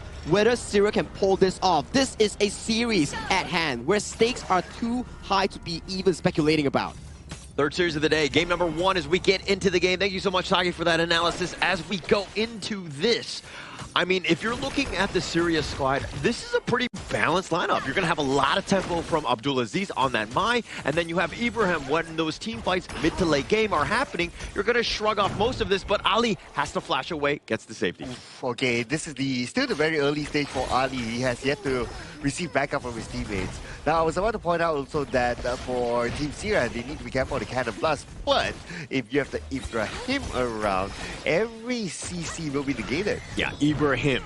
It will be him, right? Because he's the guy where a lot of the guys are going to be looking into in terms of those team fights. Because the butterfly effect, they have a lot of control on the Singapore side. And he, again, if he's able to just kind of shake everything off for the rest of the squad, you know that the rest of them can clean up because they have a lot of damage. I see what I did with the wordplay there. Hey. Okay, but about winning conditions, right? So you have Ibrahim that can be very defensive for the team, but when will be the right time for Syria to be offensive? Well, I think that they want to go early, right? Set the tone. Let Abdulaziz wave clear. Let him continue to hit those outside lanes. Like this stuff in the free in the top lane, I feel like they should have already been there. Oh, okay. But they're still putting a little bit more focus at the bottom. I guess they want to try to scale Ali, which is understandable, right? Because when it comes to the late game, who is the best damage dealer for Team Syria? It's only their farm laner. Yeah. Pretty much no one else. Yeah, nobody else. It's like a 4 protect 1. But again, with tempo, Abdulaziz, these are the moments. This type of gank attack. Look at how far Singapore are up. This is a potential huge win for Syria if they're able to find him. Okay, but here comes the engagement, beautifully done, but who's there to follow up? Unfortunately, Ali was not ready yet, so that could have been a little bit too early. Yeah, they were not on the same page. I mean, Abdulaziz goes in, Ali's on top, but mind you, Ali wasn't even level 4, so he didn't have that stun. So it seems like a little off in terms of the perfect timing and to get that execute in terms of that, you know, that kill there. Yeah, if he had level 4 and he was in the right position, then maybe they would have gotten something. At least one is still okay, right? Because getting the Moser might not be the easiest of tasks because of that small shield after his dash. But it's okay. I mean, it's a learning, and hopefully they observe that and they can do better in the next engagement. But you want to be threatening as Abdulaziz, right? Whenever you're off the map, you want Singapore playing scared, where they're like, any brush, he might be there. Oh, but look at the damage here. But Ibrahim, no issue for him to absorb that damage as long as it's him and he can still heal. He does have the heal spell as well, so that kind of damage is still alright for him. Yeah, it looks like he's thinking about recalling. I don't think that that's the right decision. I think that, yeah, you're a little bit low. You still have that heal, and I think that maybe you stick in because you want to stay in lane, especially because the 4-minute mark is about that. Right, okay, here comes Abdulaziz. He sees his target and he will engage, but Kayang will not be able to survive for that long. I thought for a moment that he was able to escape, but looks like not. Yeah, it was just the one last projectile, and that was enough to get the killing blow onto Kaiyang. Again, he got a little bit caught out. They were trying to be aggressive Singapore, while Yihui is actually made that rotation. So they were looking at numbers. They didn't know that Abdulaziz was going to be there as well. Okay, now engagement onto Amar. Amar with the negotiate will buy a little bit more time for himself to have those skills cool down, and he's able to jump over the wall inside back to safety. Yeah, a little bit of an invade here in Singapore. This is kind of what you want to be doing. You want to, Ammar to not have such a free clear. And again, this is setting it up for this 4-minute tyrant coming up now. Okay, the Ghost Ship is not up yet, so guess by a little bit more time. That Ghost Ship is going to be important here, but Team Singapore didn't know that the Ghost Ship is not there. They're taking advantage of the situation. The tyrant is very low right now. Will they go in? Yuming will still get it. The Ghost Ship is up, but a little bit too late, but still they're trying to go for the back line. And right now, Yihui is in trouble. Yihui will be taken down. Team Syria will not go down without the fight after losing their tyrant. They got the Yihui after the fight. Syria, the way that they were able to wrap that one around, they came from all angles, right? So Yanzi hit largely his Razor Cavalry. It's going to be mitigated because of the fact that, again, they're spread throughout. Trying to get that perfect Razor Cavalry when from one angle is much easier than multiple and when you're getting affronted on. Yuhei got caught out. And Wicket is able to get away. No. Oh, he does have backup though. And Wicket continues to hold with the thing inside the box. But not enough follow-up from his other teammates. And he will be taken down. But still good effort. I mean, he got a decent box, but he's locking himself in that box as well. He's not getting out of there because he's going to be very, immobile in that stuff. So now Syria on the offensive right now, taking down towers, munching them down like Pac-Man. Okay, and looking at top, the buff will be stolen away. No, the buff is not stolen away. Okay, still a 50-50 here, but they're going to try to challenge for it. The answer is no. Looks like Team Syria, they're all in focus on pushing the bottom lane. Yeah, a lot of space, right? And that's going to open things up for the other lanes. They're going to look to take a little bit of an affront into this mid lane. As long as Singapore is able to hold this one, and they do have a decent amount of wave clear, especially when you have Yue on the Garuda as well as Kaiyang, I think that you're going to be in a okay spot. But they're starting to lose space from that bottom side, and that's kind of where Syria can put pressure on. But the good news is that at least, even though they're losing space, but when it comes to gold, it's not too far of a difference. But in the middle, it looks like we see an engagement here by Team Syria. They go in, but where's the follow-up? Bashar takes a lot of damage, and he will be taken out by Wicket from the side. And not only that, they get a double. Ammar as well will be sent back. And they find Abdulaziz as well. 3 members down from Syria, and it came from the initial jump in by Abdulaziz. He tried to make that play. He hits that. There were 2 or 3 members, and we'll check this replay out. He hits this one, boom, that would have changed everything. He pushed them actually the wrong way, further away from the team, and that bought Singapore space, time to, just knock them down, so to speak. But gotta give it to Team Singapore, like how quickly they responded to that situation. And they got a couple of takedowns from there. And now they're looking to push at the bottom. And Team Singapore, they have to be aware of like, okay, time's up, boys. The players from Team Syria that we took down earlier on, they're back. Now we have to turn back and reset. Yeah, and just like that, the network lead shifted in favor of Singapore. Now they're looking to be aggressive, and Yuming gonna be a problem. Oh, here comes all the way to the back. And we can see Yuming actually survived this one. Okay. With his survival, he managed to absorb those skills, and this could be an opening for Team Singapore, but they will not pursue for now. Yeah, because Yanzi got pushed back. Bashar with a nice truth just being like, hey, you're not getting to the back line, you're not able to jump there, we will push you all the way back. And so basically there's no catch, there's no repositioning, and there's no continued on. But they're going to find something else here. Okay, the players of Team Syria, they kind of low, they have to be extra careful there. But objective done, they got the tower, they turn back, that's okay, because they have to prepare themselves for the next objective, which is the Tyrant in about 35 more seconds. Yeah, I love the way Syria was playing on that one, because not only was Singapore on the retreat, you knew that they weren't going to look to take a team fight. That opens things up for this mid T1. Syria taking that down, understanding when they're low and when to attack. Perfectly timed by Syria, and they got rewarded with that mid T1. Okay, both sides, they want to contest for this one. All right, pauses. Yanzi waiting by the side. Bashar passes by, and that's going to be the push.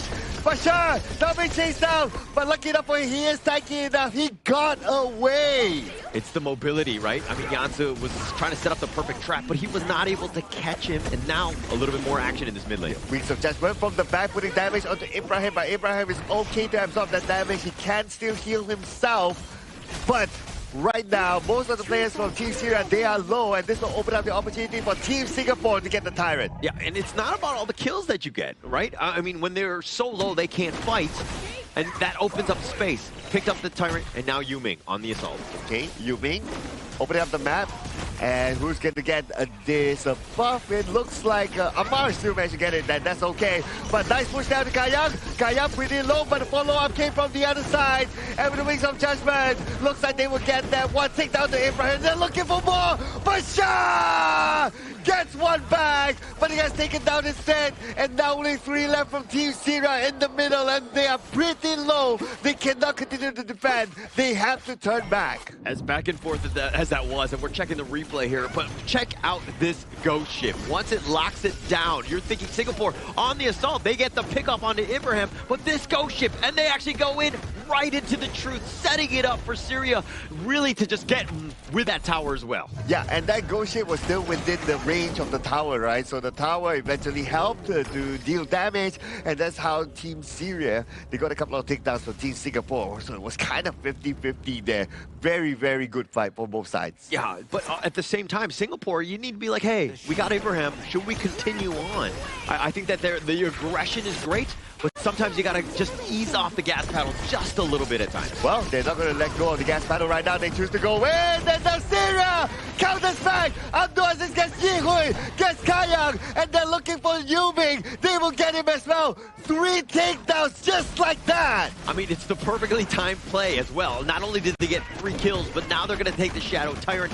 Everything going well for Syria in that team fight because the jump was in, but they had that control. And again, another replay as we go in. Look at how Ibrahim, his placement. There's a lot of stuns. Bashar setting it up for the rest of them, and it's literally just target priority. Burn them down. Yuming, as tanky as you are, you're not surviving that. You have to admire the team up from Syria, right? Like, one call, everybody goes in, nobody hesitates. And because you fight with numbers, you win because of that number. Yeah, and also the target priority, right? If you're burning them down one at a time, just be like, okay, you know, Dune, you know, Aaron, and as long as you're calling out the heroes that need to die in a specific order, and everybody's on that same page, you're going to see them instantly just wipe them out. Right? And that's kind of what Syria are doing right now. Their execution has been phenomenal this game. Oh, and now Team Syria, they're ahead by a couple of 100 goals against Team Singapore.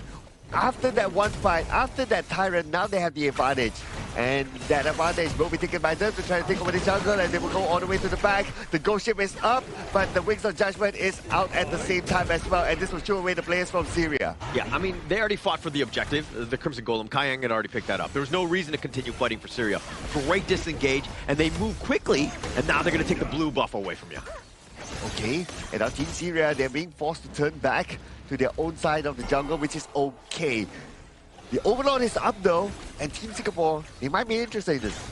I mean, Primal Bond is going to be going away in about 5 seconds. So Syria could easily steal here. So Singapore, this is a very dangerous situation, especially since Weekat uses his flash there. Oh, we're talking about 50% of health there, but then again, they go all the way to the back. But check out the Guan Yu as well. A good attempt by the Guan Yu, Jansen, but then again, will it be enough? They still got up to assist in the process. Ibrahim is pretty low. The cannon blast connected. The damage was there towards Ibrahim. No stun, but he still survives. The attempted initiation by Abdulaziz and Ammar, going in on that one, it didn't seem like everybody was there. Like, there was too many ledges for the entire team to fight. Singapore made them pay by being, again, once they jumped into your 5, they were able to target priority and took down some high priority targets. A great team fight by Singapore there. Oh, and after that team fight, they got a couple of towers in the middle. And with that sort of advantage, are they going to go for the Overlord? Okay, no, not yet. So Team Singapore, they choose to play this safe.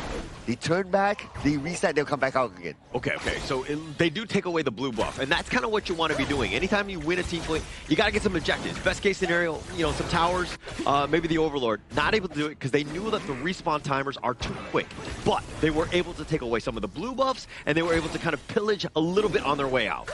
Okay, can see that Yanzi, he's just waiting in the brush right in case anyone repasses by there. But for Team Syria, most of them are playing at the top right now. And they're heading towards the Overlord. Okay, Singapore, they're going to start the Overlord again. No, so this is why they're going for this. They saw that Bashar was clearing the wave in the bottom. Those minions give off vision. Now they have a numbers advantage. It's going to be close. Okay, and Yubi will look in the Overlord now. They're looking for more. And they see the players of Team Syria. They will take down Amar in the process. And with the 4 players of Team Syria left, they have to back out. It's a vision game, right? Those minions were pushing, and that's what they did. They provided that Bashar was there. For him to make his way all the way to that Overlord, it would have taken him time. That was the time to go in, and then Syria were rushed because Bashar wasn't in position to go with that team fight. Amar pays with his life. Yeah, and without Amar right now, without the ghost ship, it's going to be pretty hard for them to win this fight. They need Amar. They have to find time. 10 more seconds before Amar comes out. But they were engaged before Amar is out. And here comes Team Singapore. They're trying to get the backline. And Ibrahim is pretty low. He has to back off. They all will survive. And now Amar is back.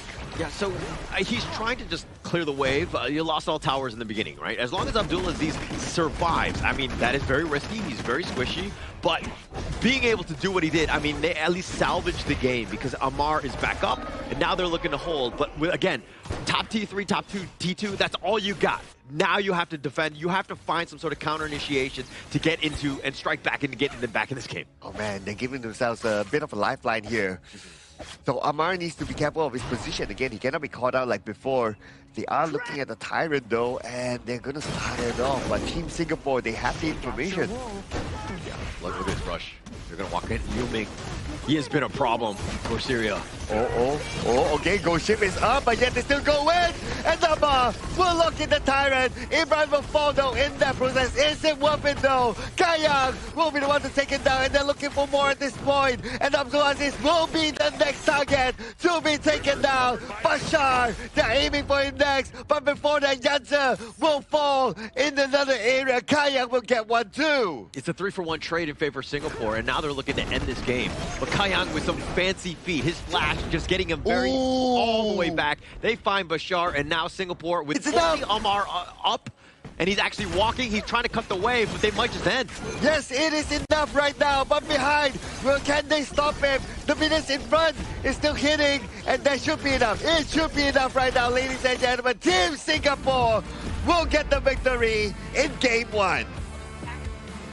And from both Singapore and Syria, they were trading left and right, and it was coming down to those final few moments. Team fights around objective. The Overlord bait coming in from Team Singapore just was one step above their opponents. Two evenly matched squads, right? Correct. And you're seeing that, like, how close they get. I mean, this is a very competitive game, competitive series, and this is kind of what we wanted, right? And at this point, Singapore, in my opinion, they kind of eked this one out. That was very close. It was just a couple too many mistakes by Syria in the end was the ultimate downfall for them in this game. Oh man, super duper close, man. It really felt like until the very, very end, it could have gone anyone's game.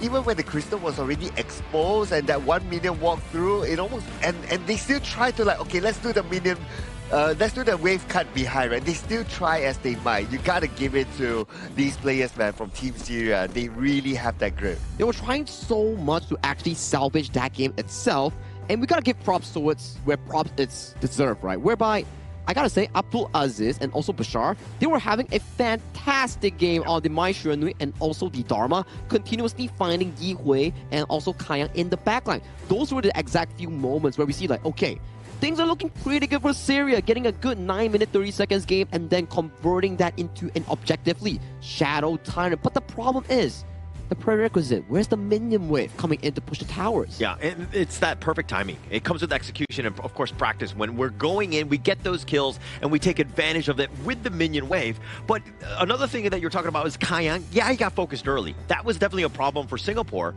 But towards the late game, Kayang was like a slippery snake, and they were not able to catch him. He always got free, and that was how Singapore was able to overcome and take over these team fights. Yeah, and when it comes to team fights, we can see that actually both sides have their own advantages when it comes to team fights. No matter who starts the team fights first, they always know that, okay, as long as we know who to target first, who to follow, and more importantly, they move together. They go in together. Nobody hesitates. Both sides, they were always 50-50 in team fights. And it's always down to those key few moments, right? Even though, like, we say that, okay, this Guan Yu might not have the best game in terms of the counters here because Ata's locking him, Zhuangzi's always marking him, but he was still constantly being able to find those angles and setting up some of the teamfight moments for the side of Team Singapore. And Yu Ming, some crucial smites there here around, and he was that beefy boy coming in from Team Singapore in finding that tankability for some of these damage dealers. They really stepped up this game, right? I think that was the biggest differential in terms of just like, you know, Yanzi, you're talking about how his positioning might have been tough, and he definitely struggled at moments, but he knew when to go in versus like fully committing to a fight. And, you know, just staying alive was his biggest piece because he got low multiple times, almost went in, and those ghost ships were locking things down, and the ability to just kind of disengage was incredibly well played by him. Yeah, the ghost ships were really, really good, right? They were crucial here. And not only his ghost ships, now if you were to look at these stats, right, like damage taken by Amar, 128, he definitely became the key tank. But we also have to give credit to Ibrahim as well. One is about him taking in the damage because he's also able to heal himself as well.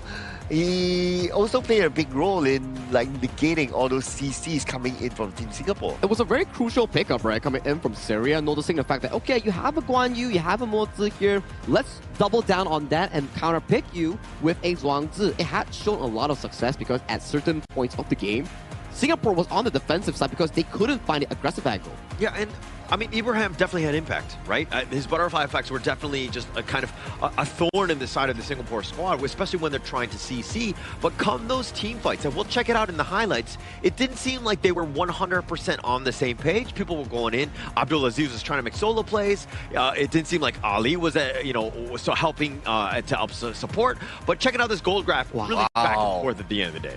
Yeah, it's an illustration of whatever happened earlier on, right? There were moments for both sides. Most of them by Team Singapore. Obviously, that's why they won towards the end. But there were times where Team Sierra, they're like, okay, we could fight back. And some of those fights were really, really good that it almost feels like, oh, are they going to do this major comeback? It's about the 5v5s, right? Like you can see on the stat screen on top of Team Syria, they got 2 Shadow Tyrants here. And Shadow Tyrants are always the game-changing moments where you can actually out-teamfight your opponent, but it comes down to those important team fights where it's everybody's game, you know, like 5v5 around that overload that we can see in the highlights later. That's where it toppled the goalie all the way into the favors of Singapore. Yeah, and I mean, it took them 15 minutes to get there. This is definitely one of the more competitive games that we've seen. I mean, the way that they were able to go back and forth, and it started with this. Yeah, this was the one of the earlier fights, right? And Team Syria, they had the momentum, if you kind of think about it. Like, they started by winning in the farm lane, and then they saw more opportunity at the farm lane, and more importantly, they need to stop Kayang from scaling. And that was a crucial miss, I would say, coming from Abdullah. Although, yes, he has had a lot of fantastic moments in this game, but if that Ryu Engine Flash was the hit, this entire storyline coming in from this play or the game one itself might be a bit different coming in for the side of Syria. Especially since Syria had a better early game, I would say. I mean, Singapore, they had to come back, and it had to come off of his mistake. This is a beautiful truth, by the way. And that was a nice little 2-man kill on that. So Syria had their moments, but these are the kind of fights that I didn't really like, right? Look at they're all over the place. Now they have to run. The rest of them, 4 men, get on out, but you basically sacrifice somebody because, again, they're not all on the same page. Yeah, and I understand why you put Amar in front because obviously he's the tank, he needs to open up the space and whatever not. But when you put him in front, he absorbs the damage. You got to be able to support him. You got to be able to like, okay, dude, once you take in all those skills, like they're on cooldown, I will come in to go to the backline or something like that. But if they left him to dry, then, well, obviously it was countered by Team Singapore. And there you have it, the MVP coming in for game 1 of this series here. His 3rd consecutive MVP of this tournament, Kayang, the farm lane player coming in from Team Singapore with a 724 KDA and a 35% whopping damage dealt. Every single time Singapore wins is based on Kayang's play, right? I mean, he just steps up as the MVP. So if you're on the other side right now, you're looking at it as Syria, like, you got to shut him down, no matter what. All 5 members need to be on top of Kayang. If you don't find him, there's really no reason to take any sort of team fight here. I mean, that's why they gave a lot of attention towards the farm lane side, right? At the early stages of the game, it's like, we gotta stop Kayang from farming. As long as we are able to stop Kayang from farming, we worry less about the late game. Yes, they kind of did, but Kayang found his own space, and that's because of his experience playing in so many big tournaments as well. And he managed to farm through the late game and be very effective. He was really good in terms of like the pressure absorbing. Yes, just like what you mentioned. A lot of the moments in the early game, that 2 key takedowns on towards the side of Syria, whereby he was the crucial target that's been constantly pressed by Bashar and also the side of Abdul Aziz. But as the game progresses, as he started getting the Splendor, the Sage Sanctuary, those were more harder compared to the previous early game that we were to see. And when they can't get themselves on towards the Aaron, things started to look shaky for Syria. Yeah, and Syria, like they saw numbers, they saw Singapore and were like, attack, right? But they didn't know who they were attacking, right? And they didn't know in the fog of war. And it's like a vision game, right? If you know where Kayang is, it makes it much easier. When you go attack and onto Kayang, you're going to take him down. And that's what they need to do better in game 2. Yeah, they probably don't know that, but what I do know is that where we are. Oh, well, we are at the Marriott Pataling Jaya Hotel here, and if you're interested in a fantastic stay, you can definitely check out this prestigious and beautiful hotel here at the Marriott Hotel Pataling Jaya here. It's our official venue and hotel sponsor coming in for the 2026 Asian Games Esports Qualifiers for Honor of Kings. Once again, thank you so much, Marriott Pataling Jaya. As we go into game number 2, I think that we kind of saw like a little bit of execution errors, I would say. Target priority, definitely a bit of something that they need to shore up. But anything in terms of the draft that they could have done better here? I think no. I think Syria's draft was actually really complete and they played it to their perfection in the first 10 minutes of the game. When it comes down to the planning on how they strategize their team fights, I feel like 4 members are on point, but they are not synchronized in terms of the last players coming in, where sometimes you can see Abdul Aziz clearing the way, wanting to come in later for the team fight, but it's a bit too slow for his like past pacing, whereby it's either, okay, 4 members go in, and then the last player is too slow, or the last player is too fast, and the 4th player is too slow. It's a bit desync in the later stages of the game. I saw that too, right? I noticed that, especially when the coordination of a team fight happening, that jump in. Abdulaziz it seems to be like, you were rightly pointing in the sense that like he's very fast, right? He sees a moment, he just goes for it. There's no waiting, there's no patience. But I think that if Syria want to hit on that and take advantage of that, they need to kind of, again, be on that same level. Like that coordination is not really hitting its mark. Well, they have to stay focused, right? And we're coming back into the draft. What kind of draft will we see? The difference this time is that Team Syria will have the first pick. So they pick up Aaron for themselves, and then the Zhangfei, and then the Angela. This is going to be a very different type of setup from them. Now, Team Singapore, they can still go for the Garden mode to counter the Angela.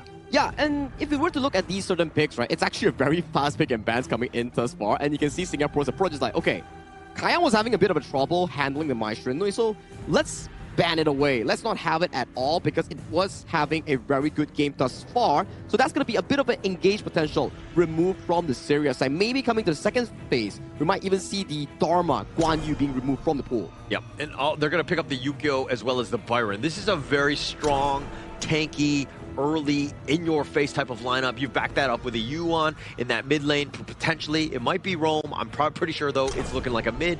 This is a pretty top 3 first phase picks for Syria to deal with here. Yeah, interesting that Team Syria, they banned the DRJ, which is a rather popular sort of farm laner, and totally understandable. But that means that the channel is open, and I think the channel will be great here to be brought in.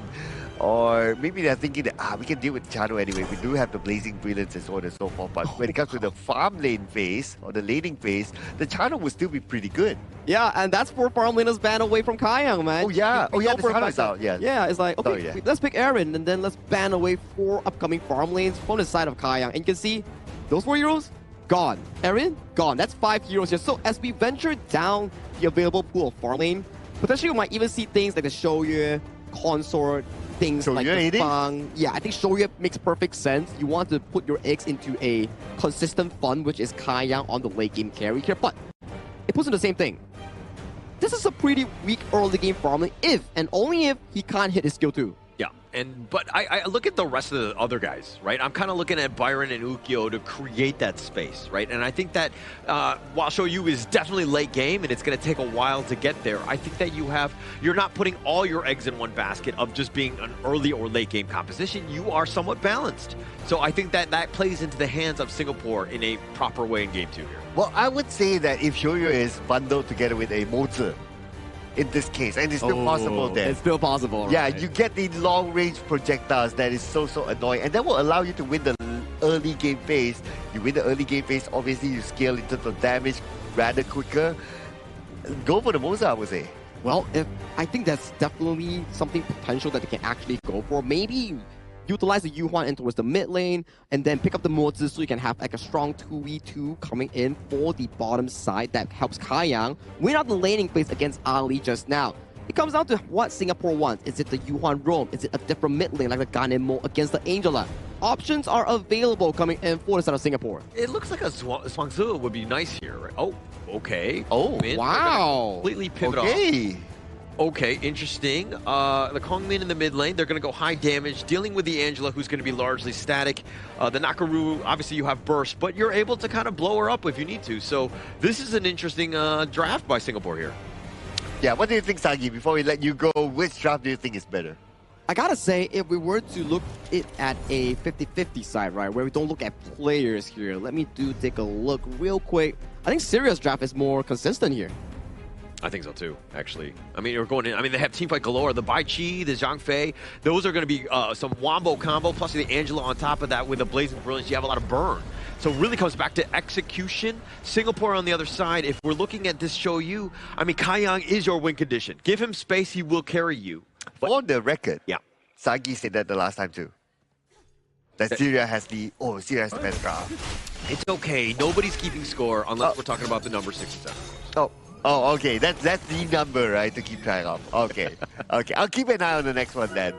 But anyway, I would have liked the Mozi combo together with the Soyu though, because it's so annoying. 2 projectiles, and also you don't have the Arlie on the other side to negate all those projectiles. But okay, they went for this instead. Let's see how it turns out for their strategy. Yeah, and look at how Singapore right now on the they have to dodge the Chaos Cinder. Well, what? Okay, that's 2 Chaos Cinders dodge back to back though. I mean, but there's still, it's about this, the Firehawk more than anything else. I think Singapore, as long as they don't, it doesn't look like Abdulaziz got any sort of value out of that. They didn't get a kill, they didn't get the Firehawk. He's just moseying on his way back to the mid lane. Oh, but look at what's happening at the top though.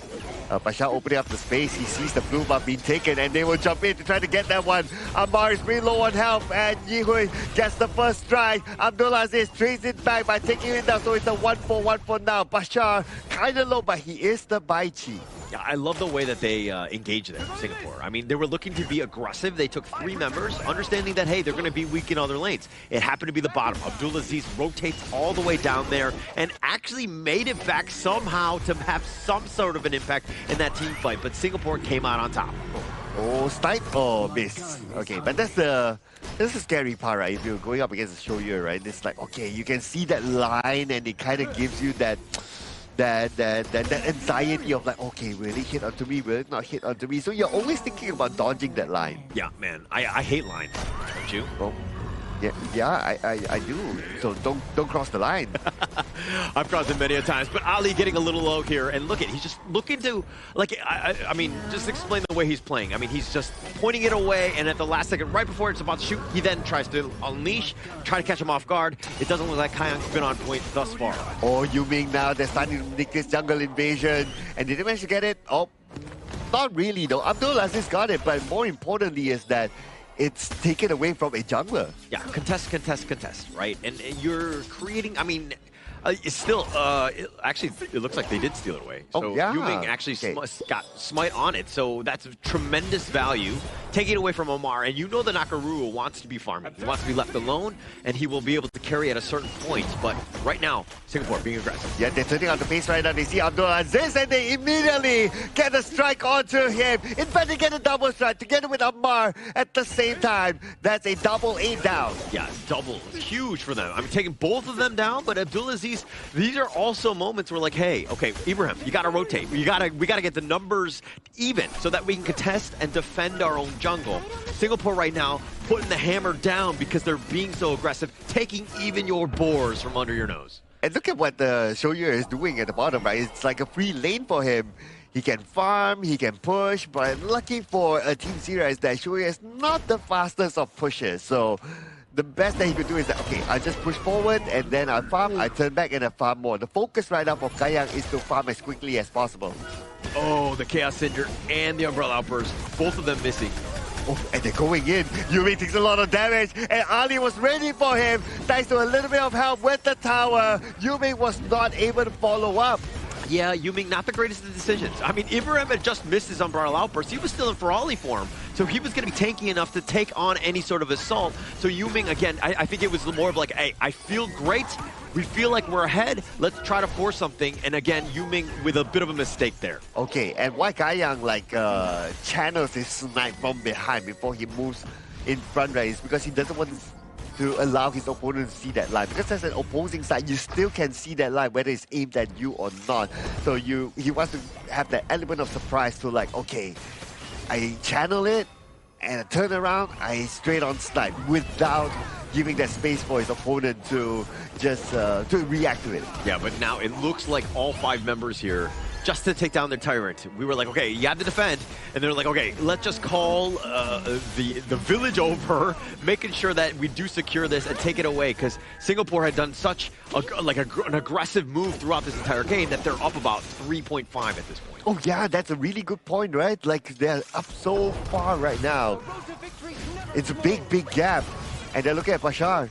Bashar underneath the tower, he's still okay. Ibrahim waiting at the side, he does have the Umbrella Outburst, but they're not going to pursue. So this is a big problem. When you've lost that bottom T1, now it looks like Ali not comfortable. He's going to be taking the mid lane, so somebody else is going to struggle. Oh no, Weekend walked into the brush at the wrong timing and he got deleted. Yeah, wrong neighborhood, wrong time. You know, I think that Weekend just thought he was going to be safe in that river, but in this mid lane. Okay, Ibrahim with the Umbrella Outburst managed to pull it off just in time to shoo away his opponent and at the same time take down the tower. That was an Umbrella Outburst used at the right timing. Yeah, so they got the kill from Weecat, and then they continued on. Ibrahim with a nice Umbrella Outburst for that control onto Yuming, turned it into a mid T1. Great team fight by Syria, and that will help them bounce back into this game. Oof. And now for Team Singapore, they seem to be... Okay, they do have a good advantage, but when it comes to like momentum of winning grounds or winning the jungle, winning that space, they don't seem to really have that control. Not yet, not yet. I mean, Singapore, they have the advantage, so now they're being aggressive. Oh, okay, speaking of aggressive right now, Blazing Brilliance all the way to the back, will show off Kayang. Kayang will not be part of this fight for now, and without the damage dealer Kayang, Team Singapore, the best they could do is to try to contest this buff. Yeah, and winning strategy is going to be used as well. A little bit of a stun here, but going on. And Bashar, 50% of health left, and Bashar takes a lot of damage, but they will ignore Bashar for now. They will focus onto the buff, and that's what Team Singapore wants. They were still being aggressive, right? Even with Kayang so low. And I think initially, let's just back up a little bit here, because Kayang, he was actually the forward guy. He thought he was going to be safe stealth. Once he got called out, he was so low, I was thinking, okay, Singapore can't fight, especially with Kayang as low as they were. But Singapore like, no, we're still strong. We're still strong. We're going to take the Azure Golem. We're going to fight for it. And then everybody stuck around, and then just at the very end, nice little team fight. They got the pick, and of course, they got that blue. Yeah, I thought they would turn back as well after they don't have Kayang together with them. But now is the opportunity for Syria to maybe find an opening here. Try to jump onto Team Singapore, but Team Singapore, they realize that, okay, there's too many on the other side. Let's rotate down. Yeah, and also at the same time, this skirmish in the mid lane is a little bit of just not the real assault that they wanted. The space was pushing in the top lane. Ammar rotates. The bottom lane was going to be open as well, and that was the actual push. Okay, checking the brush. That's okay. It's going to be Yanzi. But they have to be careful of the Nakaruru behind, but they got Bashar! Now the Nakaruru has to back off. No under attack there except for Ibrahim, and now Ibrahim is receiving damage. He does have the Umbrella Outburst though. He has to keep it for the right timing. Yeah, opens it up. I mean, Yuhei caught out Bashar. He was all by himself. And when you know that winning strategy is coming and you have no friends nearby, that is a lonely and depressing time where somebody can't come and save you. And Speaking from experience, by the way. Oh, okay, yeah. Don't worry, I'll always be there to save you. The bodyguard? No. You don't know that? Okay, let's leave the singing to far out. Anyway, so right now we get... Okay, he's safe for now. Team Singapore, they're spreading out. They're not looking for a team fight because they know in 20 more seconds the Tyrant is up. And that's the big piece, right? I think the way that Singapore are moving across the map, putting, again, the top T2 just barely hanging on, but it's all about this big Tyrant here and then the Shadow Tyrant later. But again, it's about kind of funneling him and forcing them back. Okay, they managed to get Yumi, but can they delete him in time? Yes, they will. Amar will target him down. Crucial in the shade onto Yuming, but can Team Singapore trade off a couple of players from Team Zero? They're kind of low though, but Team Singapore, without Yuming, they cannot follow through. I mean, they don't have the catch, and this is the thing about the Syria lineup, is their team fight is legit. Right? If they're able to initiate on top of you, like you saw from Bashar, those are the kinds of plays that they need to make because they're going to be team winning, right? He goes in. Ibrahim's a secondary, and Ammar and Ali are literally there for cleanup. Abdulaziz, again, can just burn people down as well. So this is the generally the best case scenario for them, and they were able to get a pickoff, but they didn't get any objectives out of that. Oh yeah, that's true. Let's not forget about Bashar as well. He's able to use his lane ways to follow up too. So they have a lot of options there. Now for Team Syria, they just need to find that sequencing. But Abdulaziz went down to the hands of Kayang, and without a big bursty damager from behind, well, this is the opportunity for Team Singapore to push. Okay, we were talking about how Kayang on the show was going to be a late game monster, but going up against Abdulaziz, he like four-shotted her, right? And she had to use the Blazing Brilliance just for a little bit of shields to mitigate one more shot, if anything. Kayang right now is becoming a monster, and he's munching down towers as well. Yeah, we're already towards the mid stages of the game, right? So Kayang right now, he's very, very dangerous.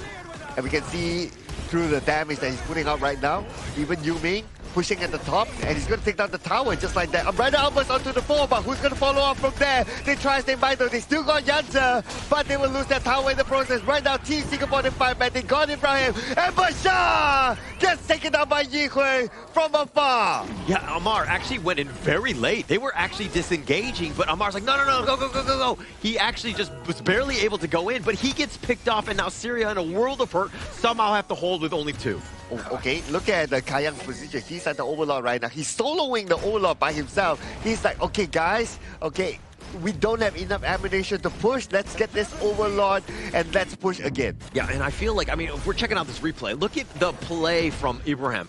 Nice umbrella outburst, but now the follow-up comes in. They get Yansa. Things are looking fine, but then they take down the tower and the damage is for real. Yuming and, of course, Yue, both of those guys doing enough, but Ammar coming in late. This is like one, hey, if I'm making a grab delivery, I want things on time. Oh, wow. If not, complain? Yeah, well, not like that. If it's going to be late, the food's going to be cold. Okay, sorry, well, I'm hungry, guys. Unfortunately, no refund here. But, yeah, Umbrella Almost was great, right? You catch 4 of them, but the timing to come in is a little bit off there. So, yeah, they have to work on that because second chances don't come often, especially if you're this late into the game. And now the Shadow Vanguard, bottom lane, and Kayang, like artillery bombardments from afar. This is like best case scenario for Singapore as they can slow siege this bottom T3. Oh, I'm also looking at what's happening in the middle. Yuming pushing in through, and he almost got that tower. Tower is pretty low, down to the last tick of health, and he will be taken down.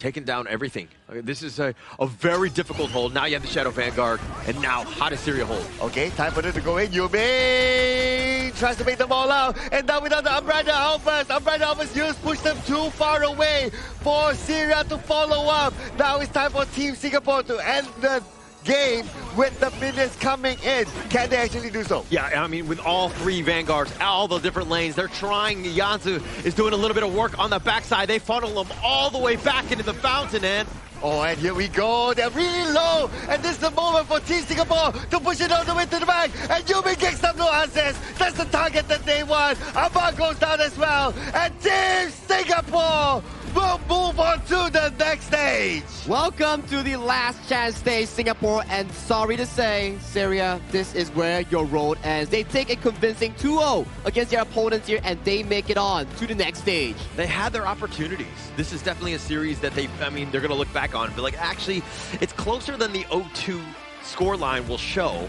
But I think Singapore were just too strong in the end, and it came really down to Kayang's play. Him able to just knocking down some of these guys and just taking down the squishies was the game changer here. Yeah, it almost came to like who makes that mistake first, right?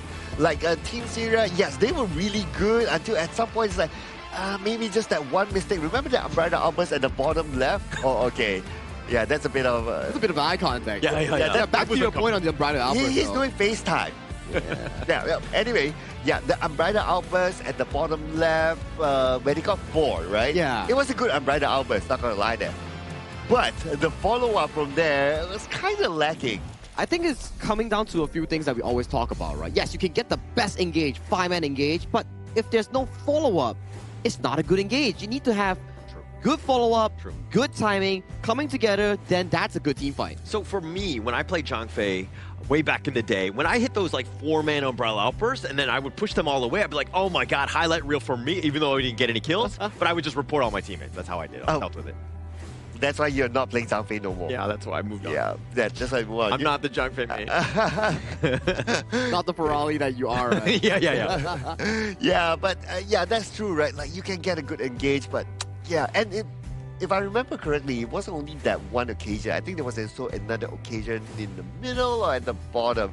Something similar happened. It's like, okay, you can engage, you get a good 4-man, 5-man, but the follow-up was kind of lacking. So it kind of felt that Team Syria, were they exhausted at that point of time? I think after losing that game 1, knowing for the fact that you had such a big lead, it's a bit disheartening coming in from Syria, especially when you don't really have that much competitive experience. Maybe mechanics-wise, both teams are pretty 50-50, but when it comes down to macro rotations, how they deal with objectives, how they set up team fights, I do think that Singapore is one step, if not 2, above their opponents. Yeah, and I think it was, I hate, like, we keep going back to it, but I think it's the Kaiyang factor, right? Because it was very close up until, like, the 12-minute mark when you see that Kaiyang was able to burn down Abdulaziz literally by himself. And then that was that moment you're like, oh, crap, we are really behind. He's able to tear them down. And, you again, just another great game by Kaiyang.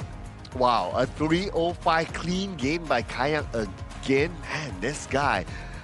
How did he keep himself nice and safe? I mean, it's not like Team Singapore, they have like a very, very strong frontliner tank, right? Yeah, they had the Byron, but it's not like your traditional like a Zhangfei and all that. But he's still able to keep himself safe. Yeah, proper positioning coming in from the Shoryue player, right? And then we were to look over to the side Yihui and Yu Ming.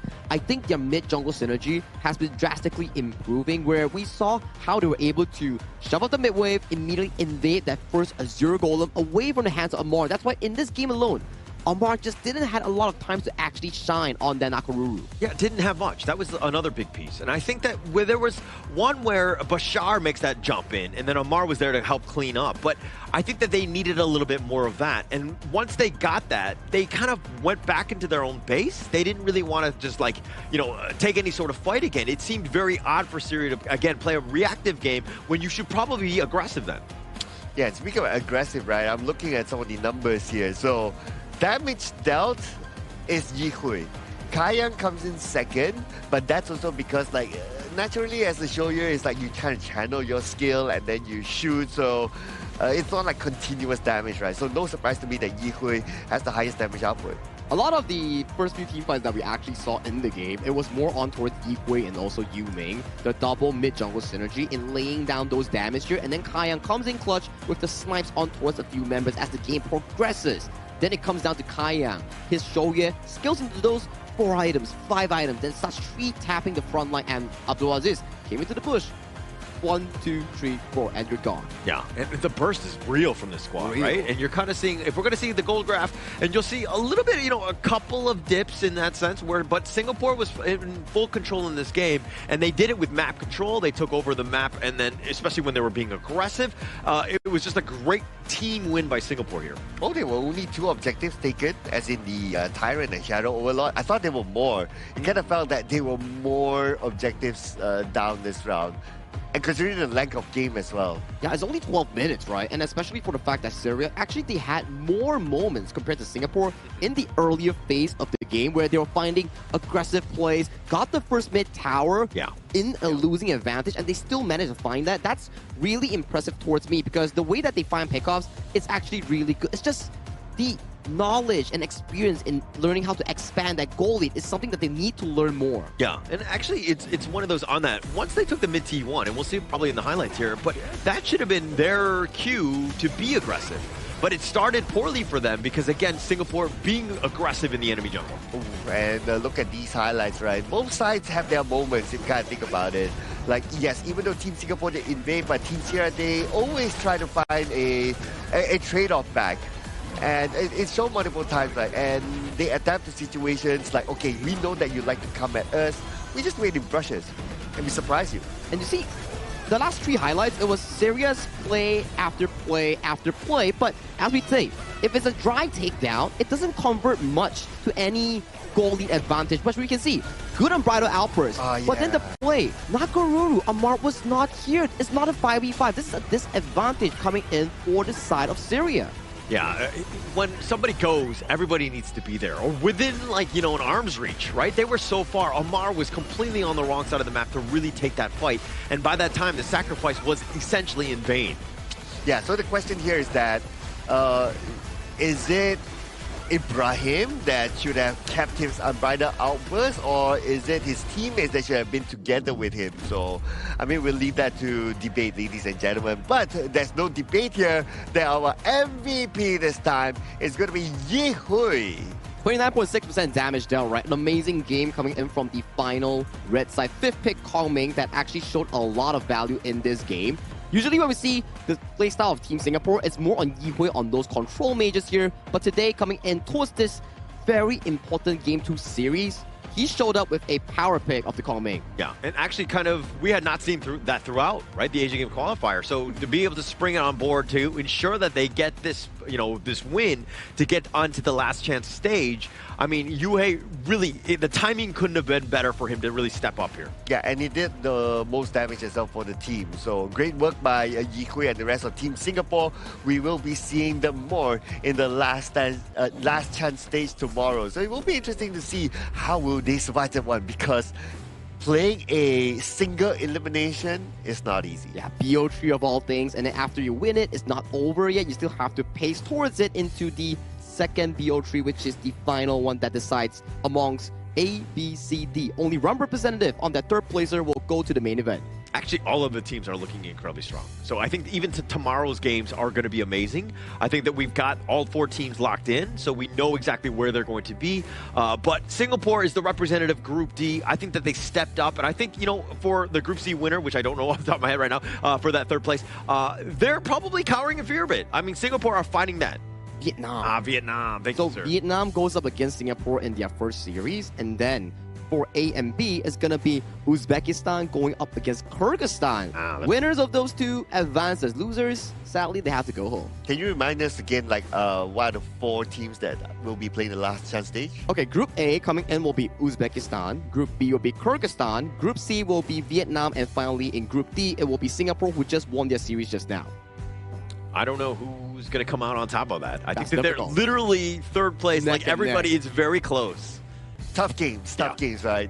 Tough games, not gonna lie. I mean, maybe like Uzbekistan, people don't really know much about them, but they've been showing a very strong performance here in this tournament, so I look forward to seeing it again tomorrow. I'm also looking forward to this upcoming new event that you can actually get all the diamond draws, Dragon Horde skin pull, and limited time token skin pull. All of these are actually updated in the official Honor of Kings app. So if you have any leftover limited time tokens or Dragon Horde treasure, do check it out. Maybe you can get something better and updated.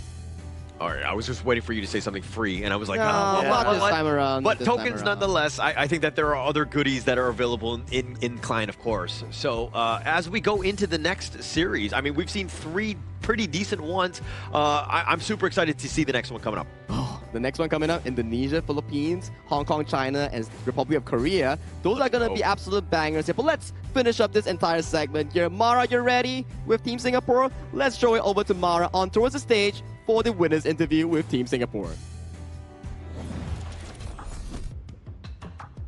Team Singapore secures 3rd place with that win, Kayang. Congratulations. Thank you. There was a bit of a difference in game number 1 and in game number 2. In game 1, you guys had an early deficit. But in game 2, it seemed like you were more aggressive, taking advantage of your gold lead, completing your items.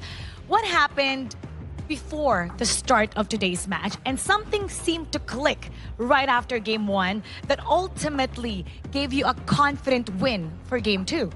I think game one we were more nervous coming to today's games because it's quite important since it's the last game for the LCQ. So I think we were just warming up our hands in game one, and then game two onwards we were more calm and more aggressive. Now, coming into tomorrow, it's going to be the last chance stage. A lot is on the line. There's no more second chances. One slot remaining. How ready do you feel Team Singapore is for tomorrow? Or do you think there's still some things that your team needs to talk about before stepping on the stage? I think there's still room to improve for us as Team Singapore, like for today's games, especially in game one. So we'll go back to our hotel room and review as much as we can for LCK tomorrow against Vietnam. So we'll put up a good fight and hopefully we'll win for tomorrow. A lot of hope for Team Singapore. There are people looking out for you, supporting you. What would you like to say to them? Thank you again for supporting Team Singapore, and we will try our hardest for tomorrow. Hopefully we will qualify for Japan. Good luck for tomorrow. MVP game number one with his hopes really high. Let's keep continuing to support them. Now we'll head back to the casters. Lead the gorge. Thank you, Mara, and also Kayang for the interview here. I think this gives us a pretty important lesson where if you start on the correct foot, it actually gives you more confidence to finish up the entire thing that you're actually doing. In their case itself, it's winning game one and having the confidence to win game two even cleanly for Team Singapore. Actually, both of these squads, you bring up a good point in the sense that, like, winning game one for either of the squads might have just been the ultimate, task and just being able to just overcome, because it's tough when you're down 0-1 to somehow find a way back. That takes a lot of mental resilience, and it looks like for this one, I think Singapore was lucky they were able to kind of get the early two. Yeah, and because they won game one and then they kind of snowballed from there, it's kind of easier to cruise if, like, you have that good vibes, right? You have that good vibes. You walk into game number two thinking that, okay, whatever happens, we still have game three. So we can play this a little bit more chill. And it was important for Singapore to win game one. The moment they won game one, they pretty much won half the battle for game two. It's like a domino effect, right? You win game one, you qualify to the upcoming round, which is the last chance stage. Congratulations once again to Team Singapore. But the next one at hand, Korea going up against Hong Kong, China. Group D Giants going at it here. So far, any of these two teams yet to suffer a single loss in games in their respective groups. But today, one of them will have to suffer that L. Yeah, and actually going into both of them, when we talk to both of the teams, they seem to think that they're the stronger of the teams, right? Which you want confidence, right? You want that going into a series, but it seems like the Korea side were like, actually, we're just going to end that much quicker. I think that they were a little bit more bold with some of their statements. But you know what phone is the boldest here? It is the iQOO phone, ladies and gentlemen, that is currently being used as the official gaming phone for the 2026 Asian Games esports event. Honor of Kings qualifies the exact same phone that is currently being used by our players to show off those amazing moves. I can't wait for both of these teams coming up in the next match and the one after it to use the iQOO 15R in playing that important BO trade. Like, ladies and gentlemen, I understand that the coming games, they don't have that substance where I say in terms of like qualifying or not qualifying, because the upcoming 4 teams that are going to play, they're all qualified to the main event, but it's the grudge match, the battle of first, that's so entertaining between these 4 teams. We have Indonesia going up against Philippines in the last series of the day, and later on, just now that we saw, Hong Kong, China, and Republic of Korea. These 4 teams, these 2 series is going to be an absolute banger. Yeah, you don't want to go in limping, I would say, right? I think that you want to go with your best foot forward. I mean, we've kind of been talking about even game one, right, with this Singapore and Syria. So even for this one, it's not only bragging rights, it's about respect and just becoming the best team in your group. I think that would speak volumes as you go to that main event. But you know, good things takes time to cultivate. We need to give it a bit time to actually marinate it before we come back for the important match between Hong Kong, China, and Korea. So after this, we will come back after this short break.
Who will be the next to shine on the Asian Games stage?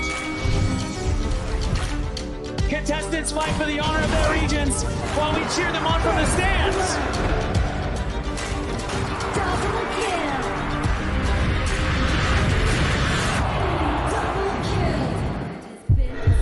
This is a challenge, but it is also an opportunity. The tide has turned.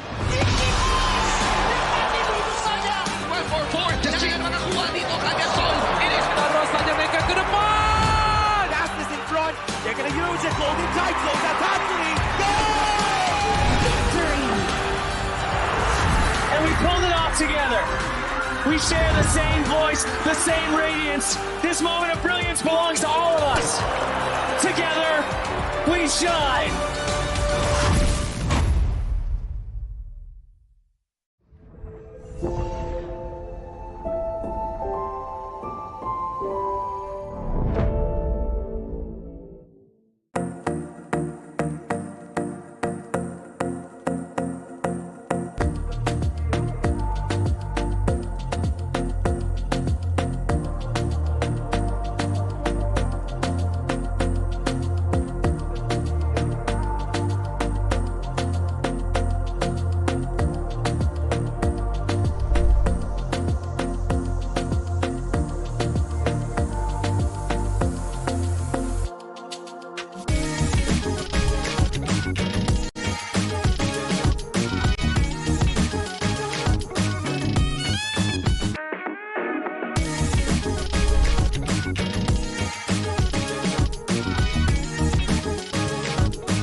Welcome to the 2026 Asian Games Esports Qualifiers, Honor of Kings.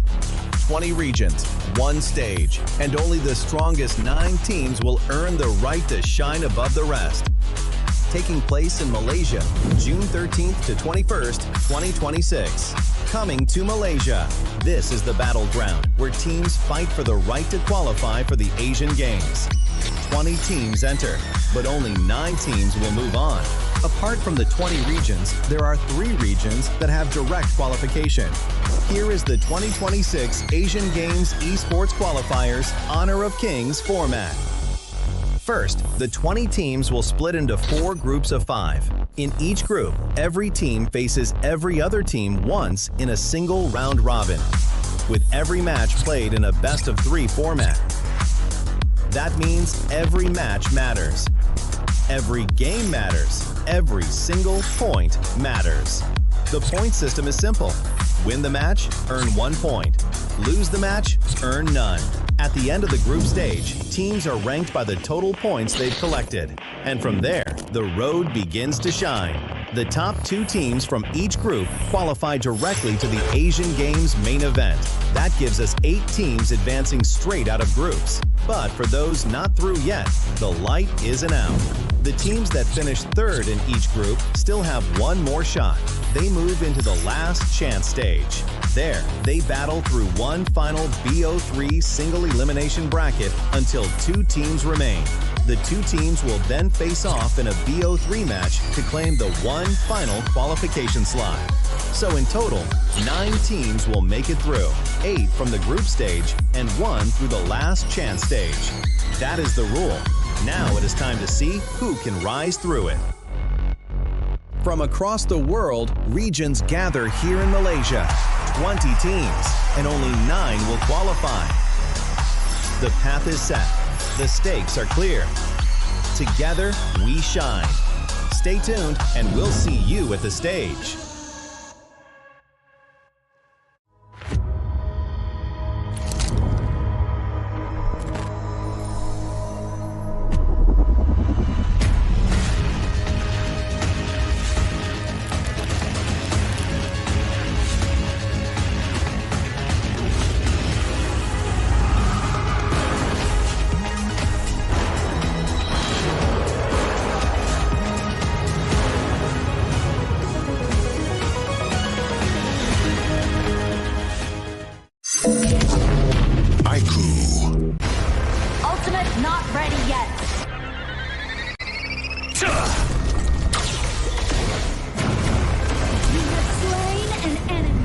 My magic murmurs in ecstasy.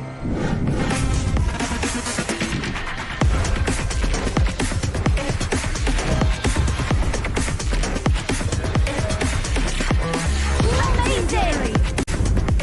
There is no escape for you. Killing spree! Double kill! Triple kill! Spectacular! Kill! Don't worry. I'll be back for your life soon.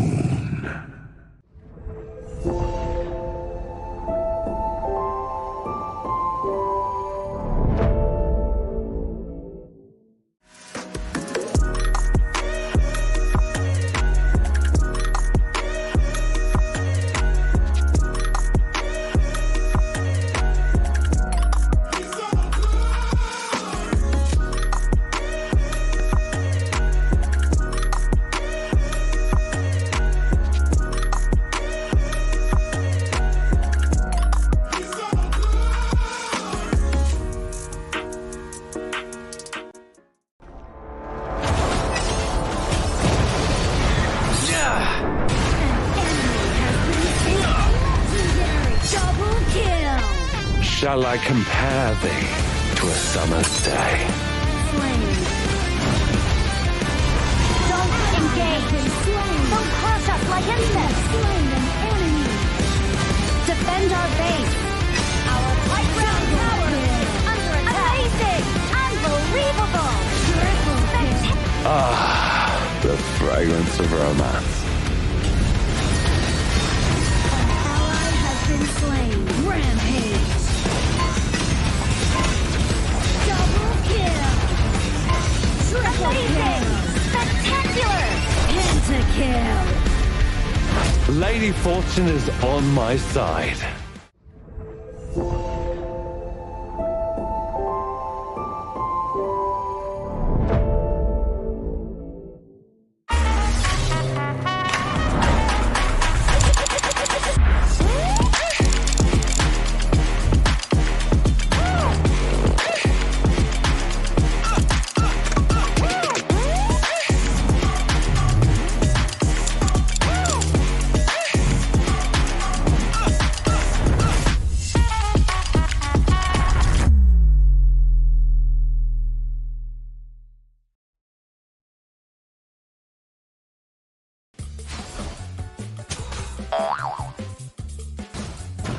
They tried!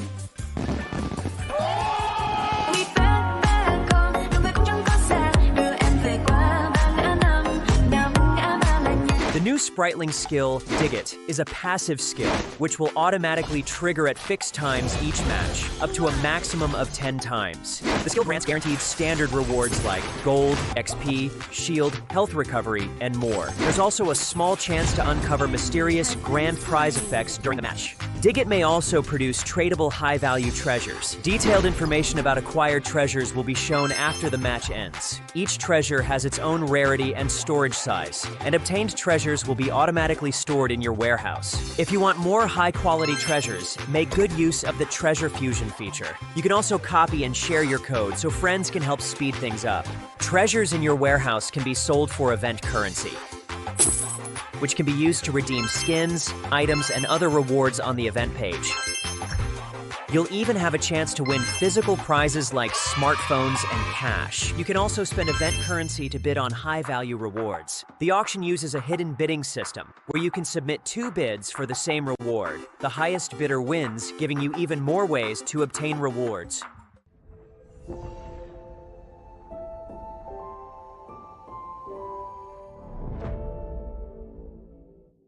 Itu kontra kita. Relax, bro. Phone aku! Jom kembara. Mountain Dew!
got everything I need. It's alright, I'm on fire, I'm alive, 'cause now I fly so high, so high, light up the skyline. Let's do it this time, like it's a whole new colorful world.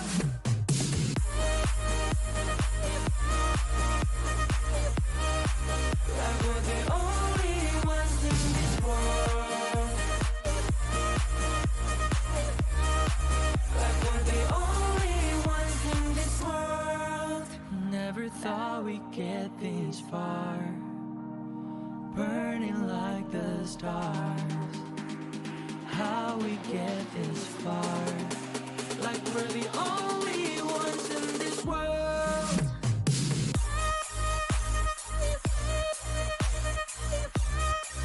Like we're the only ones in this world.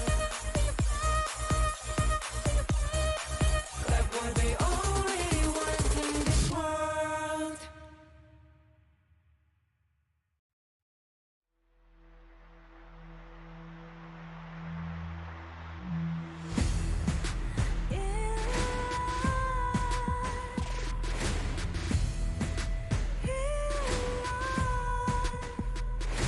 What's a life without its worth?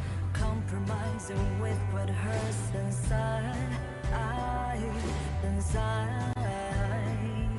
When you let fear decide your fate, you don't choose which path to take in life.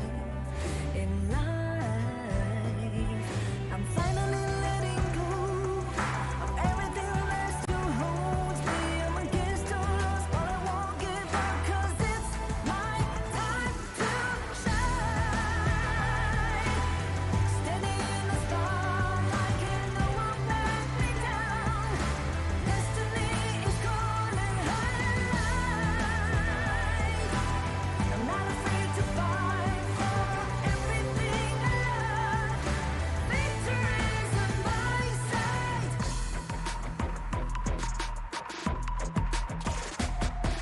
The more we lose, the more we gain. The more that nothing stays the same. In time, in time. Can't love ever, can't forget.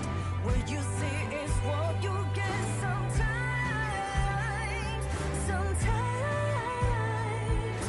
Gonna show the world tonight the light that shines inside us. We're against the odds, but we won't give up, 'cause it's our time to shine.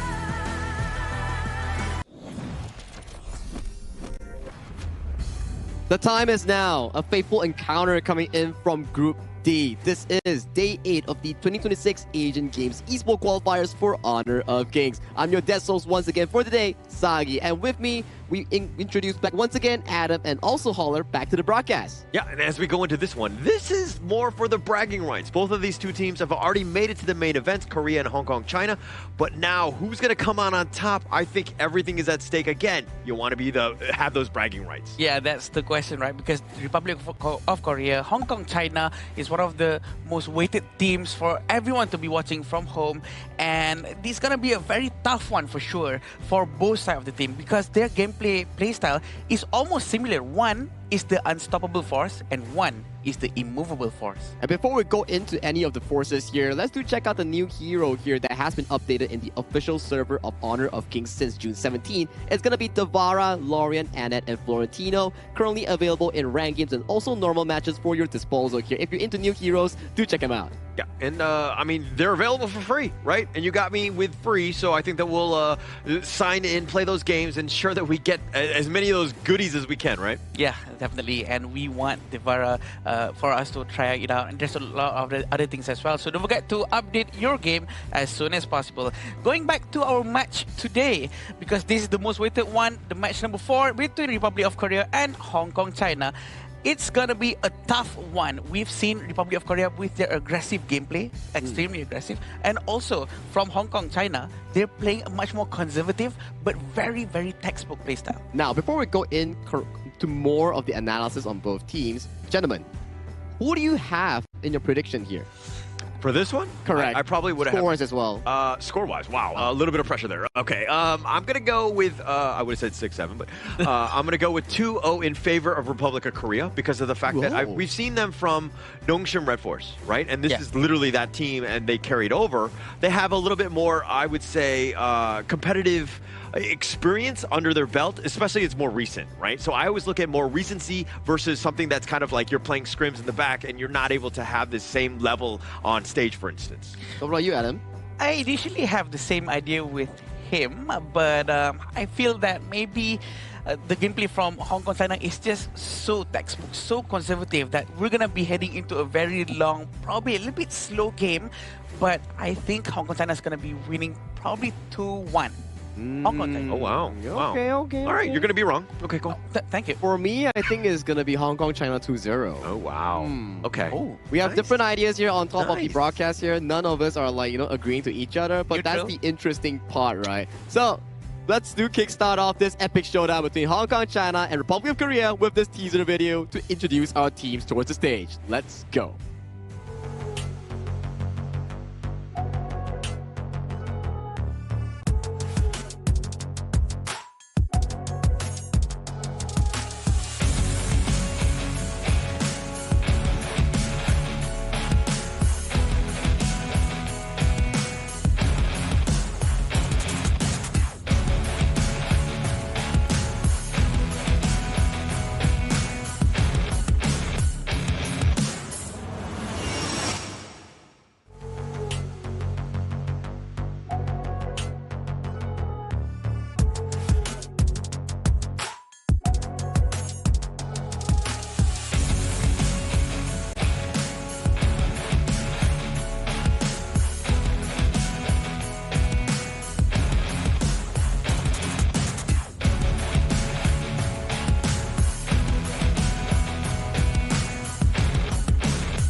Fast, aggressive, relentless, a team that has torn through the competition with confidence and precision. Their win streak continues and every opponent knows the challenge that awaits them.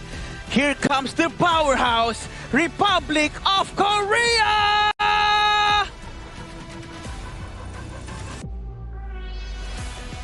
Discipline and consistency, the foundation of a team that continues to deliver victory after victory. With their win streak still intact, they return to the stage looking as composed as ever. Welcome to the arena, Hong Kong, China! The fight for first place in Group D, both undefeated, but after this series, one will remain and one will take that defeat towards their belt. Let's go, gentlemen. Yeah, this will definitely be the game that everyone has been waiting for. The last two matches, Republic of Korea against Hong Kong China. This is the lineup for Republic of Korea with Jihoon, Sungbin, Hoonmin, and Songgon. We do know the rotation coming in from this team is gonna be very, very close and very quick. And arguably, both teams, right, coming in for the side of Republic of Korea and also the side of Hong Kong China, their playstyle is actually really, really similar. Textbook, slow and steady, but for Korea, they like to add a bit of spice with their aggression in that mid and roam combo. And that's what catches teams off guard, when they're able to use that to their advantage. Like, you know that Jihoon, he wants to go in. They've had to rein him in, and he's had to turn into a more patient hunter, if you will. Yeah, definitely, and we do want to see on how Hong Kong China is going to go in right now. Yeah, and it's going to be Hong Kong, China. They're going to be made of Zikin, Kahing, Kawa, Sumki, and Kahing to end this one out. And these guys have a lot of experience. They played together on Fearless Esports. There was AG Global 2024, as well as Pause Gaming. So they have the pro experience as well. A lot of experience for sure. The rotation coming in from Hong Kong, China has been excellent. They have been doing this gold shine technique flawlessly, and this is the team to look out for and learn from to do these economical advantages from the early game. Even when they're at a disadvantage in terms of the takedown score in the early game, their consistency in terms of being able to search goal and counter out against their opponents is just really, really beautiful to watch. As you can see towards the KDA, all right, Holler, it's on towards you. The first strike rate, 67-6-7 from Hong Kong, China. Yet again, it How does seems it always like happen? all of the teams have that rate. And okay, look, I was predicting that Korea wins this one, but after that first strike rate, I'm going to change my prediction into Hong Kong, China, just for the 6-7. I don't know why this keeps on happening every time Holler gets on the desk. All right, let me just bring you in on towards this again. You do see the total games played down there. After this, although it's not going to be shown on the screen, one's going to be 6-7 and one's going to be 7-6. Oh no, that's 7-7. Sorry. He's trying. He's really helping you to manifest this 6-7. Definitely. And I think that, I mean, all jokes aside, first strike rate is one where you know that the team is a little bit more aggressive. Yes. Because that's when they're able to be successful. It's on their terms, so to speak. But Hong Kong China have been proving so many times on how the first strike rate doesn't really matter too much, especially when it comes to a proper rotation coming in from their team. So they do know how to really cultivate the lack of the first strike rate with a proper rotation, trying to win the entire match. And they're also really similar in terms of the hero pool, right? But if you were to compare the KDA between two teams, you can see Hong Kong China's pacing is more slow and steady. Lesser mistakes and more towards the ultimate goal of the late game team fight. But on the side of Republic of Korea, they like the brawl style, like the fighting style, and this is the head-to-head between two of the roamers here coming in from both teams. Yeah, Sunggun and Ka Hing. I mean, if you're looking at average assists, that speaks volumes. I mean, their KDA was much higher, so his assist rate would probably be higher as well. And a lot of the kills that Hong Kong China get are based off of what Ka Hing does. His setup, his stuns, all of the good things that you're looking for from a roamer here. And the good thing about Ka Hing is that wherever he goes, his mid lane is always with him. The rotation coming from the entire team is always sticking close together to make sure the gold sharing technique has been maximized to the max. And average assist for Ka Hing is arguably a lot more than Songgon. Yeah, and it also comes down to the discussion on sometimes we see these stats. You have to relate back into a very key thing, especially on average assists and average damage taken. The duration of the game that they've played so far in the general games that we've seen from Hong Kong, China, it's strategically more slower compared to how Korea ends their games quicker but in the more aggressive tone. Yeah, and I mean, if you're picking a team, and you generally want a team that's able to close games out, right? And not to kind of, do it where you have to extend it, because every time you extend it, you give the opposing team a chance to get back in. So this is also why I look at the Korea as a little bit of a favorite here, because I like that ability to close the games out. I do like the idea of being more aggressive actually gets you more stuffs, because you're basically creating your own opportunity rather than trying to wait out for a chance, or maybe someone's going to be off position and whatnot. So we do see on how Korea oftentimes will try to dive into tower more often and sometimes maybe make some sacrifices along the way. It's about the gameplay of the side of Korea, right? It's more aggressive. It's more saying that, okay, we ride on this play, we use the aggression into the next play, But then we compare it towards Hong Kong, China. Yes, we mentioned that both teams, their play style is very similar. Textbook style, resource heavy, play on the combos and team fights. But for Hong Kong, China, it's like you play a video, but on a 0.75 of the speed rate, and Korea is the 1 speed rate on the regular speed. So for these two teams, it's a clash of philosophy. One is careful, calculated. One is slightly more careful and slightly even more calculated. Yeah, and actually being calculated is going to be key, right? I think that between these two teams, it's basically whoever blinks first in terms of those mistakes, right? Is Korea going to just step out, get punished for being over-aggressive? Or is Hong Kong, China going to be just too timid and, again, giving space and time for Republic of Korea to get back in, take over the game? And the last time we saw the gameplay coming in from Hong Kong, China, they did actually make a mistake with their last game when they tried to invade towards the blue buff. They were caught off guard and they were actually punished for that. I remember that, yeah. Which means that, they do mistakes as well. So there might be some chances for Korea to try to make good use of that, knowing that Korea actually always oftentimes try to find an opportunity. I like that point, right? Because even if we do compare Hong Kong, China's game against Singapore, yes, they went for a 2-0, but there was signs of mistake coming in from Hong Kong, China, because in the end, they are still humans, and humans have errors here. It's unavoidable in this sense. And coming in towards the draft, you can see the priority coming in from both teams. For Hong Kong, China, it's about banning the channel, banning the Mai. Some of the key picks coming in from Korea's draft. And for Korea, extra focus against Ka Hing on that roamer role. Yeah, and actually going with Sung Gun's tried and true. He's only played 4 heroes here at the Asian Games qualifier, and Lapu Lapu was one of them. So this is one of his mains, and backing that up again with Hyunmin's Siri, which, Hyunmin's Arlie. Yeah. He's Siri, his actual IGN, but he's a phenom on this hero as well. Yeah, for sure. Be able to follow up very quickly with the parasol that he has. And right now, we also have the Renji and also Xiao Chao that will try to reduce the amount of HP coming in from the roamer of Korea. And I think what Hong Kong China really has right now is a very good disengage combo, but also a chance for a Guan Yu to try to rotate to the back and push everyone towards them. That's a very scary situation that he actually put out, and is a good example of what they can actually do in those team fights. For me, at the very least in these first 3 picks, it's looking really comfortable for the side of Hong Kong China. Yes, you put the priority on towards the early coming in Korea, but we've seen so many competitive games thus far, and the Arlie's main counter, laning-wise, Diren Jie, team fight-wise, the Xiao Qiao. So that force coming in from Siri, or otherwise known as the player Hyunmin, he's going to have a relatively tougher time in that case. Yeah, they have a lot of control, right? The Guan Yu is also the problem that they first picked it, because wherever he goes, that parasol got to be key, right? Where does he end up light stepping to? Is he going to be in a bad spot? Is he going to be forced to do it? Or is it going to be where Korea are aggressive? They take over the game early, and he's able to dictate where he goes because he's pushing you back. It's definitely an extra headache coming in from Hyunmin to think about where's the positioning of this Guan Yu, and it's going to be so troublesome for him to always be aware of his umbrella and at the same time where he is trying to be at. So we do have Jumpy that has been taken out, Mose, and also Atta. Not surprising to see probably another Clash Lane hero is going to be taken out by Hong Kong China side. And this is the last ban coming in from them, which is gonna be Angela. Interesting bans all around, right? For the side of Korea, they're putting a lot of focus against that roamer matchup on towards Ka-hing. That's 4 roamers down, right? We see the Diadia, Liang, Mozi, and Zhang Fei, leaving a tank roam like the Lian Po available for the side of Hong Kong China, unless they want to go the unorthodox role, something like the Donghuang Zhuangzi that we've seen for the past few days, right?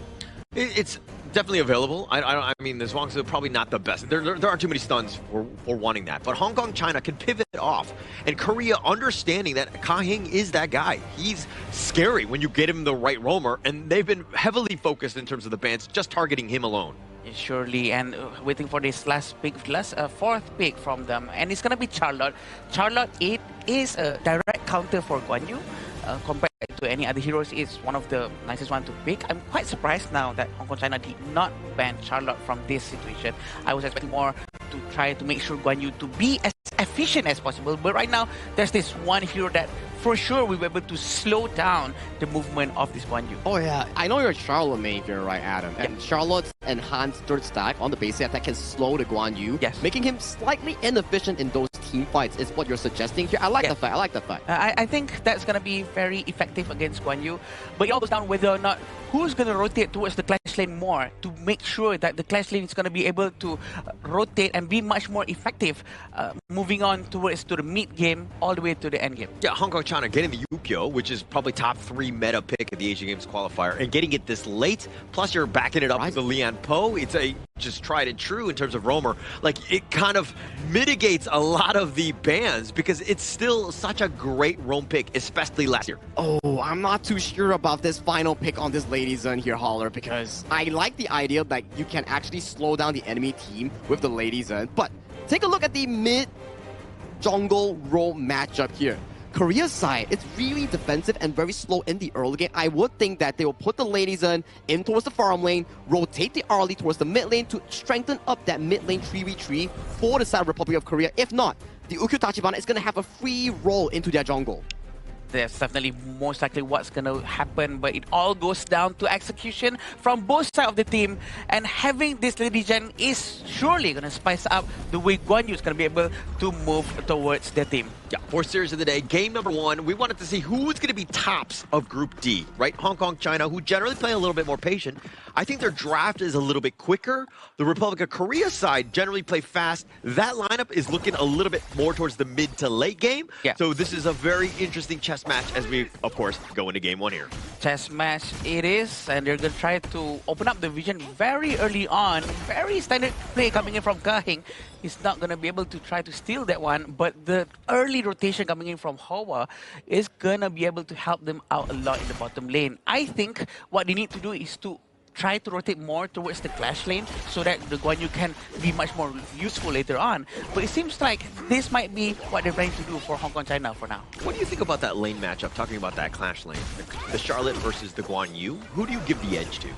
Surely the edge is on to Charlotte because Charlotte is a natural counter towards Guan Yu. Having that enhanced basic attack stacks will be able to slow Guan Yu down, which in turn means that Guan Yu is not going to be able to have his passive at all once Charlotte is applying the enhanced basic attack towards him. So he does need all the help he can get to be able to try to rotate faster and clear the minion faster. Yeah. And I do agree with you. And I think that, especially come like the 4-minute mark, Zekin is looking to just ditch that lane because he needs to be there for the Tyrant fight.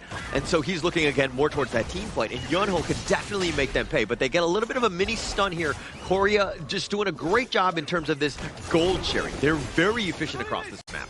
Yeah, and same time, Kahin really managed to clear the mid lane very quickly. This is the gold sharing as well that's been trying to be done by Hong Kong China.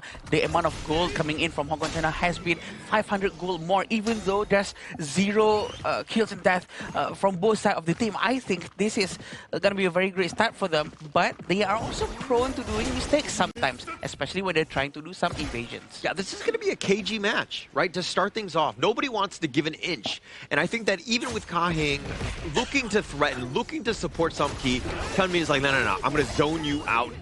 How dare you go even near my lane? Huge amount of damage coming in from both sides in the bottom lane. We're going to see a lot of this sort of conservative passive gameplay just a little bit for now.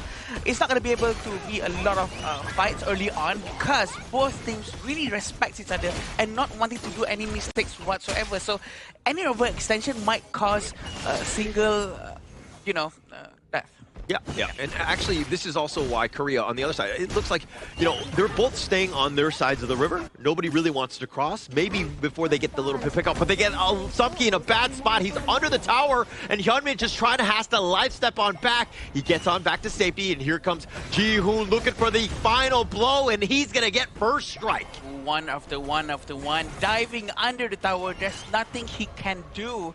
The rotation coming in from Republic of Korea definitely is fruitful just now. And I think it's a very good move coming in from them. They know what they're doing. They want to really focus down onto Sumki, making sure that he doesn't get all the gold that he needs. Yeah, and Hyunmin was, he took him down quite a bit. Sumki was very low, and I'm sure Hyunmin was like, if I just had a little bit more damage. But he set things up, right? It's about your teammates, it's just success across. Sometimes you need to start sharing. You know what? He does get an assist. So he does get an assist goal, which is more than enough rather than not getting anything else.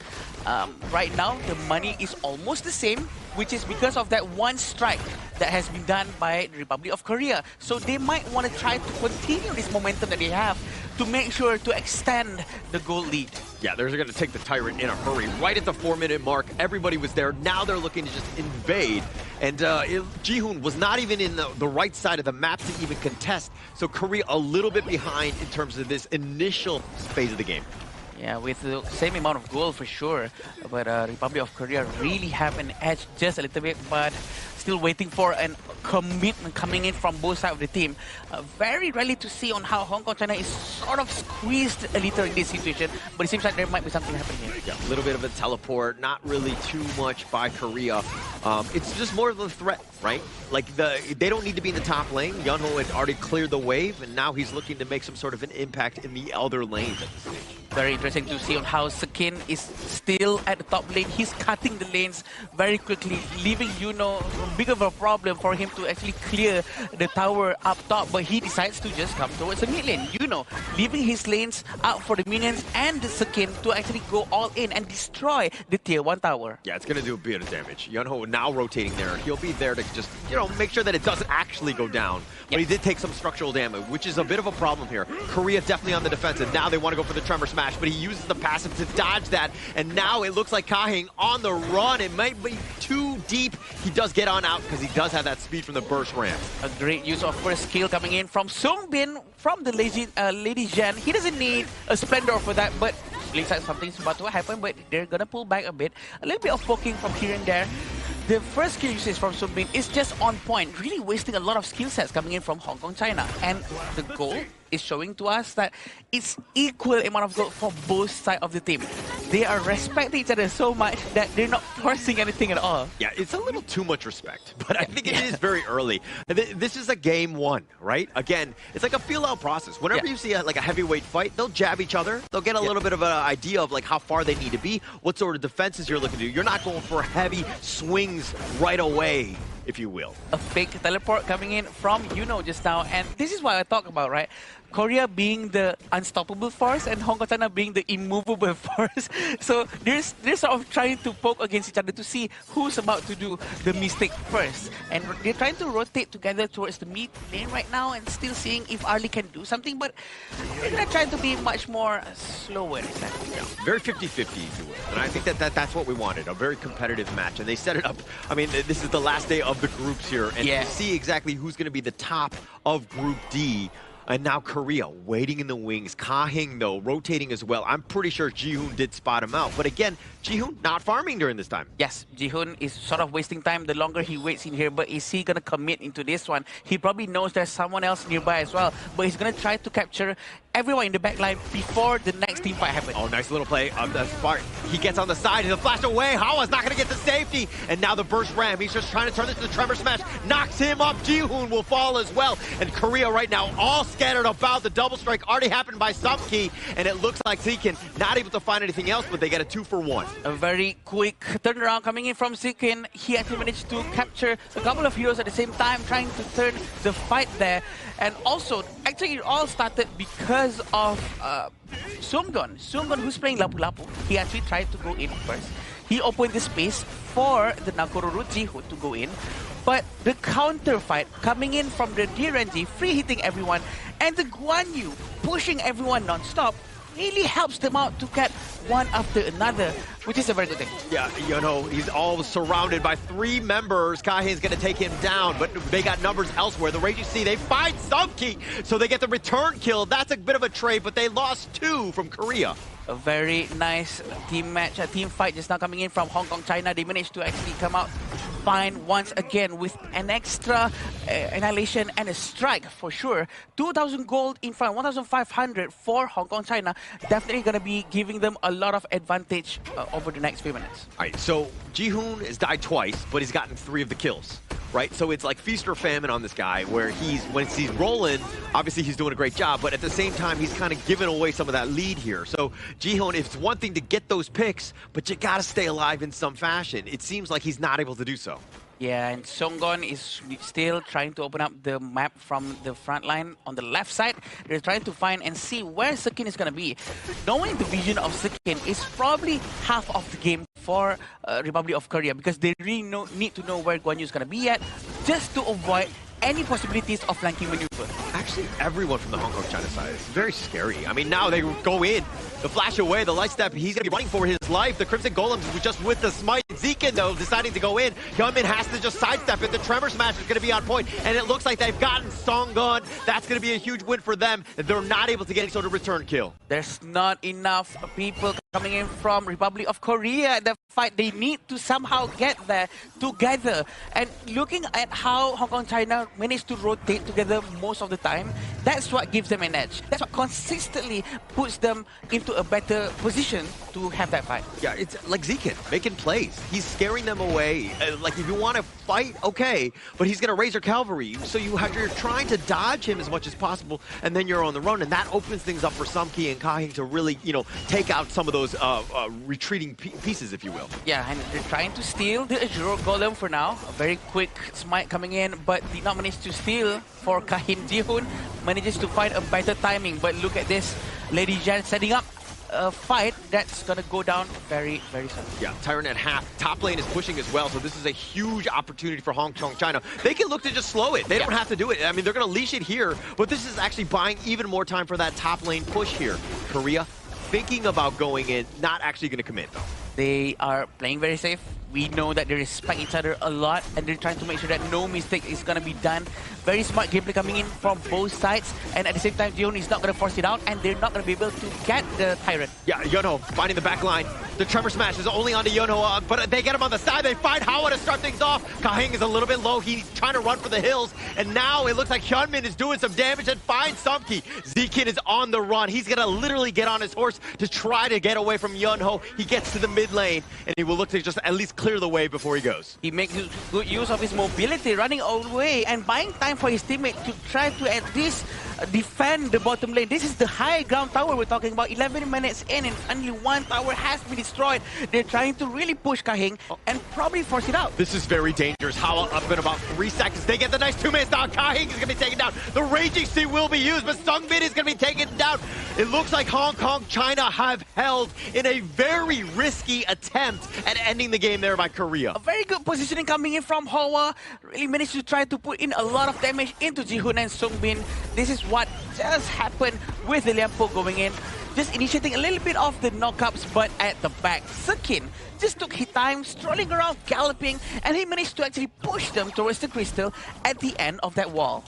It was very risky. I mean, the respawn timers were coming way too quickly. Hawa and Sumki were going to be up. That was probably a bad decision in the end. Like, you get what you want, which is the bottom T3, move on with your life. But now Zekin, with that push away, they find Yunho. He has to flash the Raging Sea, completely whiffing. Yeah, Sungon, he's gonna be able to wait for the cooldown for now, having Jihoon flying around trying to get his buffs first before they go to the next objectives. This is actually a small win, even though they actually lost a couple of heroes just now for Republic of Korea. They actually managed to destroy the high ground tower. This is gonna be giving them a huge minion at the bottom lane. Yeah, and that's that push, right? And then now you've got a little bit of lead in terms of the net worth. Picking up that Overlord, that's gonna help.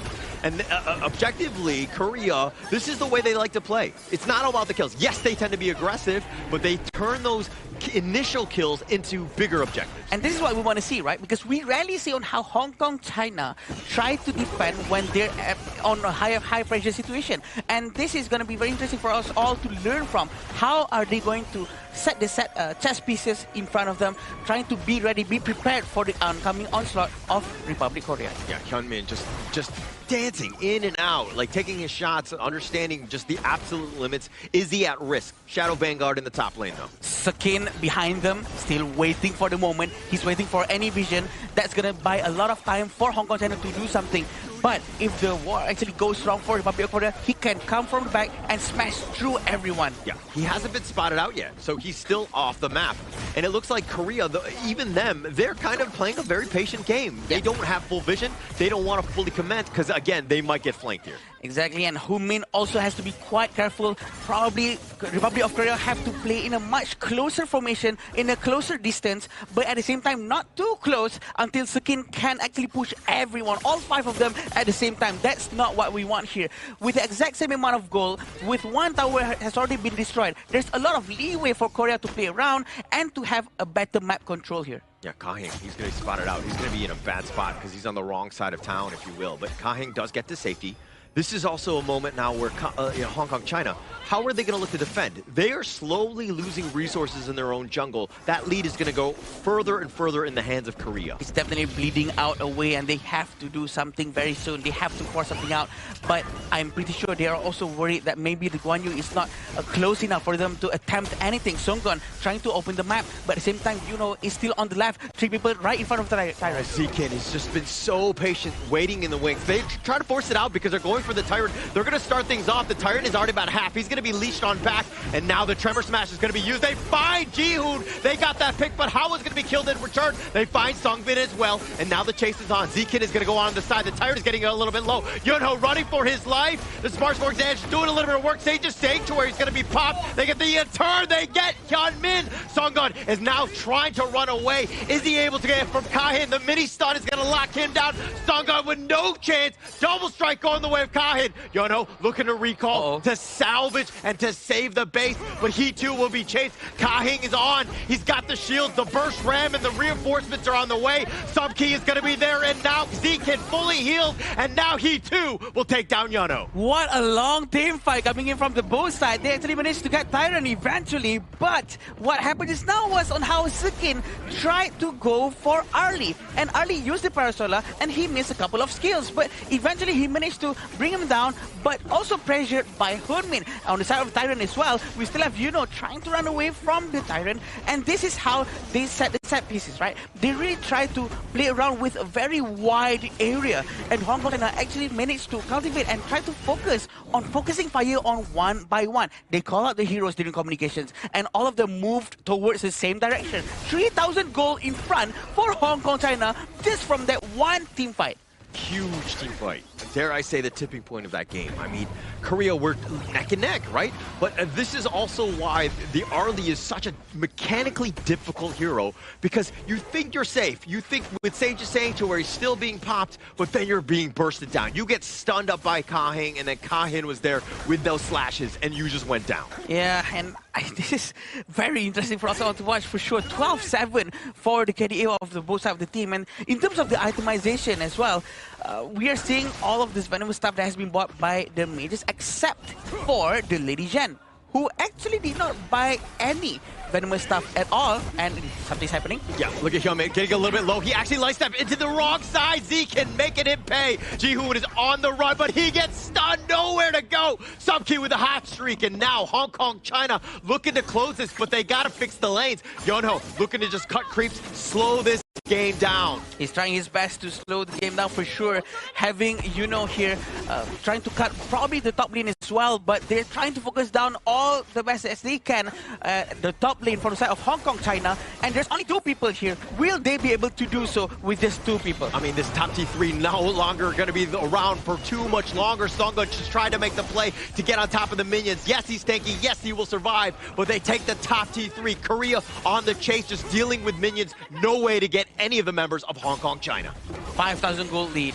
Hong Kong, China, very disciplined with their gameplay, very patient. With the pure sky coming in for Kahin, it's going to be giving a lot more damage reduction for him for sure. And it's all about the formation coming in for Republic of Korea after this. How are they going to be able to really hold down from the attacks coming in from the side of Zekin? Because no one can actually follow Zekin except for Yuno. So Yuno really have to try his very best to constantly mirror his position with Zekin. If not, they're going to have a bad time trying to handle this 4-1 formation coming in from the Hong Kong, China. Yeah, Zekin and Kahin, those guys have been flawless. They have not died a single time. With the amount of impact that they've had, Zekin just prowling on the wings, waiting for that perfect heroic strike with Razor Cavalry. Kahin has just been taking them down. He's 6-0-2. He's completely outclassing Jihoon in this game. For sure, and we have Vanguard down here. It's going to go down, but still the Shadow Vanguard is still flying towards the bottom wave.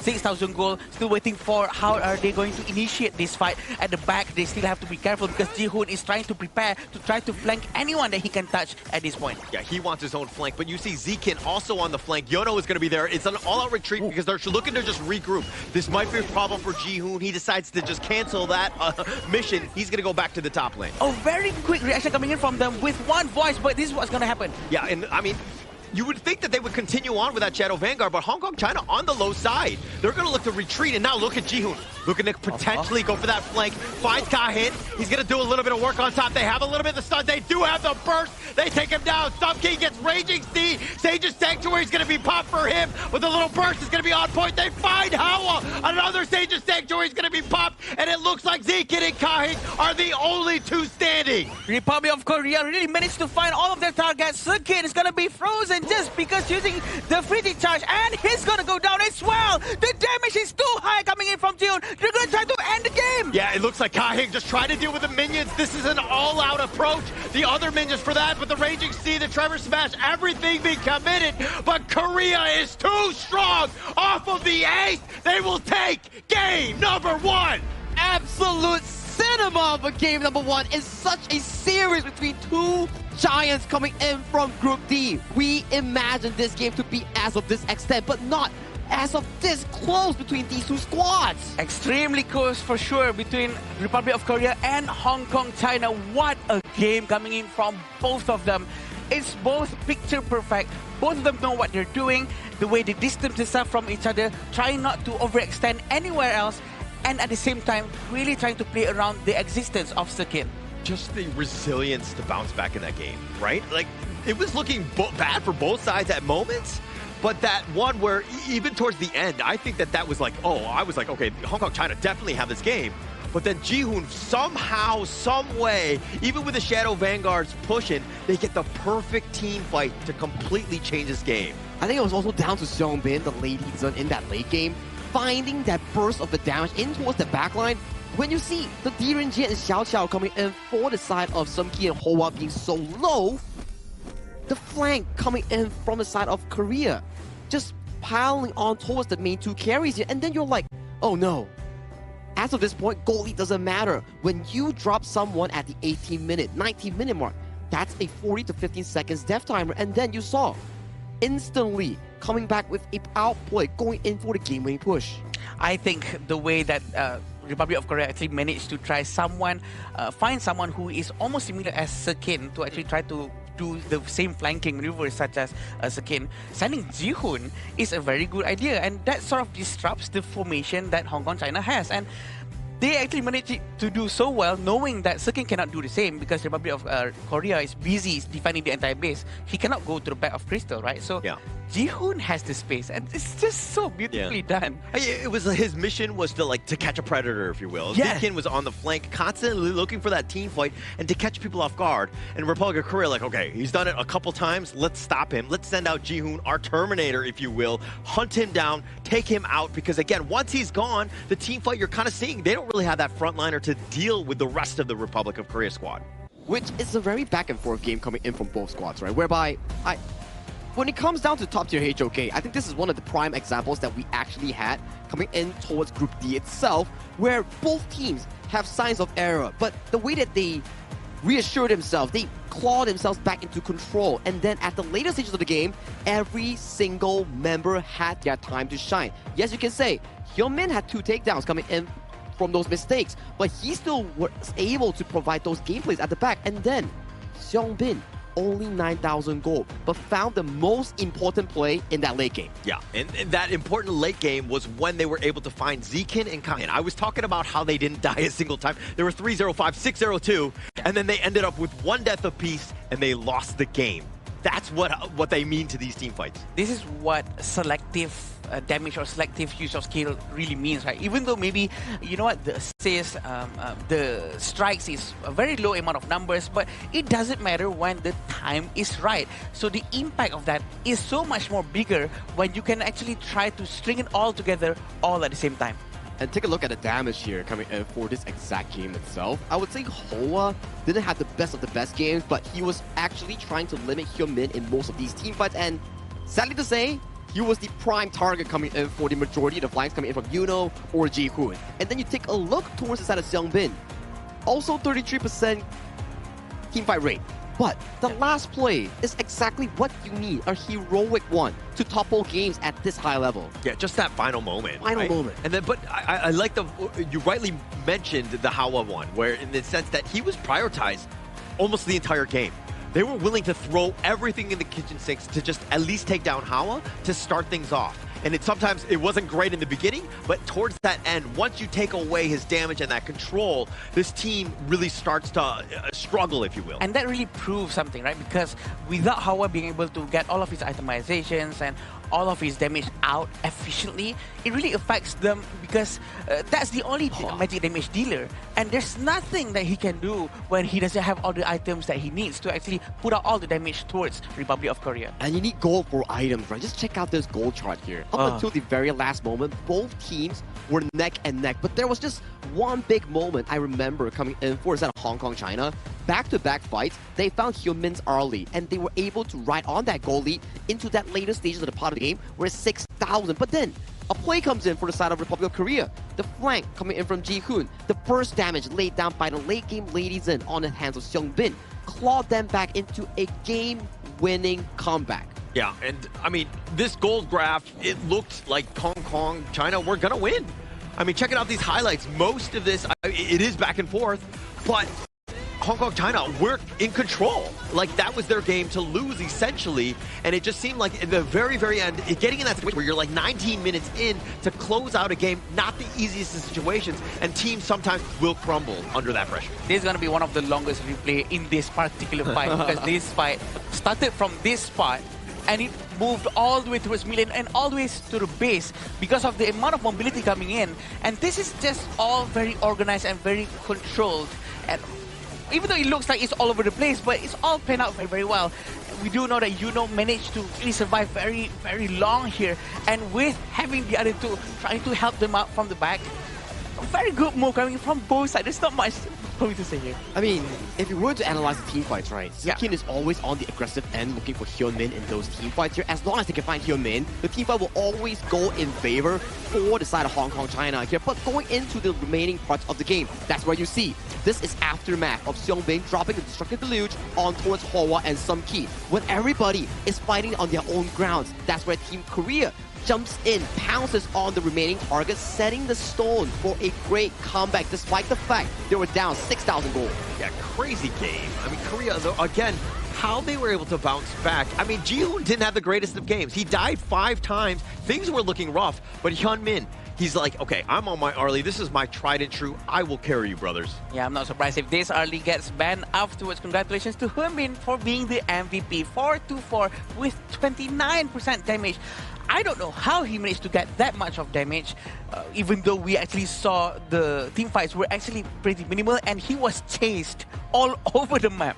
And this sort of hero, right, Arlie, there's no middle line. It's either you're really good at it or you're really bad at it. And this showcasing coming in from Hyunmin or Siri, he's really good at the pick. Yeah, he loves this hero. He loves this hero. This is definitely one of his tried and true. You're like, okay, I think that going forward, Hong Kong, China, like, if he was on something else that was not as high of an impact, a little less mobile sort of farm laner, I think that they would have had a better time and maybe able to close this one out because he had just enough to get away. Then Jihoon, you was coming in also very mobile as well. So it seems like, again, these are the two you want to prioritize as much as possible if you're Hong Kong, China. Yes, and the fact that they can quickly find a solution for them to find someone who is almost similar like Sekin and sending Jihoon is just, to me, that's just genius. And I wasn't expecting for that to happen, to be honest. But thinking about it again, yeah, Nagororo actually has the ability to fly and go over the wall, over everything, and they can really literally just go around and just find a target, and he manages to do so. And I think these are the few moments where I really enjoy Honor of Kings itself. And not to say that I'm not enjoying the past few days, but these moments where giants clash, it's not only about team fights, it's also about macro decisions, comeback moments, legendary moments here. And in a visual term, that's the game you get. Yeah. Exciting. Cinema, right? Cinema. I think that when you see two competitive teams and they're very even, you're going to get games like this, right? We didn't see a Tempest Dragon, but we were so close to it. This is as much drama as you get without a Tempest Dragon. Let's put it that way. I can't imagine what's going to happen if Tempest actually brought up just now, because I wouldn't be surprised if that actually happened, because the game was moving towards that direction. It's just that the way they actually force it out, again, in a very Republic of Korea way, they force the fight to be, and you know what? The unstoppable force is actually unstoppable. Unstoppable being able to move the unmovable force here. And all this is happening right now at the Petaling Jaya Marriott Hotel, the official venue and hotel partner coming in for a prestigious event of the 2026 Asian Games Esports Qualifiers for Honor of Kings. All this wouldn't be possible without Petaling Jaya Marriott Hotel. Thank you so much. Yeah, thank you, Petaling Jaya Marriott Hotel. Without this, again, we wouldn't have this drama. We wouldn't have this competition. We wouldn't have this series, right? But now Hong Kong, China, what are you doing to respond to that game? Like, how are you getting back into this one? I think they have to be off the books just by a little bit. I think they were playing it too safe. I know for sure that they have the mechanical skills and they do have the macro strategies to go along with any aggression. Probably even better than anyone else would. So I just would like to have them try to make good use of the knowledge that they have to actually try to be more aggressive and probably be more aggressive than Republic of Korea. It's a good point, right? Where right now you are coming into the second game. You're looking at Hong Kong, China coming in towards the blue side. Republic of Korea going currently back to the red side. And you need to be thinking like, okay, was it a draft issue? Was it an execution issue? Because for me, draft wasn't an issue. Both teams were playing to their strength, like what Holler mentioned. Everybody got their picks, but it comes down to execution. It was only a tiny step from Korea that was just higher compared to their opponent. Yeah, it just came to the micro details, if you will, of that mid to late game, of being able to overcome when the adversity hits. But I think that if you're going to look into this one, I mean, we always talk about how Hong Kong, China are patient, right? And they're the patient hunter types. But were they too patient in game one? Yeah, that's the question. I do believe that they were too patient. They were being too safe. And probably, if I were them right now, I would try to bring out all the most aggressive heroes possible to really try to accommodate what could potentially be a very aggressive gameplay from Hong Kong, China. And I think this is one of the few series that we're actually getting where Arlie's priority is skyrocketing across these picks here. You see how Hyun-min was able to contribute to so much moments in those team fights, and immediately in towards this second game, Hong Kong China is like, okay, we can't answer that. Let's take it away. And also, they're going to counterpick the way that Hong Kong China did in game one with the Zaqiao. They're going to pick up the Byron here, also another way to kind of get onto that back line and do as much work as possible. But going up against the Charlotte, you're tried and true. How do you like that matchup against Byron here? I think it will be great for Charlotte to just go up against any heroes. Probably because a bit biased here, because it's my favorite hero and whatnot. But it does seem like Charlotte can sort of fit in most situations, such as Byron as well. But it's going to be quite hard for her to actually catch Byron with the shield that he has. And we also have an Ukyo Tachibana. We do know that this is a very aggressive jungle. And I'm excited to see what Hong Kong China is going to be bringing out to match the jungle energy levels, such as Ukyo from Republic of Korea. We're trading a lot of picks here coming in from both sides, especially when it comes down to the first phase. Last game we saw Korea taking more on the Arlie and some of these Charlotte picks. And then you come into the second game, juggling between drafts, right? Because these heroes right now in this Asian Games version, these are the top tier meta heroes being displayed by both teams. I feel like we should have just kept the same, you know, the overlay, but just change the flags, because that's kind of what's happening from game one to game two. It just looks like a little bit of a swap. But okay, farm laner here, you're going up against an Arlie. It looks like the Chano's been banned out. A nice counter to it. What else are you looking for here to deal with Samkin? I think you have to just get out all of these heroes if you can, because Samkin is just a hero that is very dangerous to deal with. He can play most of the heroes very, very well, and we do know that Arlie has already been picked, and Liampo is going to be a very good ban for them as well. But the Kui, though, from Hong Kong, China, what do you think, Sagi? I think they might think that Korea is going to go all out, even more aggressive with the Kui. That's why they took it out. I mean, it's a Namu special, right? Seonggon has been in the scene for quite a while now, ever since joining to the Korea and also the Nongshi Red Force side, and he's known for his Kui performance here. That's why they're removing some of these key picks. You see the setup picks here on the Roamer side. No Kui, no Mozi. These are good heroes in pairing up with that Xiao Xiao in the mid lane. Very focused, right? Seonggon had only shown 4 heroes. Those happen to be 2 of his favorite ones right there. So what they want to do for the end, again, he likes to be generally from range. He generally likes those kind of controls, like those cannon blasts. That's the type of hero that he wants, but he might have to shift depending on exactly the last 2 picks from Hong Kong, as at the show before Korea. And this is going to be the last 2 picks coming in from Hong Kong, China. They want to try their very best to pick the best heroes. They need somewhat of a tankier hero to be able to deal with what's coming from the Republic of Korea side, because they do have Byron and Lapu Lapu. The stability is not really there for now for Hong Kong, China. That's a lot of frontliners here coming in for the side of Korea. And then maybe Hong Kong, China, do you go for the Zhang Fei in this case, or do you venture into another experiment pick? Are we getting the Yaria per se, or even the Donghuang per se? These are things that I'm really intrigued with, because as Roamer pulls is getting like reduced, there's not a lot of options left aside from the Zhang Fei that might be coming in for Hong Kong, China. 100% Zhang Fei. I think that you need a big team fighting. Okay, the Dune can kind of mitigate this. It looks like they're going to go with the Zhang Fei. But it counters, I mean, it's kind of like, what is Lapu Lapu thrown out? Then you have your own Umbrella Upper. So it's kind of similar, and you needed some way to kind of have that big team fight. Because if you're looking at the rest of them, you got damage galore, Chaos Cinder, yeah, you got setup, but this will kind of get you over the top in those team fights. I am not expecting this Dune and Zhang Fei to be coming from Hong Kong, China. I was expecting something else. And they were actually going up with this to see a proper Dune gameplay from Hong Kong, China. It's gonna be very interesting. It looks solid. It looks very aggressive. It looks like a lot of space gonna be given to Sumke. I mean, it's also pressure, right? If, let's say, Sumki does fall, that's your only source of late game damage removed from the pool. And then you took a look at the side of Korea, it's also the same storyline here. I think that's like, what, 60% or 70% of the same draft that Hong Kong China used in game 1, but right now, piloted by Korea on the red side. Yeah, they're going to be like, okay, we're going to show you how this is done. We're going to show you just how to play with these heroes. No, but all jokes aside, I think that they're, again, Sumkin, he's the guy, right? If he's able to shine on the early, if he's able to have an MVP performance, I think Hong Kong China will take this game. But if Korea is able to find him, let's find out. Hey, Adam, this time around, I'll be tagging in for this cast. Oh, really? Yeah. That's going to be fun. Hey, man, before you go, Adam, there's 2 drafts. Who do you give the edge to? I am gonna give the edge towards Hong Kong China. I feel like there's a lot more tankier things because I do like a beefy team so that they can really take on a lot of damage. But in the end, it all goes down to execution. So, Sagi and Howler, please take it away. Thank you so much, Adam, here. Howler, it's been a while since I'm on here, man. It's been a long time, my friends. As we go into this game, of course, fourth series of the day. Game number 2, Korea somehow, somewhere up 1-0. Okay, you predicted going into this that, you know, Hong Kong China was going to win 2-1. Right.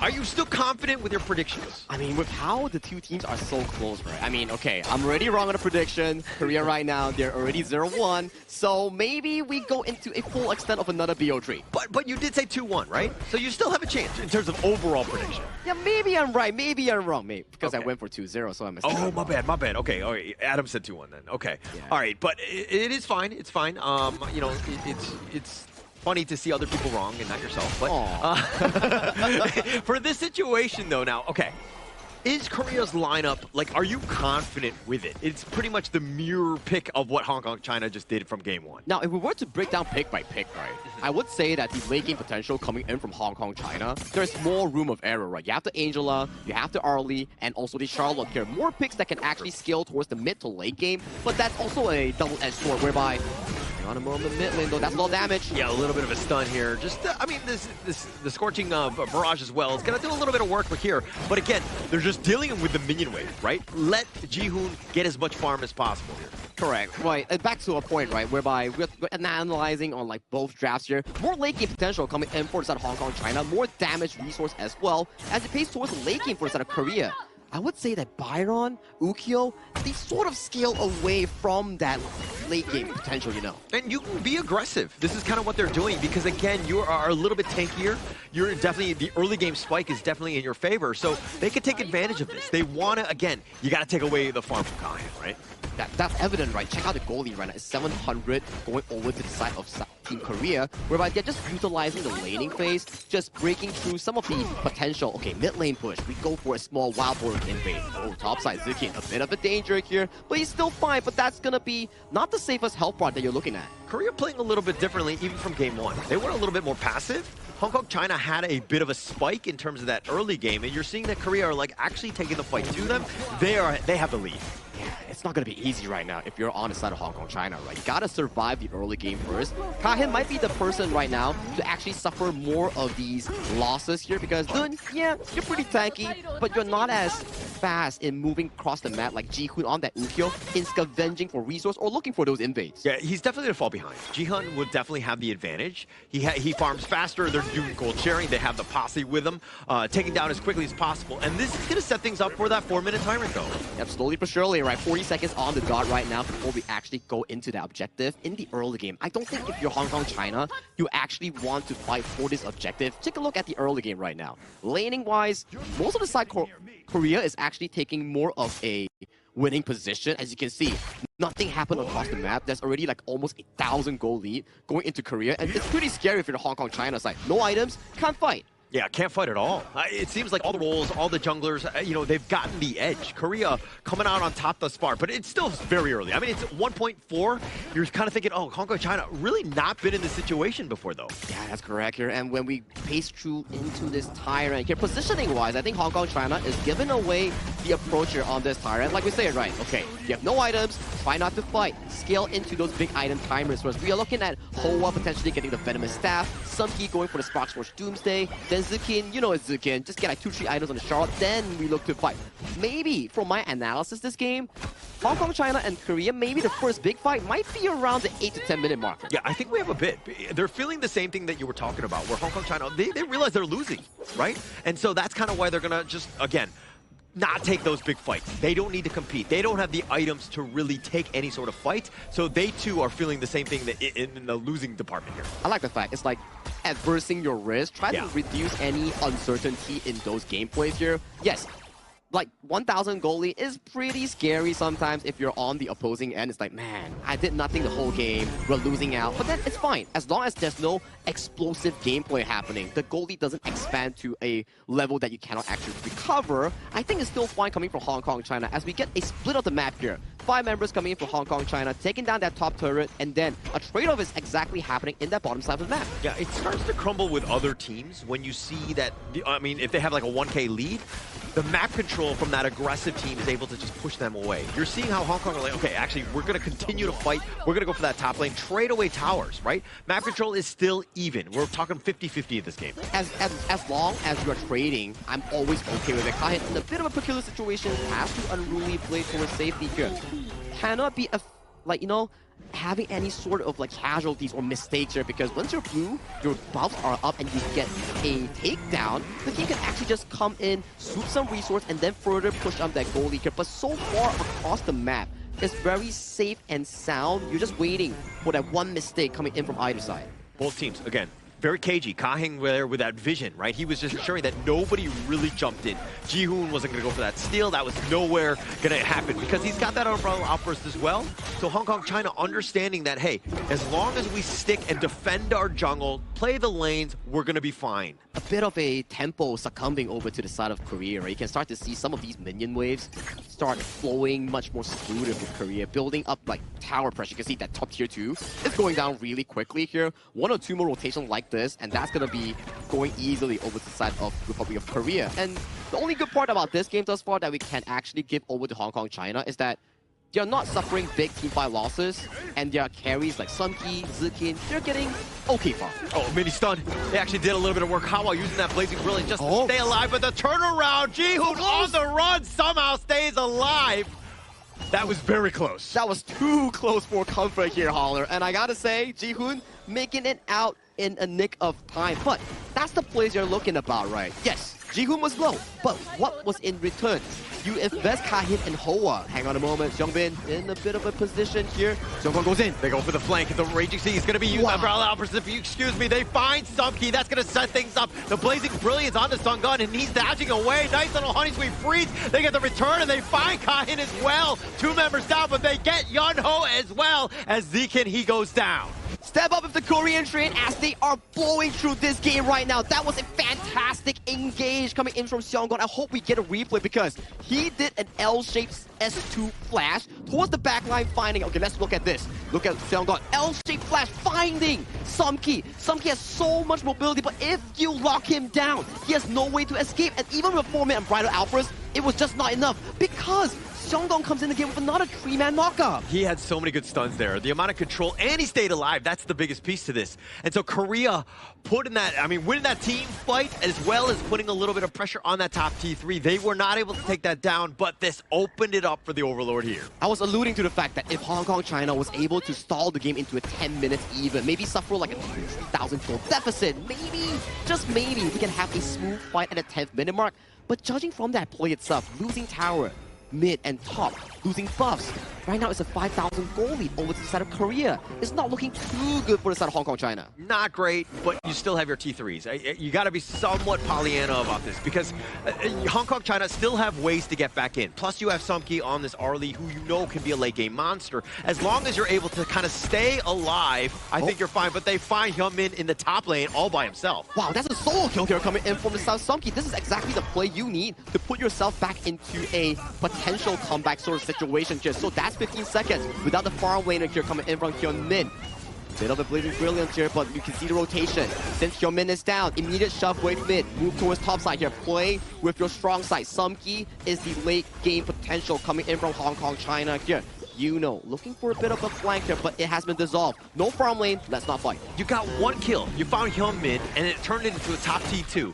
That's how quickly this game can shift, right? Yes, you still have a lead from Korea, but that will dwindle as we get in further. Taking down Hyun mid was huge for Hong Kong China. His position has been found out here. He might be in a bit of a trouble. Yeah, now the little bit of a flank here. Sunggun, though, he's gonna hold it, and now the Jose Freeze, they find Sub-Key. The Blazing Brilliance is actually not gonna be enough, but the Umbrella Uppers is on the pushback, and it looks like Zekin wants to go, but he's very low. He too will fall. The Unruly Blade, Kahin on the run. The rest of them are gonna just try to get on out of this one. Jihoon decides to go back in. The Chaos Cinder covering his retreat. They find that, but the mid T2 is going down. One good play, but after that, over-aggression coming in from Sumki, and that's 10 minutes timer here, opening up both shadow objectives for the taking here as we check on the replay here. He found a bit of a damage on towards Seonggon here, but the Honey Sweet Breeze finding the return of the Parasol coming in from Sumki. And Zikin goes in, has Pure Sky, has Flash, but unable to use it, gets punished. And as of this point, you're losing both objectives to the side of Republic of Korea, and right now is not looking good at all. Korea, total control. Total control. I mean, taking both, that's incredibly greedy. Also, Sungbin, this is the counter pick, right? The Zachiao, you know where Sumki is going to be put in that Parasol. You can see it. And being able to time that Honey Sweet Breeze with the threat of him, you know, and then he has to try to escape. Sumki got splattered like a fly he is. And now Sumki has to somehow get back into this game. Somehow. Good wordplay there. But you know what? If we were to put our focus back into this game, not all hope is lost coming in from Hong Kong, China. At the very least, the biggest goalie is between the junglers here. This dude can still be the front line here, but Jihoon goes in. Yeah, it decides. I mean, they're going to back off, right? Kahin is still around. There's no minions. They're going to chip away with this, especially with Hyunmin's range advantage, taking the bottom T3 for essentially for free. This is going to be a bit of a choke coming in for the side of Hong Kong, China here. 8,000 gold deficit here. All three towers notably to go down. The big Overlord is still marching towards the top side here. If Republic of Korea finds a good engage, this might just be the game-winning push coming in for the red team. Yeah, and I mean, not even 12 minutes into the game, but the way the Korea are moving around, they've zoned them away. They've taken the top T3, the Raging Sea on top. The Umbrella offers in return. They find Hawa. Kawan just trying to stay alive, but he too will fall. Korea is too strong. 3 members down, and now they want to go for the race as they push them all the way back into the fountain. The crystal is wide open, and Korea are going to take game number 2, and they will sweep the series. An amazing game coming from the side of Republic of Korea, managing to secure a 2-0. And it seems like, Sagi, Holler was right. He is right. He's the prophet himself, and he made the prediction work. And that was a clean game 2 coming in from Republic of Korea, where they found the game-winning moment here, punishing Sumki for being overly zealous and aggressive for that play. I want to say I told you so, but you know, you already did. Take the higher road on this one, even though I didn't. But yeah, look, Republic of Korea, when they're on, this is what they're like. Yeah. They're incredibly strong, they're efficient, and of course they're able to close out games as quickly as they could. I mean, Republic of Korea were on another level this one. I think this time it's probably going to be, I'm going to blame it towards the draft, I think, Sagi, because it seems almost as if there's not much Dune could have done just now. Correct. He could only unruly blade go somewhere, maybe win slash for one time, and then that's about it. And he cannot contribute in any other way. But that also allowed Republic of Korea to really stampede towards the side of the Hong Kong China. It wasn't easy, right? We were talking about, like, yeah, there's a lot of carries coming in for the side of Hong Kong China. You have the Charla, you have the Angela, you also have the likes of the Arlie, right? But when you there's so many carries. Yeah. Resources are finite, and your early game is not that strong compared to the side of Republic of Korea, giving Jihoon the Ukkyo Tachibana so much room to invade and steal goal away from the side of Hong Kong China. I kind of look at this as an outdraft, right? Because as you rightly pointed out, they're all very late game. They all need time, right? They all need space. And Korea didn't give any of that. Ukkyo, you know, once he gets going, he's just going to be invading. He's going to constantly be in your face, and he does enough damage by himself. So again, Hong Kong, China, we're having to play a reactive game, and it's a losing proposition when you want to go late. It's often like this, right? The reactive game is always like a downside for any team, and the way they try to play aggressively really rewards them. And maybe the next time that Hong Kong China is going to be playing at the main event, I would think that they would have to try to be much more aggressive, and I'm not surprised if they have to change the way they play altogether. Well, at the very least, there's no harm in the standings here coming in for the qualifications in Group D, but congratulations, Republic of Korea. 0 losses throughout the group stage. Against a giant like Hong Kong, China, they still managed to pull through 4 clean wins, 8 games wins. Done. And the way that they did it was pretty dominant in that fashion, right? I don't think any team that... I mean, game 1 was a bit of a back and forth one. Yeah. That was probably the closest one. But all of the other ones, completely what you saw right there, it was all Republic of Korea. I think, again, thanks to the draft that they had in the game 1, because the capability that they have with Sir Kane to be able to really rotate to the back. He tried to do the same with Charlotte. Correct. But he cannot do the same to actually dash from the back line and try to catch someone, because Charlotte's damage is not really that bursty, it's not really that explosive compared to a Guan Yu who can just ram into people. So they do not have that catch by surprise sort of moment. I think you make a good point where it's also a bit of a thing where imagine you are on the side of Hong Kong, China. Game 1, so close, you just barely lost it out. Kind of feels bad moment, but your mentality is still there because you're like, okay, pretty 50-50, we can make it a comeback. But imagine the mental damage that you actually receive because your opponent played your same exact draft, 80% of it, and it won against you. Yeah, it's the ultimate disrespect, if you will, right? Like, they're like, we're going to show you how to play it. And, I mean, you're seeing exactly, it was pretty much flawless. I mean, Hyunmin and Yeonho died a single time. Everybody else was just setting things up. Songbin on the Zaqiao, with how many good honey sweet breezes did he have? Yes. So much. Right? Yes. That's my answer. I can't count. Yes. Yes. I saw that, and there's a lot of damage coming in from him, and the fact that there's no one who's going to be able to touch Songbin once more, and then this time it's not a Lady Zhen, it's a Xiao Chao. It's just so magical. The way he controls his positioning, thanks to Arden as well, with the shield that comes out when he gets low, gives him an extra confidence to just go to the front, and with the honey sweet breeze, just keeps on hitting on point. Wow, I can't pick the MVP here. It's either Seongbin for all the honey sweet breeze, the consistent gameplay coming in out of him, or Seonggon. Yeah. That L-shaped Lapu-Lapu flash. That was sick. Finding Sumki in the backline, that was insane gameplay coming in from a Roamer. I don't want to hear anything of Roamer main saying Roamers can't carry, because that is a carry performance coming from Seonggon. Actually, throughout this entire series, he's actually played so well. He was always on to Sumki as well, just, you know, because he does have that a little bit of an advantage in that he's just tanky, right? He's able to survive. But the way that he's setting things up, I mean, if we're talking about damage, Jihoon, you can't kind of undersell his performance on this one, because he didn't die in this one. He played much better, a much cleaner game on the Zukyo. Yeah, he definitely managed to deal a lot of selective damage, which is the most important ones at the right times. And looking at what Sagi said just now, Seonggyon's teamfight rate is 100%. Wow. And he's involved in every single thing. And his KDA was actually 0-0-10.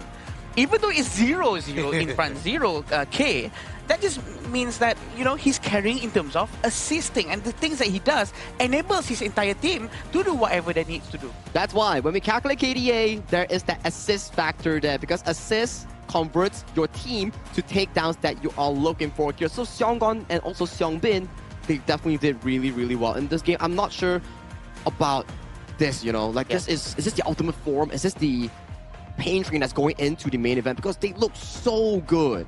It looked very good, but I think that this is a team that's starting to grow, just like this gold graph, right? Everything is kind of going in their favor. You could see the hard work that they've put in, even from the beginning when we're talking about like Season 4, kind of setting things off. We were like, they had 2 new additions. How would this team do? Yeah. And you're seeing them evolve. They are all on the same page. I think this is the final or the best form of this Korea squad that we've seen, at least for the past couple of years. Everything you just described is exactly what went through my mind before coming into this Asian Games qualifiers, because the way that they play was just very different from what I expected. Actually, I was just reading your mind. I just was ahead of you, and that's how I was able to do it. Oh, wow. I'm traveler, I see, huh? Very proud of you. Please stop reading my mind. I don't want it to continue. Oh, you're hungry. Okay. It goes back to the interview yesterday with the side of Korea's representative. They said, like, okay, we're going to deliver a fast 2-0. Man of their words, I'm telling you. This was a great series coming in for both teams. I thought it was just a slight taunt coming from them just to have fun, but they were actually serious. Now they've proven their words very right. That's what we wanted to see. I mean, if we're talking about highlights, we wanted to also kind of, see the players back up their talk with the actions. And I think that you're seeing those actions here. The way that they were able to take this team fight. I mean, it really set up by Songun, just complete, dominance here. Hell-shaped Lapu Lapu spell 2 flash is just mesmerizing in these team fights here. Like, he even juked out the Chaos Cinder coming in from Hoa and still make it out. But this was the key play coming in from Seong Bin. Their reaction play on the prediction, on the return one. Beautiful. Beautiful indeed. And how many times do we have to watch? Kahing was actually trying to use Unbridled Outburst defensively instead of offensively, what we're used to watching them. And this is to the point where the pressure is so high coming in from the side of Korea that they had to change the way they play, which is very refreshing for us all to see. And as we go in, I mean, they're just like pushing them all the way back in the fountain. Yeah. Just complete control, right? Yeah. Like able to take over this game and do it in the dominant fashion that they did. But it's going to be the MVP, and it looks like Roam lives do matter. The Lapu Lapu just 0-0-10. What an amazing game by Songun. I mean, the only difference between a roamer and a jungler is that roamer doesn't need to farm the jungle, and they don't do that much damage when it comes to setup, though. Roamer, so really, really important overall, man. So people at home, don't say roamers can't carry. If you don't think so, check out Seonggon. This is your man right here. It is actually most likely one of the hardest role to have because your job task is a lot. You have to open the vision for your team. You have to consistently try to find opportunity for your team. If not, your team will start to blame you regardless of what you do. Yeah, actually, that's the number one thing. That's why I switched roles. I hated being blamed for everybody's ineptitude, I would say, in my rank games. But so are you the one blaming the new roamer now? Oh, yeah. Oh, God. Yeah, you became the person you didn't want to be. Of course. I have become the villain in this story. You probably have to try to change your circle of friends because it seems like that's not a good circle to be with. All jokes aside, my reporting rate has not changed between the different roles that I play. If I lose, be prepared to be reported. Okay, you know what? Be careful. I'll leave you to it. Yeah, be careful, please. At the very least, if you're friends with Holler, if you're friends in-game, you can't report your friends. So that's something you need to take off of. Maybe let's say you're playing with friends, unfriend him first, then the next game he feeds, you can report him. That's Don't what teach that. I unfriend. Don't teach that to him. You're not supposed to teach that. That's very But that's true, though. We sometimes do that. But that's definitely a very nice match for us all to watch between Republic of Korea and Hong Kong, China. They presented to us one of the best matches we've seen so far in the entire Asian Games qualifier. It took us a while to get there, right? But they're there, and we knew that these two teams, like, who was going to be the top, right? It's like they're already in the main event, but they wanted to play each other. I think that when they saw the groups, this was that #1 target that they wanted to go for. Definitely. And they did manage to actually climb all the way from that original spot to that top spot in Group D. Because we're talking about Group D, right? It's the group of difficulty. Okay. There's so much on the line. Like, everyone is so strong in this group itself, especially the top 3. And right now, you finalize the standings here with Republic of Korea being first place, Hong Kong, China second, and finally, Singapore will be heading into the last chance stage as the 3rd place representative of Group D. Yes, that's what happened just now. Yeah, I think that with those 3 teams, though, we would relatively put them in the top 3. Like, there weren't too many surprises in Group D. Like, we kind of knew. But Singapore, like, are you a believer now? Do you think they have a chance going into that last chance stage? I didn't at first because it was going to be a very hard match, right? Because I want to watch and I'm just going to witness it, right? But eventually they proved them right, and you know what? They deserve to be there. Okay. Are you okay? That makes sense. Okay, let's review, right? Okay, Group A. Who do we have in Group A? Let me check real quick on my little note also here. Philippines and Indonesia. Ooh, another one later on. That's going to be spicy. But we'll save it later after the interview to talk about it. And then 3rd placer will be Uzbekistan. Coming from Group B, Myanmar, Jordan, and Kyrgyzstan. Group C, Kazakhstan, Laos, and Vietnam. And finally, Group D, Hong Kong, China, Republic of Korea, and Singapore. I would say that none of these teams got there by pure luck. Everyone was through skills, hard grit, and effort. And there's a lot of upsets that happens here and there, right? Because, for instance, in Group C, I didn't expect Vietnam to actually not be at the top because I was expecting Vietnam to be one of the top ones, right? So this just shows the progress coming in from every other teams as well, how fast they learn in such short period of time.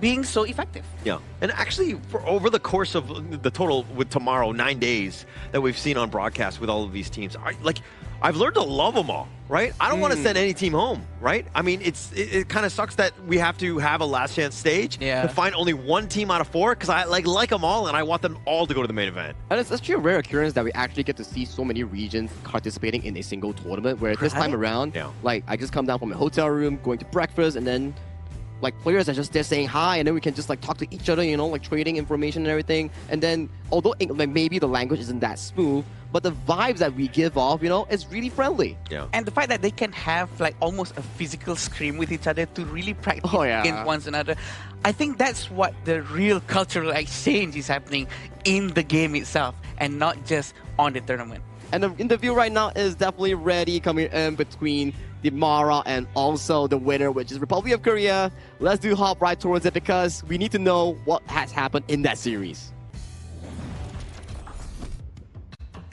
Team Republic of Korea always giving us a great match. Seonggun, 축하합니다. Congratulations. That was so great.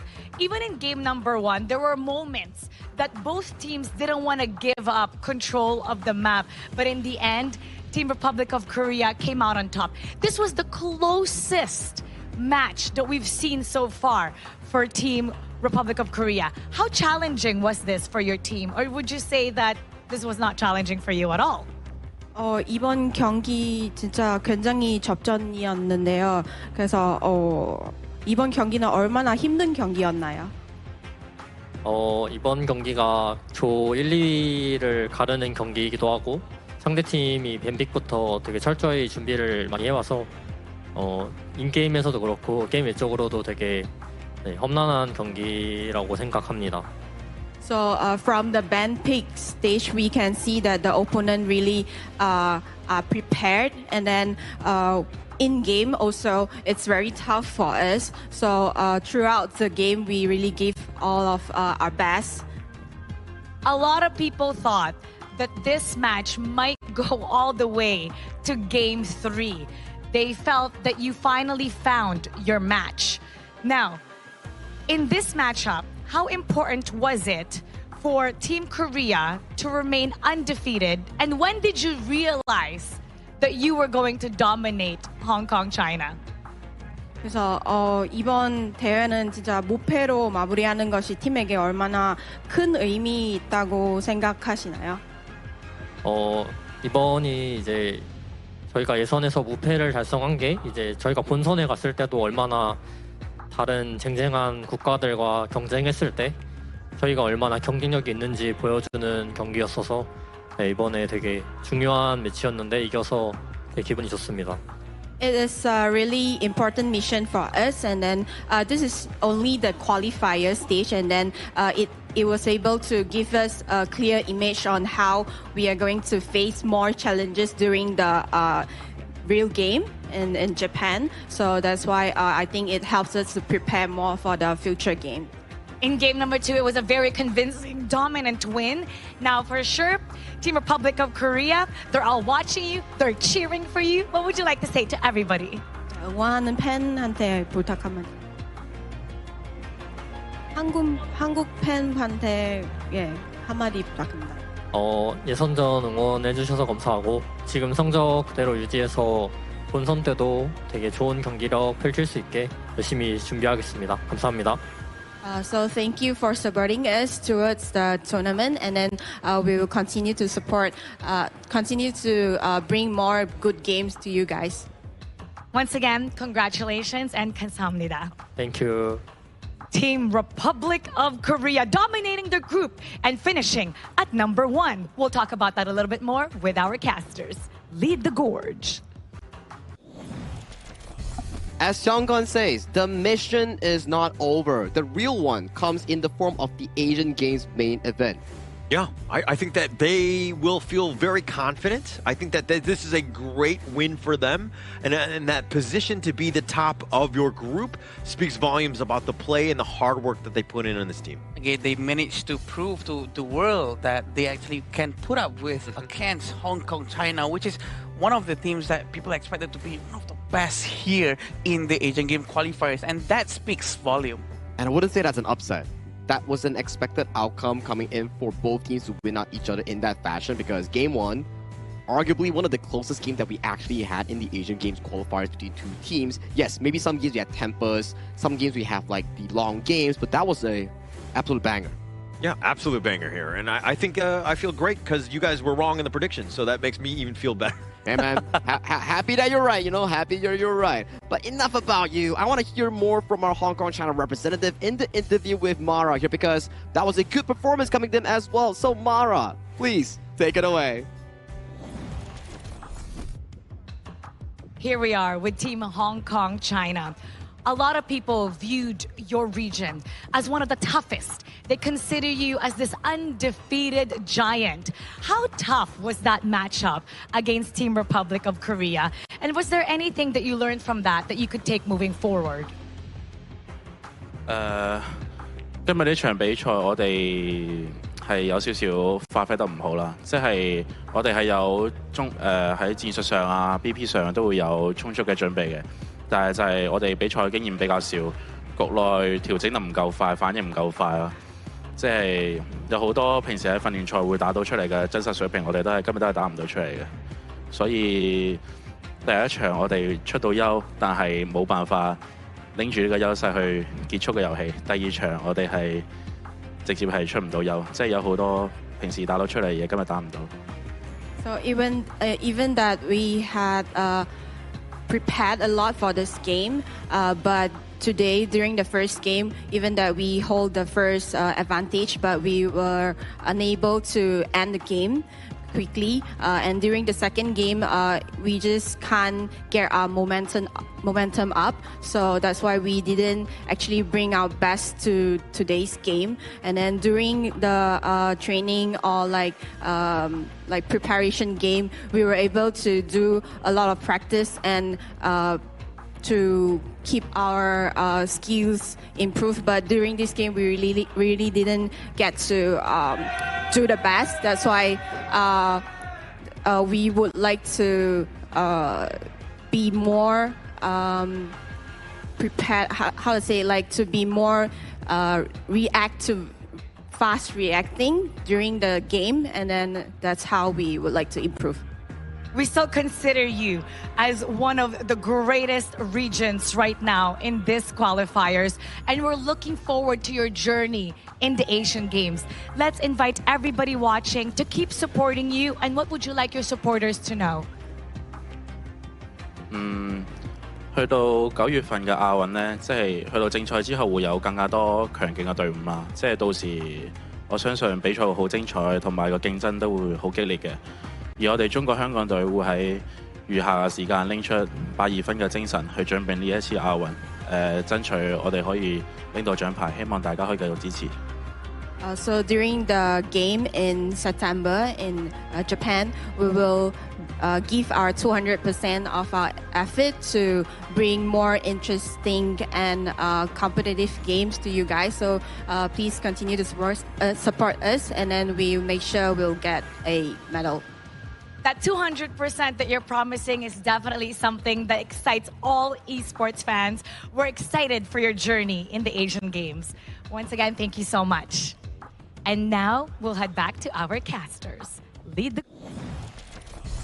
main takeaway here coming in from that interview is that however you scrim, however perfect you are, if you cannot convert that into tournament experience and gameplay, it's not a waste, but you cannot realize your full potential here. Like what Kaihan mentioned, right? It's like they always can do certain things in their scrims. When it comes down to the tournament, they couldn't bring their 100% from the scrim to the tournament performance itself. Well, for him, just like he mentioned here, there's still more time, and he hopes that he can actually claim a medal and deliver more interesting games coming in with the Asian Games main event. Yeah, but playing on stage versus playing in a scrim, very different situation. The bright lights are on you, way more pressure, right? And I think that with this time, hopefully they'll be able to level up. They definitely have the foundation to do so, but I do expect big things as they move on here. You know what's the next big thing?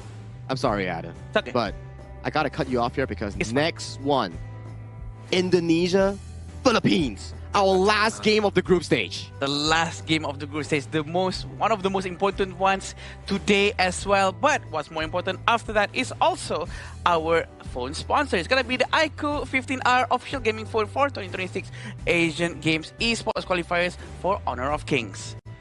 So ladies and gentlemen, if you want to see Philippines and Indonesia, our final game of the group stage, 2 regions yet to be defeated coming in from Group A, duke it out, you must come and watch the next series, because this is not just only a BO3, it's a grudge match, it's a battle between brothers. Yeah, definitely between the two, right? And I think that there's going to be a lot of fireworks on this one. I mean, we might see a Game 3. We're going to have to find out coming up here. All right, enough of that talk. Let's go to a short break before we bring you the final showdown between Philippines and Indonesia in the Asian Games qualifiers. See you later.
Who will be the next to shine on the Asian Games stage? Contestants fight for the honor of their regions while we cheer them on from the stands.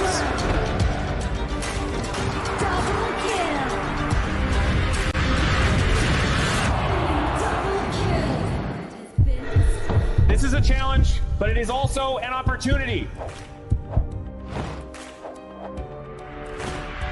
The tide is turned.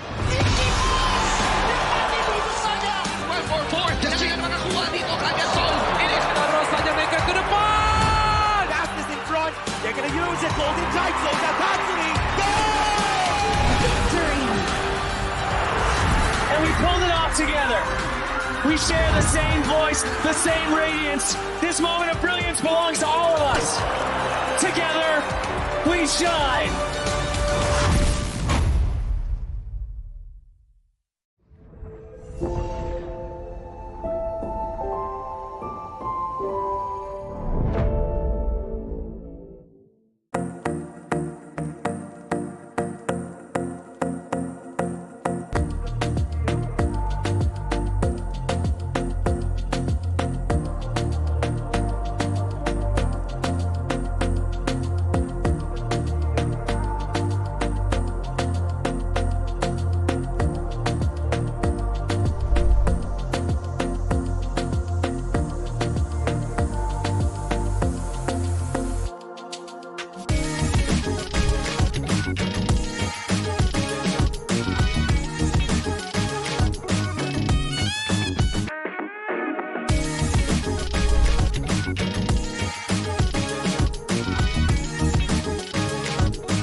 Welcome to the 2026 Asian Games eSports qualifiers, Honor of Kings. 20 regions, 1 stage, and only the strongest 9 teams will earn the right to shine above the rest. Taking place in Malaysia, June 13th to 21st, 2026. Coming to Malaysia, this is the battleground where teams fight for the right to qualify for the Asian Games. 20 teams enter, but only 9 teams will move on. Apart from the 20 regions, there are 3 regions that have direct qualification. Here is the 2026 Asian Games eSports qualifiers Honor of Kings format. First, the 20 teams will split into 4 groups of 5. In each group, every team faces every other team once in a single round robin, with every match played in a best-of-3 format. That means every match matters. Every game matters. Every single point matters. The point system is simple. Win the match, earn 1 point.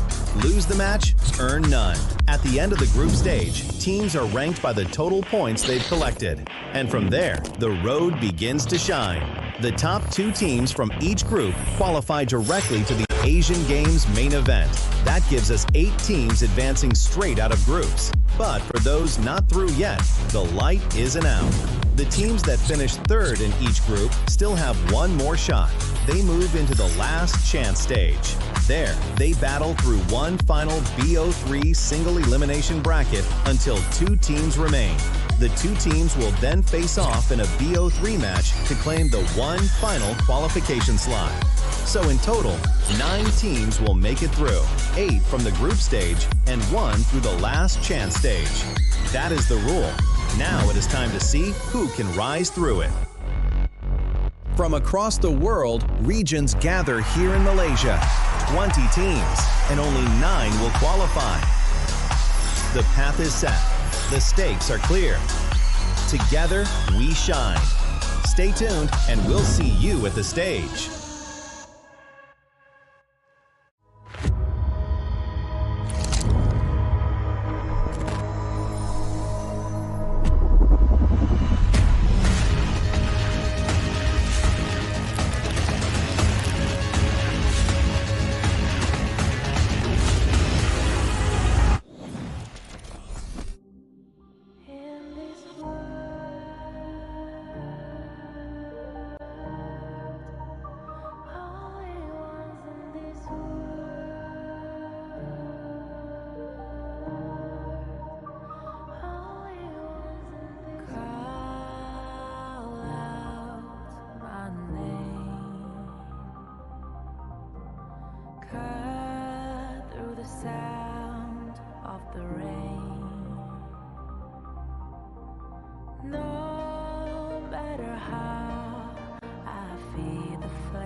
Now I see that I got everything I need. It's alright, I'm on fire, I'm alive, 'cause now I fly so high, so high, light up the skyline. Let's do it this time, like it's a whole new colorful world.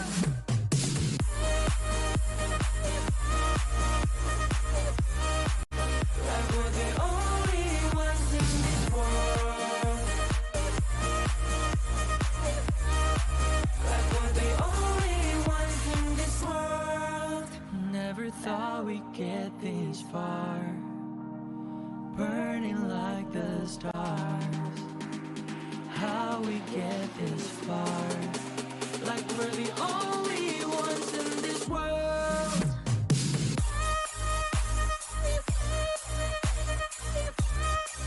Like we're the only ones in this world. It's time for a epic showdown. My name is Sagi, your desk host for tonight.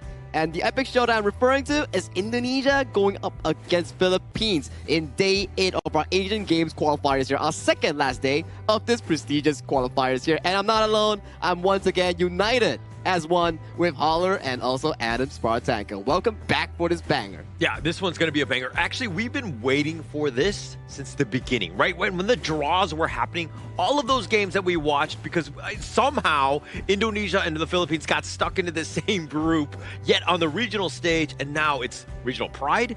There's bragging rights. There's a lot at stake in this one, especially for Group A. There's been a long-term rivalry between these two regions for sure, and everyone really wants to see where are they at right now, who is the better one. And this is going to be very fun because both of them have their own region and their own league. So this is going to be very interesting for us to see how they have been growing, the growth, the progress of each of these regions. And talking about progress, there's also a new update coming in for the Super Flow Brawl mode on June 17. So if you ever are interested in a more laid-back mode after your stressful rank games, do check out the new Super Flow Brawl mode right now. It's a lot of fun. It definitely is way more casual, and it takes it away. It's not a big deal if you win or lose. You're getting still rewarded at the end of the day. I've enjoyed the Super Flow Ball myself. Yeah, not as casual as what's going to happen next, though, between Indonesia and Philippines.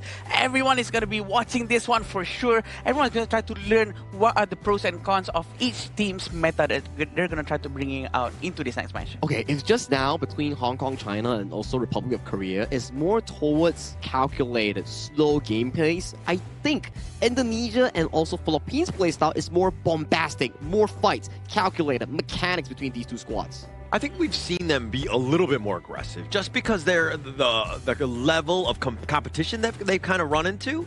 I think that overall they're very balanced. But I kind of want to talk about the team composition, right? It looks like the Indonesian squad, this is an all-star squad team. Like, there are players across all of the different teams in the IKL. The other side, you're looking at, it's just literally one team, right? And we saw success from that from the Republic of Korea with Nongshim Red Force, but now you have Blacklist International essentially representing the Philippines. Like, which is the best approach here?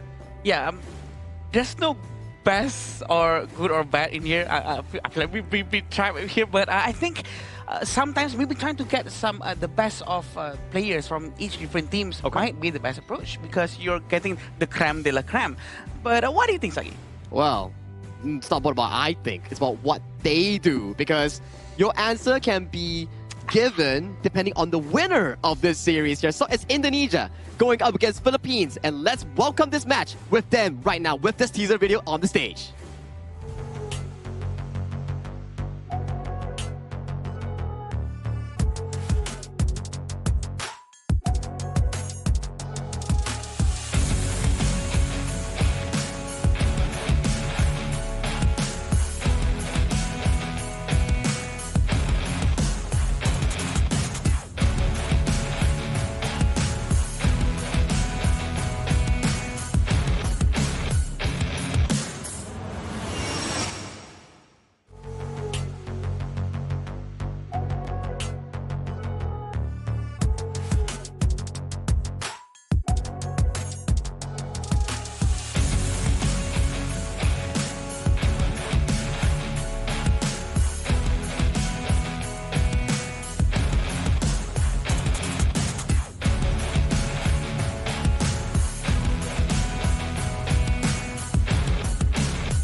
Every match, another statement. Every victory, another reminder of why they are considered one of the strongest contenders in the tournament. Their momentum continues to build, and they show no signs of slowing down. Give it up for Indonesia!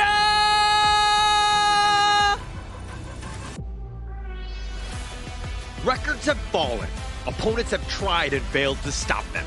With an incredible win streak and performance that continues to set the standard, they enter the arena once again looking to make history. Here come the challengers, Philippines! The battle begins between Philippines and Indonesia, the top two teams coming in from Group A. One will claim top spot and the other will claim another defeat. This has been a long rivalry between the two regions, and it's now time to settle it in the 2026 Asian Games eSports qualifiers. This will set the new benchmark and standard for everyone for sure. And this will be the lineup coming in from Indonesia. We have Iqbal on the Clash, Neville on the jungle, Emmanuel on the mid lane, Agung on the farm lane, and Naufal on the roam. We do know that they come from different teams, and we're excited to see how they're going to perform here against the Philippines. I mean, they've been flawless. They didn't die a single time in all of the games they've played thus far, and that is a huge feat considering it is like 6 games, right? And the amount of time that they played, very short as well. And their opponents right here, Philippines, they are no short slouch as well, because coming in for this hyped matchup, it has been debuted since the first day, and this is Sybil, Philippines lineup. Yeah, Chammy, Justine, Dragon, Golden, Charles. And actually, you're probably looking, Dragon and Golden, that's actually their real names, right? Correct. Yeah, and they're twins as well. So these are 2 that have just kind of brought that all across to their IGNs here. Yeah, with the twin chemistry coming in with the same team, all 5 of them, a lot of bonding that has happened before, and pretty sure it's going to be giving them a lot of advantage as well throughout the entire match. And it's a clash between 2 philosophies, right? Like you guys were talking about just now. It's a team of superstars from different teams coming in together for Indonesia. And it's also a team that has been known for being the one true representative coming in from Philippines, coming together to represent their nation here. And this is the head-to-head. And so far, Indonesia yet to suffer a single death in any of their 6 games played. That's insane. I mean, 77-0 and 204, and somehow not one person got out of position and died? That is insane. Plus, the hero pool has actually been quite high. But the way that they're balling, I mean, this first strike, right, 100%. That's insane too. And the most important thing is for both sides of the team, they never lost a single game, and they are about to, because it is impossible for any of them to actually not lose in this one, because it's going to be a very fun match and a very tough one to watch. Only one team makes it out unscathed here. Like, okay, maybe we get a 2-1, a 2-0. Okay, it goes back to our discussion once again. Gentlemen, predictions. Oh, even before we see the draft? No. Of course. Yeah. I mean, we kind of did that going in. Look, it's hard to vote against Indonesia, especially when they've been flawless. But I do think that the Philippines, I like their resolve. I like their aggressive play. Yeah. I'm going to go 2-1 Philippines. Oh, I'm going to go 2-0 Indonesia, actually. Even though it's going to be close. But I think it's going to be 2-0 Indonesia. Wow, I don't know, man. For me, I have friends on both sides. If I vote for Philippines, they're gonna Indonesia friends are gonna be like, why you vote for Philippines? If I vote for Indonesia, Philippines, the Sybil boys be like, Sagi, you voted against us again. I can't pick here, guys. Yeah, I didn't think this through. I'm sorry. I made the prediction without realizing that I too have friends on both sides of the fence.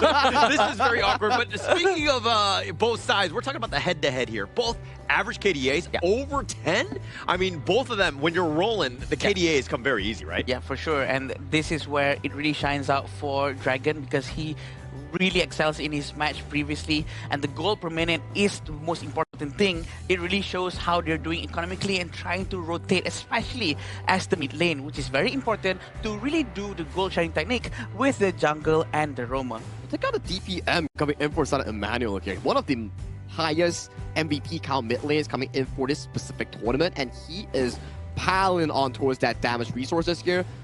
Generally speaking, right, you can say that Philippines games are much shorter, but Indonesia games are much cleaner.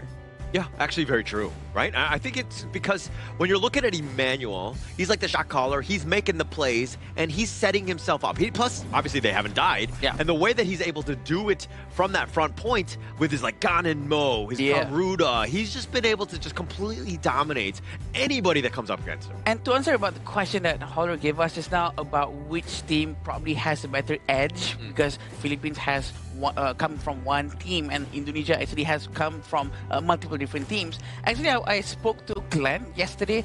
I asked him about this, and he said that what they did was 2 weeks prior to Asian Games, they actually went to a same gaming house and they trained. But after coming here, what they did is every single morning, regardless of what time their game is, all of them have to wake up very early, around 7 to 8 p.m. a.m. And go have breakfast together. They cannot leave one person out. Everyone have to go there together.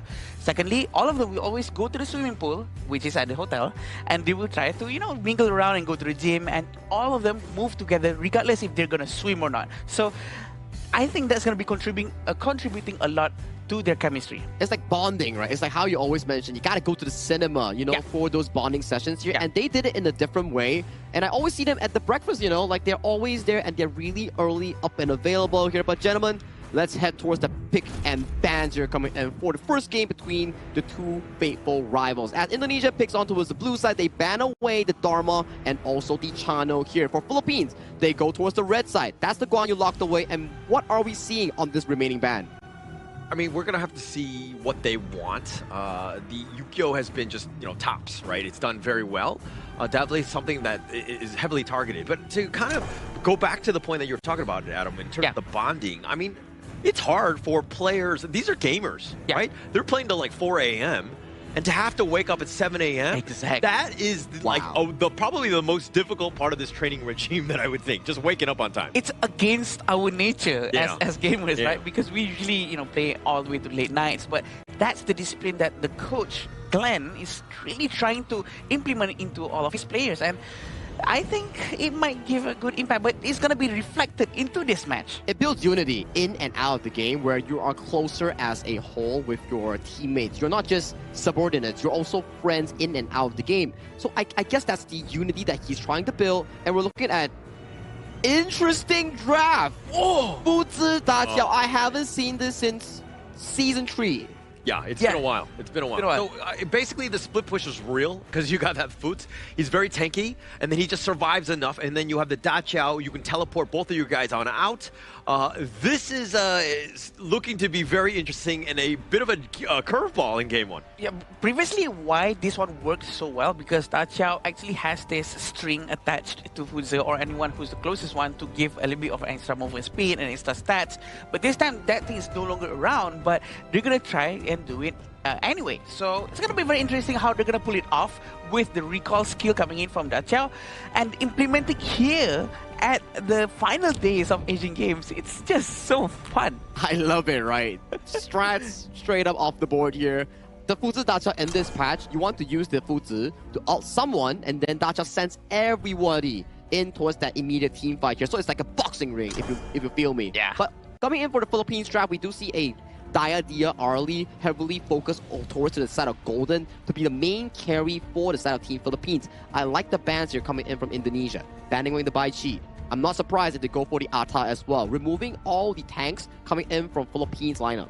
What a crazy way to start this one off. I mean, it's just the best of three, but you were talking about Coach Glenn on the Indonesian side, and then you're talking, you know, TG on the other end from the Philippines. Like, these guys had know each other, right? I think especially when it comes to the draft, and being able to just spring this up is just like, a surprise, if you will. And this is what they want to do as much as they can, right? The surprise factor can really help to really throw people out of their feet, especially for the coach of Philippines, which is TG. So it depends on how he's going to react to this. They're going to try to go with the idea, and they're also trying to remove any fast mobility heroes such as Nakoruru and Musashi, which to me reduces a lot of problems and headaches for the side of their players. And talking about a headache, right? That's 3 Clash laners banned away from Chami in towards the side of Philippines Clash laner here. So they will definitely have to venture into something like the Charlotte, something like the, I would say, different picks, for example, here, because picks are starting to get a pretty low in that Clash lane pool. Yeah, Chami's always incredibly scary, right? I think he is definitely that team fight winning guy, and he's incredibly scary at any time because he's able to just change the team fight on it, you know, basically put it on its head, if you will. But he's the guy, again, you want to target is Indonesia. Yeah, and we also have this Atta that has been picked. It's going to be able to really tank a lot of damage coming in from the side of Indonesia. And we want to see a hero to at least try to reduce the HP of Atta, probably a marksman who would be able to handle an item such as Doomsday. I don't think there will be a marksman here coming in from the side of Indonesia. That Fuzi is heading towards the farm lane. Oh, that's true. And then maybe Clash lane, we get a Fatih or Charlotte coming in for the side of Inkbal, going up against this specific matchup here. True. I could be wrong, but you know, time is up, and let's see what is going on. Okay, who's just going to the Clash lane? But wait, is Da Jiao gonna be babysitting Fuzi or the Renji? It all depends on what they want to do, right? But I still feel like it makes sense for Da Jiao to actually linger around the Clash lane area instead of trying to be closer towards the marksman. Yeah, I think for the beginning, you're just going to play her a little, like, in lane, right? She's going to be with the D-Renje. Now that you've got Lam, you're thinking a little bit more standard, but the Fuzi split push potential is always there come mid-game, right? And then that's when you could be annoying, assuming that you're, getting pushed in elsewhere. I like the Hano here, man. Very confident stuff here coming in from South Philippines. I would say that both teams have held their draft up to the very end. And usually for Team Philippines, they like to rely Chammy more on those aggressive playmakers here. On an Atta, I'm pretty excited to see what he has in store in making some of the fancy plays coming in to build Team Cebu for their victory here. For Team NAS, for Team Indonesia, I'm interested as well.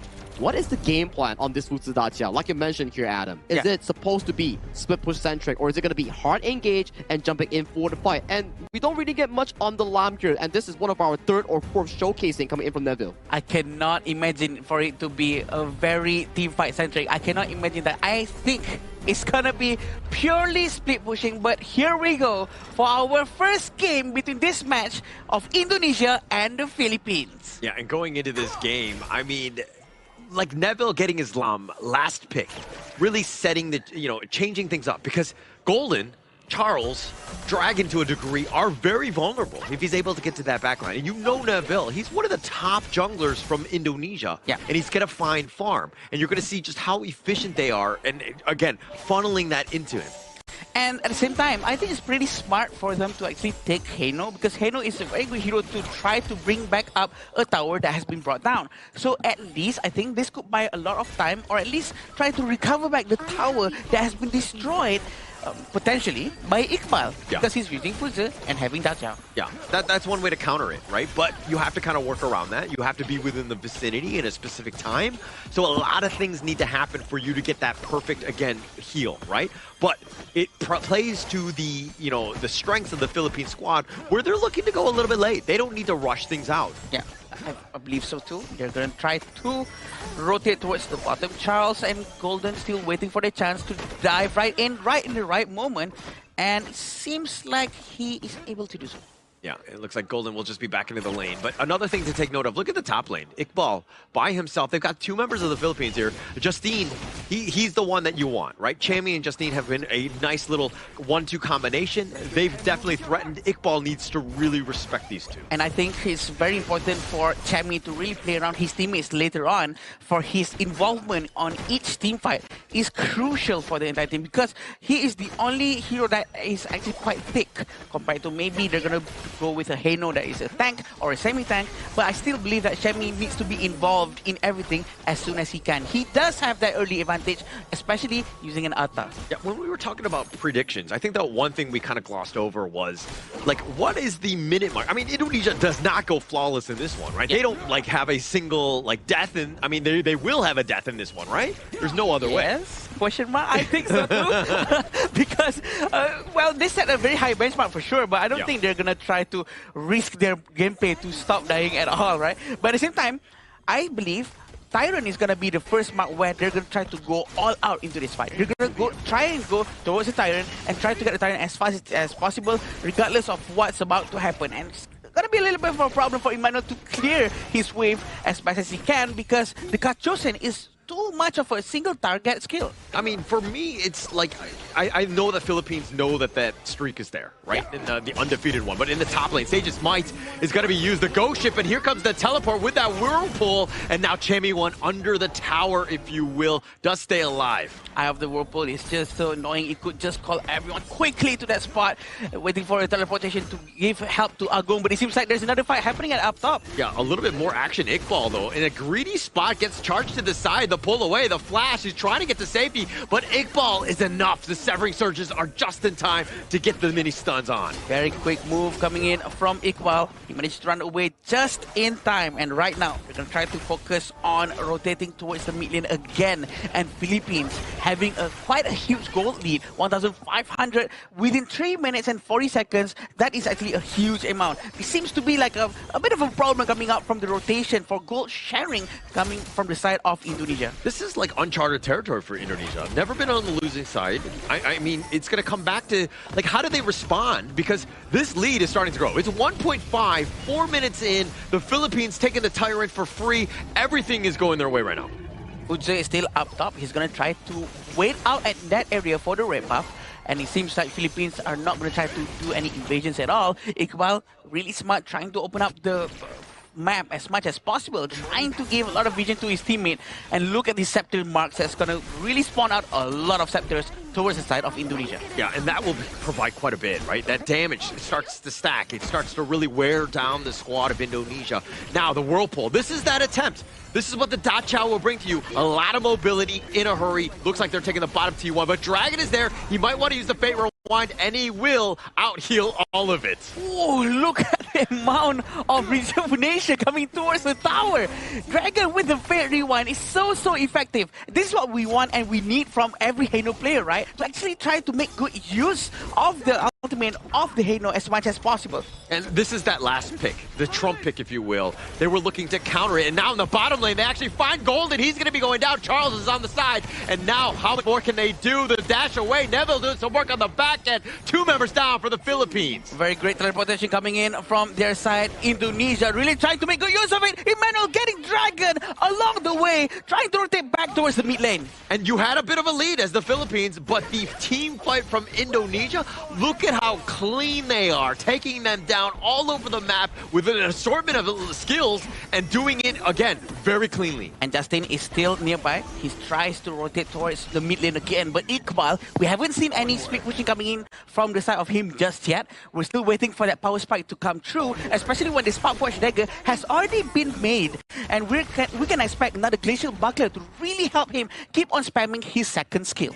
Yeah, but one thing to take note of, Neville is actually about 300 gold behind Justine, even though, you know, he's kind of lost some of those towers. The objectives are definitely shifting in favor of Indonesia, but the kills as well. So, again, Indonesia, the way that they're able to potentially close out and control this map is going to be a problem, is that Neville finds Justine, they dash away from one another. Neville gonna try to maybe run away just a little bit more because he's a little bit overextended and his teammates are quite far away. But that's the beauty of the Da Chow, right? He can just use the Eye of the Whirlpool anytime to call his entire teammate to move towards the bottom lane if the Roamer feels like they're gonna get caught out from far away. Yeah, that's so clean. If they're able to do this and to really upset Philippines, it really comes back to this Da Chow Pyog. Like, is everybody going to be there on time? How much of an impact are they going to have? Because they've been moving across the map so fluidly that Philippines have been on the defensive. Yes, they're up, but they've lost majority of their towers. Yeah, definitely. And I think Philippines really need to try to counter this as soon as possible, especially when Da Chow is around. They know that Iqbal is going to get forced and attacked afterwards. But it seems like Philippines has different ideas for now. They want to do a different idea by going down to the bottom lane instead and try to have a base race. Try to see who can destroy towers faster than each other. Yeah, space was created. Top lane is going to be pushing here. And this is where you see Dragon instantly there. It's like, okay, you want to take down this tower? Fate Rewind. Boom. I'm going to heal this one back up. He's going to time it properly so he gets as much the health bar as possible on that tower. Doesn't want to use it, I guess. Yeah, it seems like they really want to focus down towards the mid lane right now. 2,000 gold in front for Philippines. It's not too big of a deal for Indonesia, but I do feel that they have to keep up with their momentum. They have the advantage, though. It seems like they're trying to be much more safer. I don't want it to be too same with the Hong Kong-China situation just now, because if they're trying to make it too safe and trying to really respect their opponent, it might backfire towards them, Holler. Yeah, and look at how the Philippines, like, Indonesia was rotating all the way to the south side. The Philippines were kind of counter-moving, and they're like, okay, this is annoying. Let's deal with the Overlord. That's going to push out all 3 lanes. That's going to give us the space. And now this is the Iqbal Nafal combination that we've been talking about. The Foots, Da Chow. This is going to be super annoying to deal with as the split push begins. And the most important thing is the rest of the team, the other 3, the Renjit, Lam, and also Mai, have to stick together to try to at least clear lanes as safely as possible. But it seems like they really want to try to group up towards the Tyrant, trying to get the Tyrant as fast as possible, and it seems like Chammy cannot do anything about that. They're trying to chase here. Yeah, but Nafal, he's probably going to be left for dead. I don't think he gets on out, but it was a sacrifice, and it was a worthy one because the Tyrant was taken. Indonesia with just enough to get out Iqbal. Oh, he gets spot. Dragon. It looks like he was AFK at the wheel. Yeah, he did not realize that something was happening. Probably opening up some items to buy and sell, probably. But we can see it on how the tier 2 tower is going to get destroyed very, very soon. And they're not going to be able to do much about this to defend because their heroes right now don't really have that tankiness to really deal with the damage coming in from Philippines. Yeah, so the Philippines, the count, I mean, you want to be kind of pushing things down as quickly as possible. You want to take out those towers because the split push could be an issue, but you don't want those lanes so far up where that split push becomes like very difficult to rotate from. Yeah, right now, they really want to try to focus down towards the bottom lane, still standing Iqbal, and Philippines still deciding to really group up together because the fear of having a Da Qiao very near you. Let's say Naufal is quite nearby and he suddenly opens an Eye of the Whirlpool. They need to be able to react as soon as possible to whatever is going to come towards their way. Look at how quickly he takes on the wave, and this is why the Foots pick is brilliant here. I mean, it's a combination with Da Qiao. It's well known. But the way that he's able to do it, now somebody has to rotate. Look at Dragon, already making his way there. Philippines have to constantly respond. They're like you plug one hole, another hole appears. Iqbal is quite nearby as well. He's going to be locking someone, but something's happening. Yeah, a little bit of a charge here. Neville, the ghost ship, is on the wrong side. They actually find it, and Chammy goes down. They're going to focus on Charles. The flash forward, the corporal punishment. They find Golden as well. Indonesia hitting on all cylinders. A very good flash and pull, and they're going to try to destroy the mid lane tower for sure. And this is going to be the first death for Indonesia, it seems. It looks like they actually found a kill, the Philippines on that one. But, I mean, the team fight was overall won by Indonesia, as it looks like they're going to be taking yet another big Tyrant away. Neville has been an absolute monster when it comes to these big neutrals. And right now, also, Neville has already bought Blazing Cape, which is very important to reduce the recovery coming in from the side of Atta and also the Diadea. And this is going to be very helpful for them. They have to try to play around this situation with the gold being exactly the same. Now, what are they going to do? Are they going to try to keep on split pushing, or are they going to try to really group up and start a team fight? And you can do anything, right? I think that you're still even. It's just based on what the minion waves, where they are at, right? If you're able to do it. Now, Fate Rewind, he will get on back. Dragon gets to safety on this one. But Iqbal will continue to stay in the top and the outside lanes. Constant pressure. And now a mini stun on Agung. He's going to get on back. But the Philippines right now, again, very reactive. They want a death ball. They want to fight. And Indonesia, from all angles, it's so hard to pin them down. Yeah, this is going to be the hardest part. Iqbal, not fall there. Oh, the corporal punishment is going to be used. He does a little bit of work onto Charles. They get the pick off onto this. Iqbal looking to run away, but Emmanuel goes down. They finally take down Iqbal as well. That's a double going the way of Golden. He's going to have to back off as he's very low, but 3 members down for the Philippines. Chammy will look to go down as well. Neville with a triple strike. Unscared. Just an absolute This is the one. This is the one. The way that they go all in, trying to really get their advantages with the Neville, trying to find one after another. This is the benefit coming in from the Lamb. But looking at this replay again, the way they move around, really trying to capture one after one. Actually, Indonesia actually got caught at first because of the great play coming in from Golden. But afterwards, having Neville really on a spree, he went down, trying to get them from the side, and really a very fast rotation coming in from them. They did a better focus fire, in my opinion. Oh my god, Neville has had such a good game right now. I mean, off of that triple, he's taken all of the big neutrals. Look at how fast he's farming. Yeah. I mean, if we're talking about net worth right here, it's like 9.9 versus 9.2. It looks like he's slightly less, but the Philippine squad, everything is being funneled into Justine. Neville is doing this by himself, right? True. So you're getting more jungle efficiency, more farm efficiency across all of the maps. And in fact, he was actually trying to farm from the heroes. He really tried to target them down. And which is very interesting, right? Because we do know that Neville really can benefit more from the itemizations. The conversions from the physical attack into his skill sets are much, much more powerful. So this makes him a very dangerous glass cannon for him to actually go in and try to really make good use of the recovery from the passive of Lam. So that's the beauty of this kind of synergy coming in from the Indonesian side. Yeah, and also, it's just space created for Neville, right? You're taking the outside lanes, you've taken the top T3, Neville is just happily farming. He's 4-0-2, making such an impact in this one. But Philippines, they've been grouped up. They've been forced to react. They have zero answers for the mobility of Neville here. They're trying to really focus down towards the tier 2 tower at the bottom with 2,000 gold lead. This is not big, by the way, this is very small. But where is Iqbal? That is the question, because Philippines really have to be focusing on not getting split push without them being aware of the position of Iqbal. Yeah, and now with this Shadow Vanguard, the push away Chammy just to kind of make it a little bit easier for the team to kind of deal with. Iqbal in the top lane. Whenever action is happening somewhere else, Iqbal is in the other lane, constantly putting pressure where you can't really team fight into this lineup. I agree. For sure, Iqbal is going to be able to stay up top. And this is going to be quite dangerous for Philippines too, right? Because it seems like they cannot come out from their base. Well, thankfully, they have a Hino, which is a very high ground tower, a high ground hero, because he can really clear from very far away. But with this in mind, are they not going to go out from their base at all, even though they have Ata to open up any space? This is the fear that is already planted inside their heads. They cannot come out for now. Can't come out, and you're starting to see this net worth just shift in favor of Indonesia, right? Because, again, they put them back. They're all five of them are huddled around this mid tower. They don't really have much to do, just kind of farm, right? And Indonesia are taking advantage of it. They own the complete, like everything on this map. I mean, Agung right there with his almost 70,000 damage as well. I mean, this Indonesia team is really hitting their stride. And of course, coming in from the side of the draft, taking Direnji to go against Ata is just so good, so that Ata can really get melted down very quickly. I think this is good work coming in from them, and let's see how Philippines is going to try to handle this. Yeah, Chammy just set things up. A little bit of a charge, but Iqbal is like, oh, that didn't do any damage onto me. But they need all five of them to really take down Iqbal, which is a worry because he's always in the top lane by himself. True, and who's the right person for them to actually send to go up against Iqbal? It's probably going to be Dragon, because Dragon has Fate Rewind, but something's about to happen here.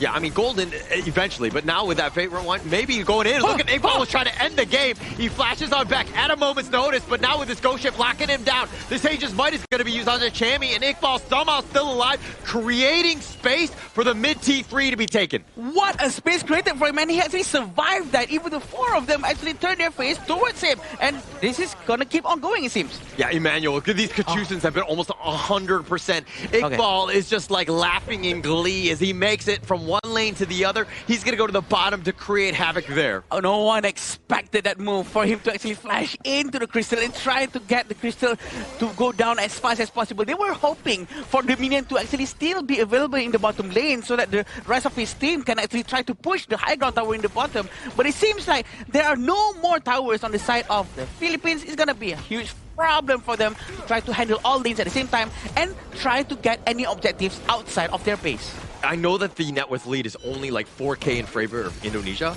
but it feels much bigger because they've taken all of, the map control is all there. They're basically like forcing Philippines to counter move to what they are throwing at them. Yeah. And the Philippines are slow. This lineup is not able to keep on pace. Yeah, definitely a very good play coming in from Iqbal and also Naufal. Naufal already ready, but something's happening. Oh, a little bit of action here. They try to go for the backside. They find Charles in a bad spot. He was trying to go for the bitter farewell. The top lane is pushing in. Look at Iqbal looking to potentially end. Justine is a little bit low. They land down the stage's might. They have Justine locked down. Chammy is down as well. And now, how can Dragon hold on? He's all by himself. The Fate Rewind is only buying a little bit of time, and it looks like Indonesia are gonna take game number one. Off to a good start and continuing their undefeated streak. So what, that zero death timer actually got broken apart, but they still find that great game one. Iqbal was a total menace on that Futsu, finding those split pushes, disturbing the equilibrium coming in for this game, and that 10-minute play coming in from Iqbal, finding the early in the backline. Game changer. Such a menace for sure. The way that Iqbal plays is just so good. And also the way the team actually revolves around him. Is he going in yet? If he goes in, we're going to go in as well from this side to actually put another pressure on this. So they cannot all actually try to really focus down towards Iqbal when Iqbal was trying to do a split push up top. And they were sort of split. And this is why also Iqbal actually manages to survive on his own up in the top lane. That was a perfectly executed game. I mean, it started with the draft and what exactly they needed to do to end this one, right? They had zero answers. Philippines were like chickens with their head cut off and just like panicking from back and forth, constantly reacting, but not able to really find the true crux of this issue, which is, of course, knocking down Iqbal, stopping that split push. There was just no, I would say, proactive plays coming in for this team. Philippines, yes, they are very goal efficient in terms of goal sharing, in terms of getting resource, because at one point, even at 10 minutes, I believe, after losing 3 players coming in from Philippines, they still got a goal lead against the side of Team Indonesia. But the proactiveness, the team fights, all went in favor of Team Indonesia because they were able to find those big moments at the back line, just cementing the game for themselves. Yeah, the early goal lead coming from Philippines, even though Indonesia actually lead in terms of the kills, was actually a proof that they did their goal sharing so much more better, and the rotation coming in from Philippines are much cleaner. And it's just that when it comes down to a proper fight, with the side pressure coming in from the Futsal, which is very annoying by the way, just too much pressure for them to handle, and it's very hard for them to actually put their resources. How much do we put here? Who are we going to send there? It's totally chaos. So they were losing towers, and you're kind of like, okay, we're okay with losing 1, and then it ended up being 9, right? Yeah. It was just as quickly as it would happen, where everything like just came apart, right? They were not able to kind of take any sort of fight, and by the time they had any inkling to fight, you could see that like Charles was trying to make some sort of play. He would get caught out, and then you can't fight 5 versus 4. And it goes back towards the draft that we want to talk about this real quick, right? It's the 1-2 pickup of the Futsal Daqiao. Yeah. It immediately messed up Philippines' game plan in the second phase of the bans. They're like, okay, do we ban the farm laners here? Because this looks like a Futsal farm lane. And then they started banning all the clash lane, the jungle pickups here going on towards Neville. And then when the second phase came in, Birinji was still available, right? Could counter into the early laning phase, and then the Futsal, every time the early is overly aggressive, immediately outflash. So there was little room coming in from Golden and Charles to actually play this specific matchup that they actually drafted for themselves. The psychological warfare that went on inside the minds of the coach, trying to figure out, is this Futsal gonna go this lane or that lane, is just absurd, and it's just giving a lot of headaches for sure for the coach of the Philippines. The fact that they wouldn't know what to properly ban, that's the question mark that everyone has, and they actually pulled it off very nicely, even though Futsal actually went to the clash lane without any help from the Daqiao from the beginning. Yeah, and you're kind of looking at that draft, and usually the Futsal Daqiao is like a last pick, like a trump card, right? It just changes everything up. But they showed it so early, where again, it was more of like the draft of, you know, Gerald, TG in this case, was trying to be like, okay, where does it go? Correct. How do we ban it? How do we play against it? And like you could see just how it was like messing with their minds, if you will. And they played it very standard, but you had that option of that split push, and that just created even more havoc because they were ready. A very big draft win here overall coming in from Indonesia. As you can see and compare between the farm laners here, Agung and also Golden coming in from both different teams. Damage number says a lot because there's just not enough room for Golden to do damage if he goes too deep. No one on this team, aside from Chami, can tank up the Sage Might coming in from Iqbal. And then, if it goes over that line, so many heroes can pounce on towards this early. True, for sure. And there's no one who can actually properly save early, except for maybe Charles. But what else can Charles do aside by just trying to heal early single target in that specific way? But at the same time, we can see on how Dragon managed to deal a lot of damage, and the presence of the Heno was actually there. But it's just that another space that he'd require for more damage output is just not there. Just not there. And I think the Philippine lineup, if you went up against them with a more stock standard, like non-Daqiao Foods pick, I think that they would have had a much better time. That's their playstyle. They're willing to fight that. And then this is that chess match of Indonesia. Glenn, just an amazing draft here. Caught them completely off guard, and they might have just stolen game 1 because of it. And if anyone were to tune in just now and right now looking at this goal chart, you'll be thinking like, wait, what happened? Was this game not in control of Philippines? But actually it's not. It was entirely in control of Indonesia. Yes, you can say that Philippines, they're more efficient in goal farming, but there was just no proactive plays coming in. It was always Indonesia on the proactive front, not because of players, but because of the draft not allowing Philippines to do so. Seems like we're starting to see a pattern today, where whoever is much more proactive is going to be able to really get an advantage inside the game itself. But from the get-go, Neville has been relentless. He is fierce going into the first fight. Yeah, he's always been aggressive, and he knows just the absolute limits of Islam and how much chaos he creates. He brings them all the way back. Chammy had no fight. They didn't want to fight on this one, and they made him pay. The way that he's able to bring it back, and then now you see Iqbal in the second wave finding Golden as well. This was a team that's really hitting their groove. That pull into the frigid charge was just perfect on towards the Arlie here. And then even though in towards this backside of the game, you don't have enough damage coming in from Team Philippines. It's not as consistent as Ago and also Neville consistently finding those pickoffs. That's a triple strike going into the jungler here. And you can see in these moments here, Charles, when he loses his objective, it's just so hard to play. And coming in from the back, Iqbal sealing the game in the 1-0 fashion. Yeah, that flank coming in from him. He actually had the choice to, I think, go for the crystal, by the way, because there's already a minion inside the crystal. But he decided to, you know what, let's just join the team and try to take down everyone as fast as possible. And they take the game.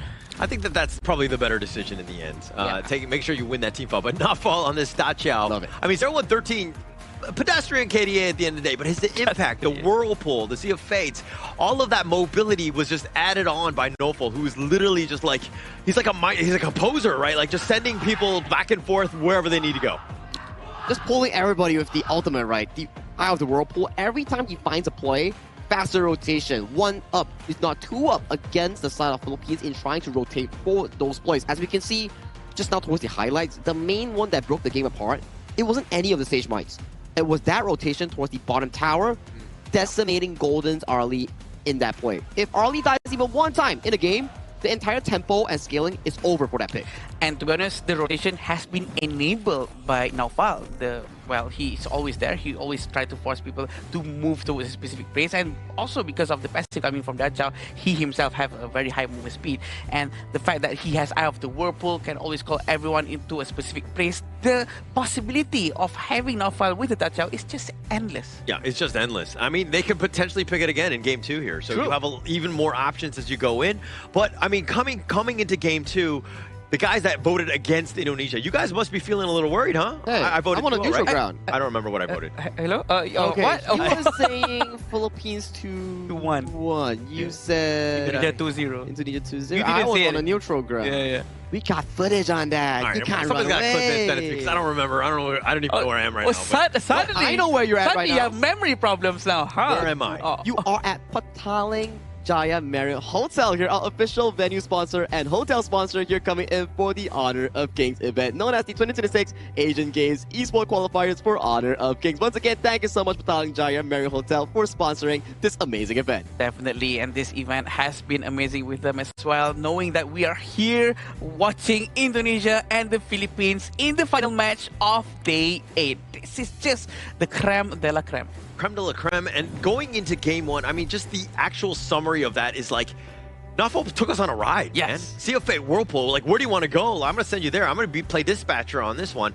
But now Philippines, they're going to go in the blue. They want to pick first. Maybe they, too, will dictate the pace of at least this draft. I think there's lesser stress here when you're on the blue side, where you can always prioritize some of the blue side picks. Lesser ban worry and more priority advantage here. Like we can see just now from the side of the Team Indonesia, the priority was always going over to the side of the Maestro Nui, for example. And you can check out the average KDA coming in for the top 3 players here between these two teams. It's gonna be Charles, Nofo, and also Dragon here, the roam in the mid lane. Yeah, but the KDA for Charles is definitely the highest with 18.8. Even though Indonesia actually, have one of the nicest KDA in the entire game, but Naufal has 11.6. Following with Dragon with 11.3.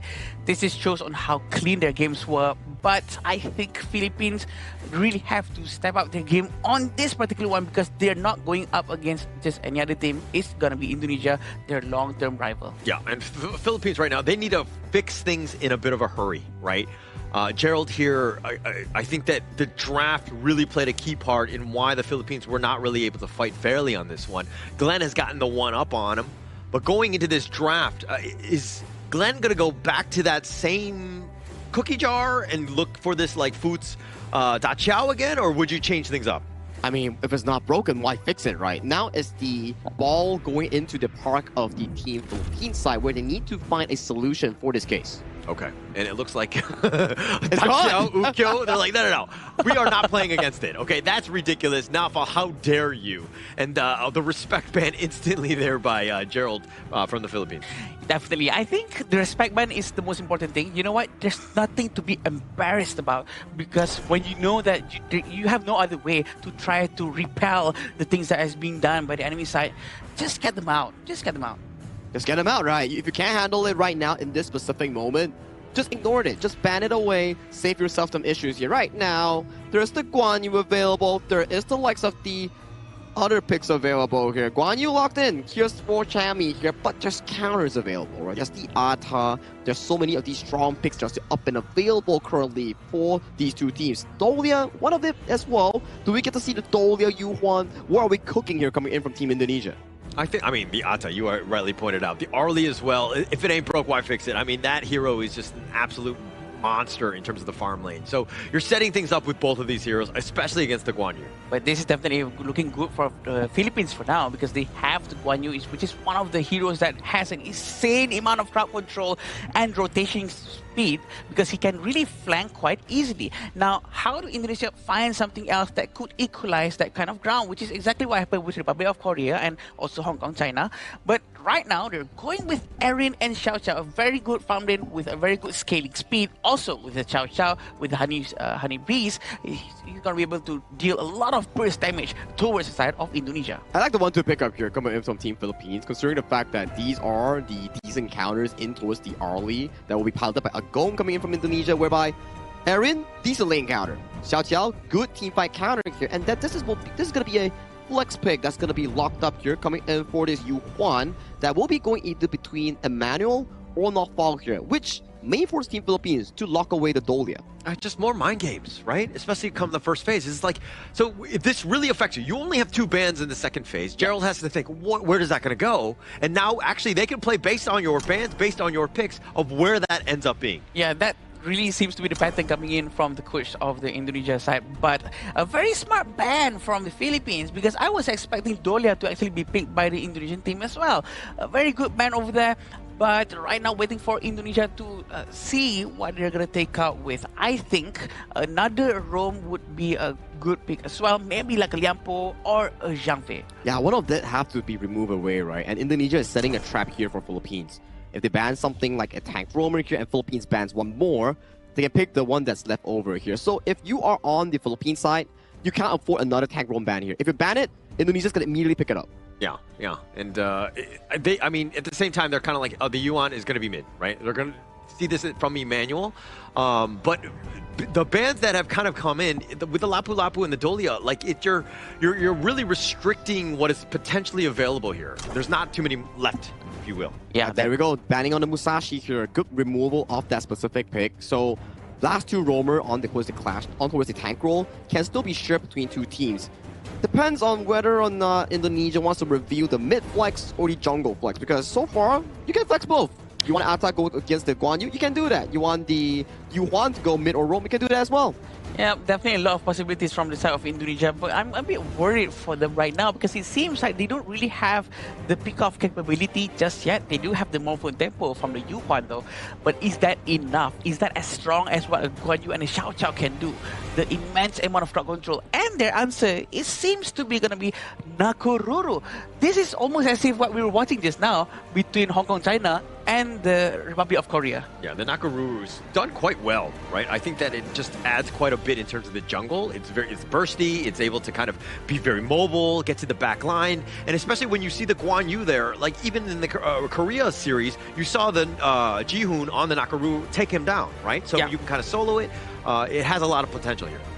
Talking about potential here, we are getting a Hansen that's going to be locked in. Wow. Coming in from Team Philippines. Personally, for me, I like the Hansen. This hero is a premier counter into this Arlie here. And judging from the draft coming in from Team Philippines, it's not an easy game for Agong's Arlie.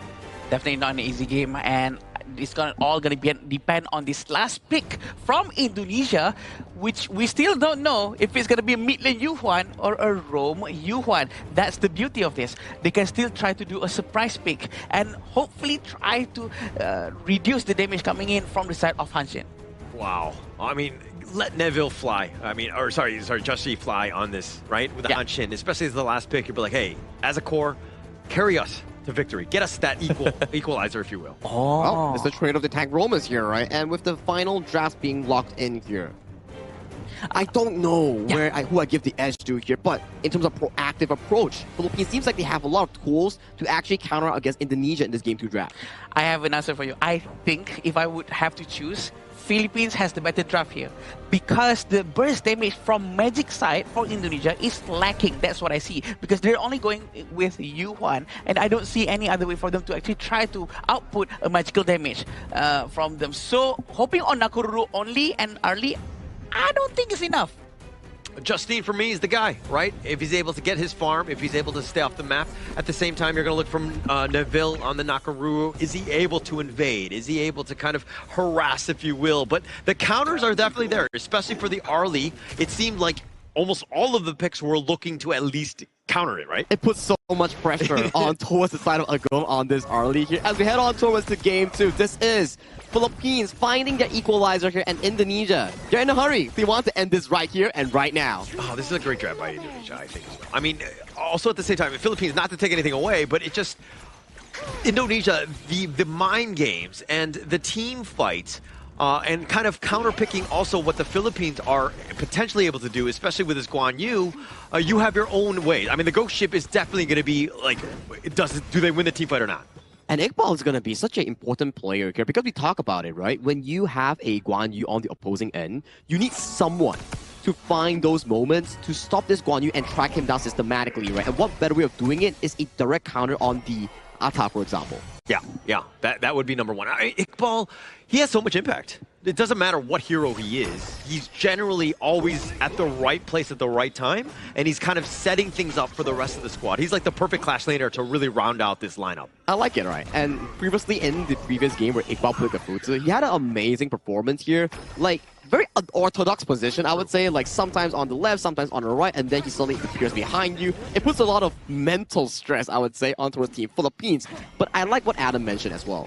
Philippines line up this game way more complete compared to last game. Oh, definitely. And I think that this is one where they're... I think the last one you would have given like a 65-35, right, in favor of Indonesia because of that split push potential. But this is much closer. It really comes down to the execution, who gets the ults off at the right moment, if you will. Yeah, more of a 6-4 for me, right? I personally think that Philippines draft sort of counters up against them. A bit of a poke here in towards the middle side here. But it's a Lian free CC immunity, builds out. Yeah. So, also, I mean, Agung, if he doesn't, like, get caught out, I mean, we're talking about how these drafts are, like, making his life difficult. But if he's all the way in the back, and then Emmanuel sustaining, out-healing, being that poke, I think that that's the general game plan, keeping Agung safe as much as possible. The tri-carry, right? Yeah. Neville on that Nakoruru, the Yu Huan coming in for the side of Emmanuel, and Agung on that Arlie here. As long as they split apart and don't stand on the same position and they get caught by some ultimate coming in from Charles or Chammy, then it's perfectly fine. Yeah. Positioning will be key. That ghost ship locking down Chammy, he just wanted to get around the corner, but he can't. But again, pushing it back, this is that gold sharing that we're talking about. Justine, on the other hand, Han Shin, he needs to get a little bit of time here, but the Umbrella Outburst just pushing him back. Yeah, a bit of a miss here. Wanted to go for the full-out poke here and looking for the potential play, but a bit of a whiff here coming in for the side of Charles here. A bit of a jungle invasion from the side of Iqbal. They don't get it though, but Chammy leaping in, looking for a potential play. Oh, but the side Justine, never scared, always aggressive, and always threatening. Iqbal looking to go in himself, finding Chammy. He's on a bad spot. The ghost ship locking most of this down. Chammy just trying to push him to the side. He gets onto the side. He waits for that ghost ship to completely get out. The Tremor Smash is only onto one, and Nafal not able to get enough control for them to get some sort of pick off. Just a bit of a poke and prod coming in from both sides here. Just a bit of, trading spells left and right. Chammy had to use the sprint. Iqbal had to use the flash. So these few spells, key ones, won't be available coming in for this upcoming Tyrant fight in this bottom lane. And so far, Golden has been having a really good time against Golden in that 1v1 matchup. Yeah, I think you'll be happy with that. Yeah. Going up against Golden. This is also one where you're like, hey, is this the lane matchup that we're looking for? Are we going to leave him alone all by himself, or do we send Golden some help? Right now, Charles is looking more for this 4-minute Tyrant here. I think it's it's okay, right? Yeah. And we do see the priority on both junglers. It's like, okay, Umbrella let's take Loppers, Umbrella it's going to be on the 2. Unending Sorrow, Emmanuel dodging most of this one as he looks to get on back. The Burst Ram is going to be keeping him back to safety. Iqbal looking, threatening, halfway into the Tyrant. The Stampede is on point. Neville gets the Tyrant. Nice little Trevor smash. The control is real. Chammy goes down. That's going to be first strike, but Knoxville trading his life away. They've got 2 members as they find Justine and Golden. Team fight galore once again handed over to the side of Indonesia, and with Justine falling, this is a free Azure Golem going into the pockets of Team Indonesia here at mid lane tower. Might not be for long. Not might be for long. Iqbal on the chase, but on the backside, Agung is showing up. He gets the final pick off, and Dragon is not able to run away. It's a suffocating feeling that Philippines is actually feeling right now. Indonesia is outplaying them. Agung. Yeah, but Chammy was going aggressive, and this is my problem, is that if you're down, now things are worried. You're like, okay, we need to just, team fight, or does Philippines actually just want to press the brakes a bit and just like, hey, let's calm down, let's play our game? The team fight, like you mentioned, right? These are the moments where Tyrant is always a flip. If you win it, cool. If you lose it, your jungle gets invaded, your mid tower gets shrunk down, and you lose so much resource in your team, and you don't reflect it towards the side of Justine versus the side of Neville. Yeah. It reflects over to the side of the farm laner here. He's the Agung early, leading about 1.3k over the side of Golden. Yeah, and this lead is starting to grow. It's getting a little out of hand as Indonesia starting to use, again, the map control, taking it over, and they've already got the tower on the top side. The mid T1 is looking to go down as well. Philippines right now, in a world of hurt, they're on the defensive. Yeah, no one can really answer towards this early right now. Usually we will say that, okay, the Xiao Qiao, the Hansen, they get a bit of a few plays that can actually damage out the early here, but right now, this early is way beyond reach. Yeah, way beyond. Oh, the ghost ship completely locking him in. Chammy gets shut down. Yet again, Agung gets the pick off. Indonesia, you're making look easy coming in towards this game too. It's 6 minutes, almost a 5,000 gold lead, and right now, the room of breathing is starting to feel a bit suffocating for Team Philippines. They are not feeling good because every single resource is just being stolen away by the side of Team Indonesia. I mean, taking the bottom T2 as well. This game has been nothing but Indonesia. The map control is real, and now they want this mid T2. A mini stun on a Dragon. He's trying to clear the way, but it's just too little, too late at this point. And the mid T2 just getting chipped away. Iqbal working on it. Iqbal has been a silent warrior here coming in from Team Indonesia. Not the flashiest, but the most reliable one. The way that he's locking down Chammy, the way that he's pacing these team fights has been immaculate. So efficient on this Ata thus far. Yeah, I would say silent but deadly, right? And you know what else is silent but deadly? I'm just kidding. Let's move on. But Indonesia might get jumped on this one. Iqbal finding it on the 2. Needs to be a little bit careful. But they have 5 members of the Philippines. If they wanted to jump and they're not going to do it, they're playing scared. I wouldn't say so, right? When you don't have items here, who's realistically going to take down Nawful or the side of Iqbal here? It's going to take so much time, and by the time you waste all your spells, Neville comes in, Agung comes in, and there's still Emmanuel that's going to pump up the heals. But this is a very losing proposition. Look at them, just fighting for farm. They're not getting any sort of value. There's no pickoff. At what point do you turn aggressive? Only during item spike strike. At the very least, we look at Golden, probably at like Sproutforce Doomsday, which he just got it right now, and Justine, probably level 12, 3 items locked in. But like you say, it's a dead end. It's suffocating because they have no choice but just to do this. If they force it, it's pretty much game over if they lose the next fight. But it's looking to be game over regardless. They're getting choked out. It's down about 6k net worth. That's an absolute massive mountain to climb at this stage. Well, we have to see what Philippines actually have in store right now. With a 6,000 gold difference coming in from both teams, Indonesia, they just need to play it slow. Get the next few objectives. 10 minutes, get the Overlord, get the Tyrant, and then that's GG. For Philippines, it's about a miracle play. Can they find Emmanuel? Can they find Agung? These are key targets that need to answer to. If they can't, I have no answers for them. Yeah, no answers at all. And I think that the Philippines, the way that they're playing, it seems like they're just playing very carefully. The Ghost Ship locking it down. They find Dragon in a bad spot. They're diving the tower. The Umbrella Loppers just keeping him alive. Not enough. Charles too will fall. He's trying to run away. Chammy, that is. He too will fall. And Agung finding all of the pickoffs. 3 members down. Indonesia full strength. Flawless performance coming in from Agung's early. The setup coming in from Nawful and Iqbal is making Philippines wonder where is their shot, because lights are out soon and everything is crumbling coming in from civil representatives. taking that down. Mid T3 bottom as well. They're taking all of the towers at the same time. Justine looking to just split push to create a little bit of breathing space, a little bit of farm. He's going to be leaving the base to get out, but he's going to try to do a risky recall. He's going to get caught out on this one. And now Justine dealing with the minions. He knows that he's on the run. This is probably not going to be going well for him, but he's using his mobility. This is buying time. The unending star will use Justine, no chance. He's going to pop the heal, but he too will fall. Emmanuel finds it. 30 seconds, jungle gone for the shadow objectives here. Indonesia, if they are playing slow, composed game here, the next upcoming clock is the time, the countdown of Philippines' fate in this game. They're running out of time here, Holler. I have no way of them to actually make a comeback here. It takes a colossal mistake coming in from Indonesia. Not once, but twice for them to actually equalize that goal lead. All right, but you're telling me there's a chance, right? All they need to do is win 2 team fights back-to-back. It will be incredibly tough as they've been zoned away. Top T3 gonna be going down as well. And now with the bases tied wide open, they find a Vil. The Umbrella Outburst, what else can they get? It looks like they find a goal on, try to go on no fall, but they're not able to do it. It looks like the Ghost Ship is gonna be used as well, but Iqbal finding his work. They find Emmanuel as on that point. They've got 3 members down from Indonesia, and they were continuing to chase, but they are not able to find the last 2. Down in an almost 10,000 goal deficit, Philippines rely on Chami's engage. They found the comeback moment, and let's check out the instant replay here real quick.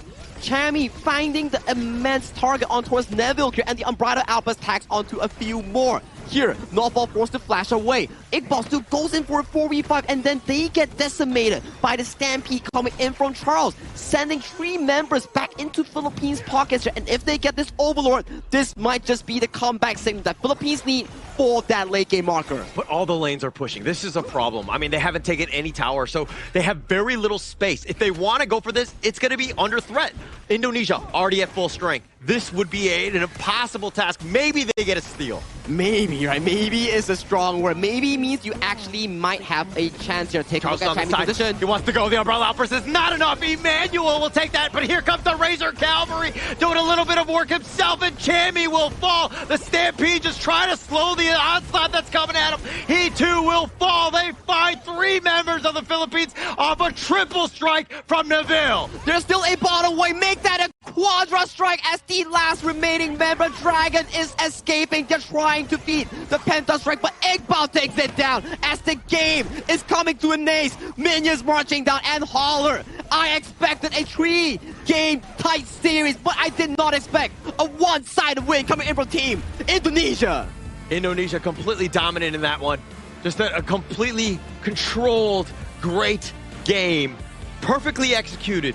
Came from draft, came from the execution, everything was in favor of Indonesia today. Beautiful game coming in from them, as well as Philippines too, because they almost made a comeback just now from that one team fight coming in inside their base area.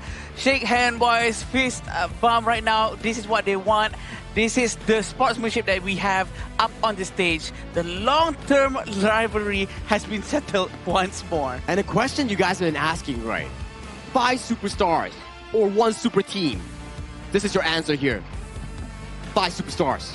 It's looking that way, right? The way that they were able to just cleanly take that game, everybody was just on next level. Even from the draft. I mean, shout out to Glenn as well, who is also on a different team, right? So combining their forces, if you will, becoming the Voltron that you're seeing here, this is an incredibly tough lineup for any squad to really look to take down. The Philippines had 0 answers. Yeah, very smart coming from the side of Indonesia for sure, the way they rotate so well. And I have to say, on how Iqbal, every time he tries to make a play, and the follow-up coming in from Agung was just spot on. The way he goes in, he just used Maple Dance and just clear everyone out, try to deal as much damage as possible, turns back to his Parasola, and really use that advantage towards his team. And the execution from Indonesia team is just flawless. I was looking at Agung, and that draft was coming, and everything was like trying to make Arlie's life difficult. But Agung was like, that Michael Jordan meme is like, I took that personally, right? Because he was like, no, I'm not losing this game. I've still got it. He definitely got it right. Flawless gameplay on towards the Arlie in the very end. He was unscat. He found every single team fight, and he played it perfectly. I have no other words because that was an amazing series for me itself. There were comeback moments coming in from the side of the Civil Philippines team. too little too late for me. Yeah, I wanted to say that out of all heroes inside Honor of Kings, the heroes that really have the comeback capability is always Zhang Fei, Dharma, and Guan Yu. And they had two of them just now, and they almost made it work. But when they tried to really go out and try to deal all the damage and try to go towards the objective, they got caught up again because of the traps that has been made, set by the Indonesians just now, with the Iqbal going in and again Agong sweeping everyone away. Yeah, Indonesia, though, knew that those were the win conditions. They never grouped up. They always took the fight that they wanted. They would find somebody, they would isolate, take them down. So you never had a big team fight, and they revolve around some of those big ults. I'm really amazed, for a team that only had 2 to 3 weeks of prep time coming in towards this event. Right? So disciplined, so much improvement, and they show that 5 Indonesian players can beat 5 Philippines players, and they managed to do so because in many of these tournaments that we've seen thus far, Philippines has always won up Indonesia, and this time around, the story has flipped. Yeah, I wouldn't be surprised if, maybe either region might do the same, try to get the best of the best from each team, maybe like a dream team, if you will. And this will be the itemization coming in from the side of both Philippines and Indonesia. It's not much something that is maybe too odd, but we can see that Chami actually go with the Pretty Charge first, and then the Dragon Rage try to reduce the amount of damage coming in towards him because Agong was just relentless. He doesn't care about anyone who's in front of him. Yeah, I mean, his 507 is not as good as 607, but it's still good enough where it was able to kind of just control and take over this game. And that's what you want from this Arlie. They were picking it early because they were like, hey, Agum, carry for us, take us to victory. And shout out to Coach Glenn. I gotta say, without the draft coming in from Coach Glenn, this wouldn't be as easy as it is coming in from Indonesia. All their hard work, all their commitment built towards this victory today. And you can say, Sagi, there's no stakes at hand. But hey, regional pride. That's the stakes at hand. Regional pride is for sure there. And we can say that maybe all the time spent together, eating together, going to the swimming pool together and the gym together probably paid off because we will always question, right? Can they have this team bonding sped up on a turbo boost as fast as possible to really catch up to the level of the cohesion of any other team who has played together for so long? And he has proven it right. And with this kind of team comp that he also provided to his players, also thanks to how much he already know his players, right? He really gets to know them for quite a while, and it's just so how efficient it was. There were a lot of questions going in. Like, again, just taking all-stars, picking a team, all of that. And I think that, and Indonesia has not done relatively well against the Philippines throughout the international events.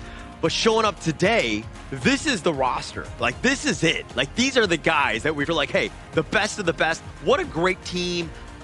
Draft, execution, everything that you're wanting for Indonesia. For today, Indonesian fans can fly the flag properly and proudly. Fly high, right? As we say, all these sort of moments is where you celebrate as Indonesia fans, but for Philippines fans, it's no time to sulk because yes, this is still the qualifiers here. More time to actually prepare going into the official Asian Games main event. So there's still time for this loss because losses, if you take it correctly, those are lessons itself.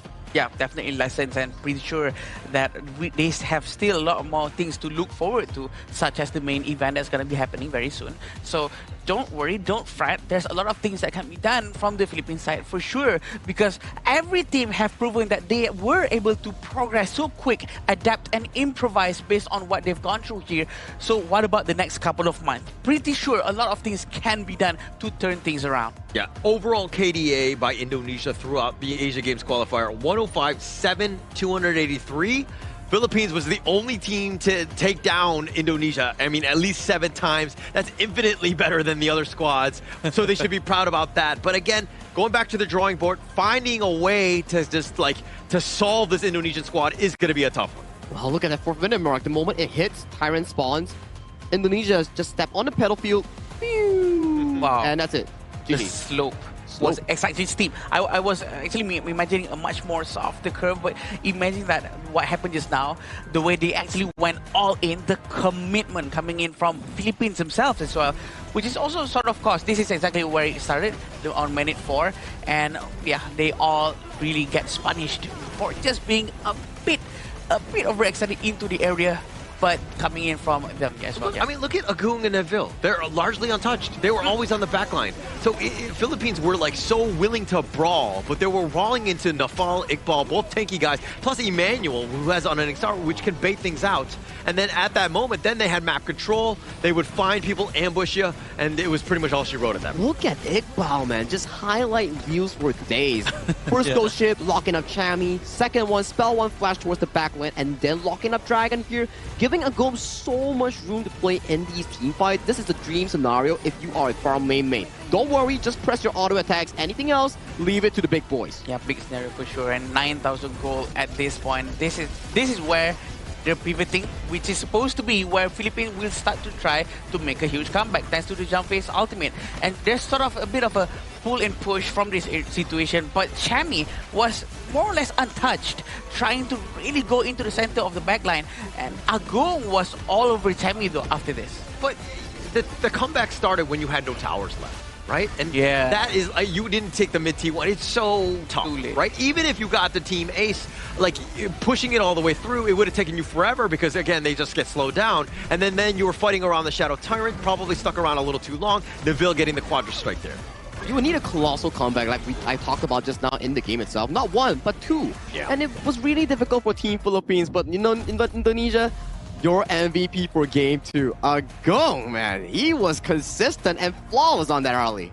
Oh boy, how rare do we see farm lanes actually getting MVP with a 34.8% damage. Agong really sets the new benchmark here, as well as Iqbal's presence really enabling Arlie to actually do his things. And Agong was very free hitting. Arlie is really his hero. Yeah, throwing L's to everybody, right? I think that's the way you want to play as Agong. And just staying alive. 0 deaths, that's so difficult on Arlie. Very mechanically difficult hero to play, but the way he was able to, again, stay alive, his positioning, absolutely insane here. To add on towards that, it's a specialized team composition coming in from Team Philippines that they want to counter out against this Arlie. Hansen for the Arlie, Aaron, lane matchup, mid lane, the Xiao Xiao. All these are main counters against the Arlie, and still for Agong, he came out flawless and had a perfect game on the Parasolar Arlie. Yeah, even the Guan Yu as well is supposedly to try to catch Arlie at the Parasolar, waiting in the area. But eventually, the way they really moved the Arlie around, trying to save Arlie from any specific danger, Agong's positioning was so well that maybe the team doesn't even have to focus on trying to save him from any imminent danger. Yeah, actually, you're right. I mean, Agung was the MVP. His KDA looks amazing, but it really was a team effort. Everybody set him up so that he was largely untouched. He didn't have to just run for his life and to just, you know, sidestep the safety, if you will. My personal hidden MVP, the second one coming in line, Iqbal. Yeah. Bro, Iqbal has been an absolute menace in Game 1 and Game 2. Game 1, the Futsu flanks and Futsu ultimates. Game 2, the Ata, man.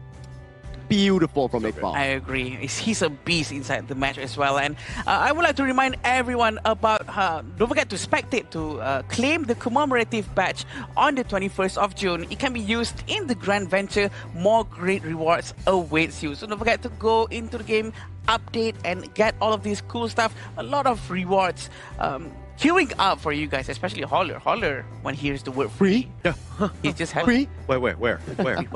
No, I'm looking. Oh, in game. Okay. In game. Yeah, I wasn't listening until you said free. Sorry. Okay. It's fine. Used to it already. But that's the thing about Iqbal, right? The way he plays is just so good that maybe it doesn't really seem so flashy inside the game itself just now. Yeah. That it doesn't really make it into the highlight, but he's the enabler. He made Agong what Agong became today. Wow, that sounds too. That sounds so grand. I'm so sorry. Didn't mean to do that. but you make a good point, right? Yeah. I feel like it's a team thing where they actually prepared really, really well. And talk about preparation, right? I want to see who we have on the interview desk with Mara, because we are all very shocked on the result, and congratulations on 2-0. So Mara, if you may, please lead the interview and show us who you have. Team Indonesia remains undefeated, Neville. This is what you wanted. Yesterday you said you wanted this comeback. In the previous international tournaments, for Indonesia, Philippines has been a difficult opponent. But today, not only did you guys win, you pushed the opponent to the limit. You dominated them. So what was the biggest changed in Indonesia that it seems like you guys have leveled up this time around? I think it's because all this time we were training really hard and we always try to remain consistent until the end of the game. And of course, this is an Indonesian full team, so I think our communication is much better. So we don't have a miscommunication and we try our best to keep it really calm in the game. Your KDA, I just got this one. It's 105-7-283. That's your KDA for the entire tournament. It was really difficult to eliminate heroes from your team. How proud of you with this achievement?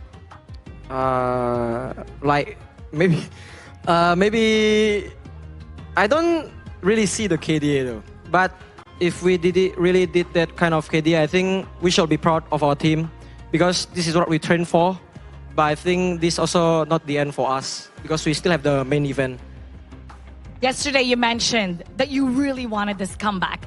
Now that you got it, how does it feel, especially for you? And how excited are you for the Asian Games? What kind of excitement are you feeling? I think I feel really good because from the moment we step here until our until today, it's like really exhausting because we train every day. But the result we got, it proves that we train and we got the result we want. So proud of your growth. And for sure, Indonesia right now, they're cheering, they're jumping, they're off their seats, cheering for Team Indonesia. What would you like to say to them? Untuk para fans Indonesia, terima kasih udah dukung kita sampai hari terakhir dari qualifier ini. Ya, kalian bisa lihat lah, kita bukan yang sia-sia, try hard terus, improving, grinding. Dan inilah hasil yang kita kasih untuk kalian semua. Your hard work has paid off once again. Congratulations. Indonesia dominates. It remains at #1. We'll break it down even more and head back to our casters. Lead the gorge. Just want to cover a bit on the last sentence that he actually said, right? They're not playing around. They're not messing around. Yeah. They actually train day and night so that this win is not only for themselves. It's for Indonesian fans. Wow. And they also said that he's doing it to make sure that their time is not wasted. Yeah. To make sure that the country really knows that they're really trying their very best to do whatever that they can. So that's just a very deep word coming in from them. But you know what? That's how it is, Asian Games. When you bring the name of your region, right? The weight onto it, the pride there is right there. You can see it in him just now. Yeah, so even moving forward, like, do you think that Indonesia is the strongest team to come out of the qualifiers here into the main event? Oh, wow, that's a good say. question, man. It's hard to say. The gameplay coming in from the Republic of Korea is just too clean as well, right? I think they're tired. Korea, Indonesia right now, I feel like they're tired. Okay. I agree with but you. like the way I like to be, we saw them back to back, right? Yeah. And I think that it's a little bit of a jumble in the head right now. But I do think that the way that Indonesia played, that was so clean. I think that was better than Korea. Of course, we'll have to see. And we're theorizing right now, but I don't know if any team could have beaten Indonesia here. It's hard to so say. good. It's hard to say. Hard to say. I think maybe the closest one that could actually provide a challenge towards the side of the Indonesian squad, maybe Hong Kong, China, or Republic of Korea. But Philippines today, they were just not in their realm of challenge here to actually put a close fight against Indonesia. Let's check out updated standings here on who exactly made it to the main event. So for a bit of a summary here, Indonesia beat Philippines, currently top spot of Group A, but both Indonesia and Philippines will be making it to the main event, with Uzbekistan going to the last chance qualifiers here, last chance stage. And for Group B, Myanmar, Nepal, welcome to the main event. Kyrgyzstan, same as well, last chance stage. Group C, Laos, Kazakhstan, and to everyone's surprise, Vietnam is third place. Everybody thought during the group draw, Vietnam was going to dominate Group C, but it came out to be Laos and Kazakhstan. And finally, coming in for Group D, Singapore managed to clinch back-to-back victories in the past few days, and they invited themselves to the last chance stage representing Group D. And for Group D as well, the same storyline prevails with Group A. The group giants facing off, but Korea comes up clutch with the 2-0. Yeah, this is exactly what's going to happen tomorrow as well. If you look at the number 3 for every group, they are going to be meeting against each other, and hopefully to see who's going to be able to grab that 9th spot for this last chance stage. Yeah, and Uzbekistan versus Kyrgyzstan. That to me is the kind of like the matchup to watch, right? They were very impressive, but the 9th and final slot, that's the only team that we still need to figure out, and it's going to take us tomorrow to do so.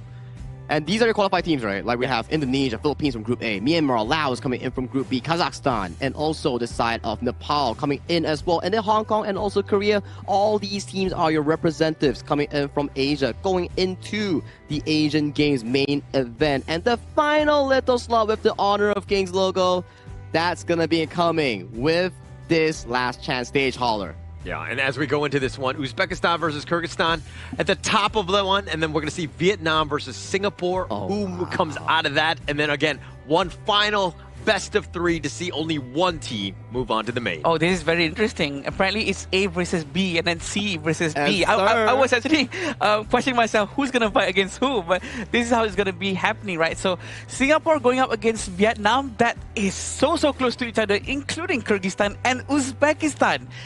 If you ask me right now who's going to be able to win tomorrow's matches, I don't know. I wouldn't know until we see it again. It comes down to form, right? Yeah. Like whoever wakes up good, has a good breakfast, has the flow state in mind. You know, they're locked in, then maybe that win will be coming into the specific games itself. So this is the updated schedule for the final day of our 2026 Asian Games esports qualifiers for Honor of Kings. Starting off the day, we have Uzbekistan taking off Kyrgyzstan in a BO3. Winner heads to the finals. And Vietnam takes on Singapore. Winner goes to the finals. And then they duke it out for the final 9th slot going into the final Asian Games event. Well, I'm excited to see the games tomorrow. I'm not excited to send any of these teams home, right? I think they all played valiantly where they, if we could just add 3 more slots to the main event, let's do it, because I think that they have the privilege to kind of move on here. Yeah, now that you've said it, right, there's actually going to be 3 more teams that's going to be sent home. I mean, the fact that they're not going to get a ticket to the main event is going to be quite painful. But this is where it comes to. The 9th spot, which is the most important one right now, because at the very least for number 1 and number 2, they've already made it to the main event. They've already got their tickets. This is going to be heavy one tomorrow. Well, let's light it up a bit, right? Because tomorrow is for tomorrow here. And if you're interested in another free stuff, log in to get 1,000 limited tokens and a free new floorboard outfit right here, right now. Because who doesn't like free stuff? Limited time tokens, you can probably use it in the consignment market or do daily stuff. And there was also the updated limited time token skins as well. So do check them out. Yep. Wow, updated limited time token skin. And where else can we see the HD tokens? Is going to be at the iQOO 15R, the official gaming phone for 2026 Asian Games esports events Honor of Kings qualifier with 120 FPS with a very good cooling into the phone. That's the exact device that's being used by all of our athletes that's playing up on the stage. Is that iQOO phone for free? Nah, not for you, but maybe for the players. Holder, calm down, Holder. I mean, why not? All he wants is the word free. Everything is about free, but I think we've had 8 days, right? Yeah. They're going through the groups. I think that all of the teams just fought valiantly. I think that there were some great games to kind of finish this one off. It couldn't have been a better event here as we get into the last day tomorrow. Yep, congratulations to all 8 teams who have secured their slot from Group A all the way to Group D. And we congratulate you and wish you all the best into the main event of the Asian Games. But the mission is not over. We will have to wait until the finale for tomorrow to find out who deserves the 9th spot. See you tomorrow. Ever changing, some chameleon. Blood, sweat, and tears. We'll never make it if we fall to everything that brings us down. With a comeback is now. Blood, sweat, and tears. Fight for what we want. Doesn't matter the cost. Every day, put in work. Blood, sweat, and tears. Nothing comes overnight.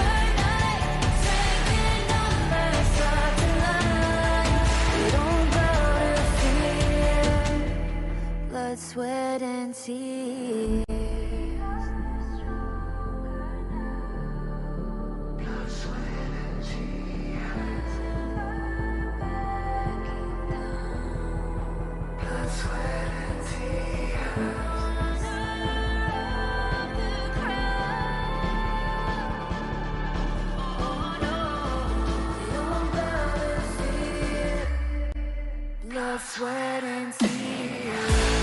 Fight for what we want.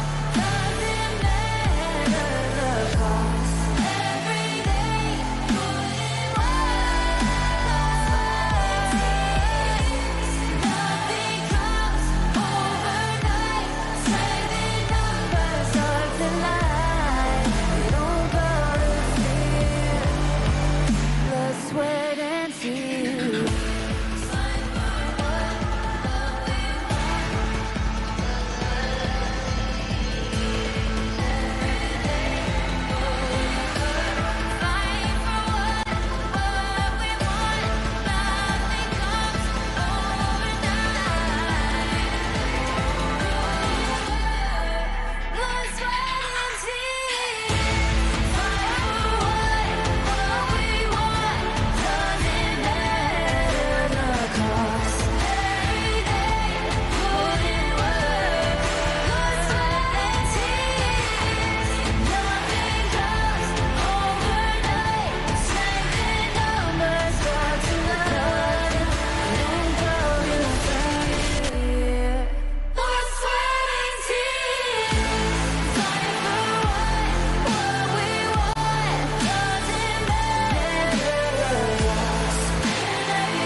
Sweat and tears.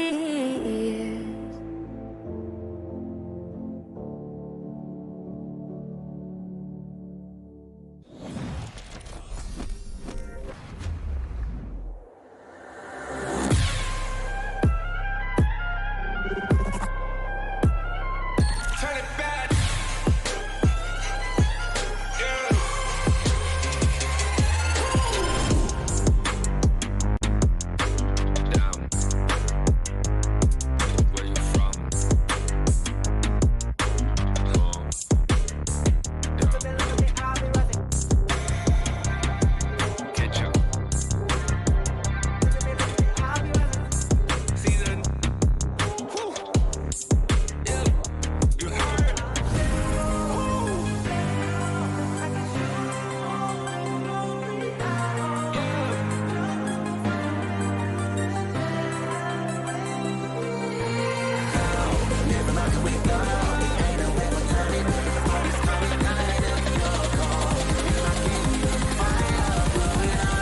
We the Kings, it's an honor showtime.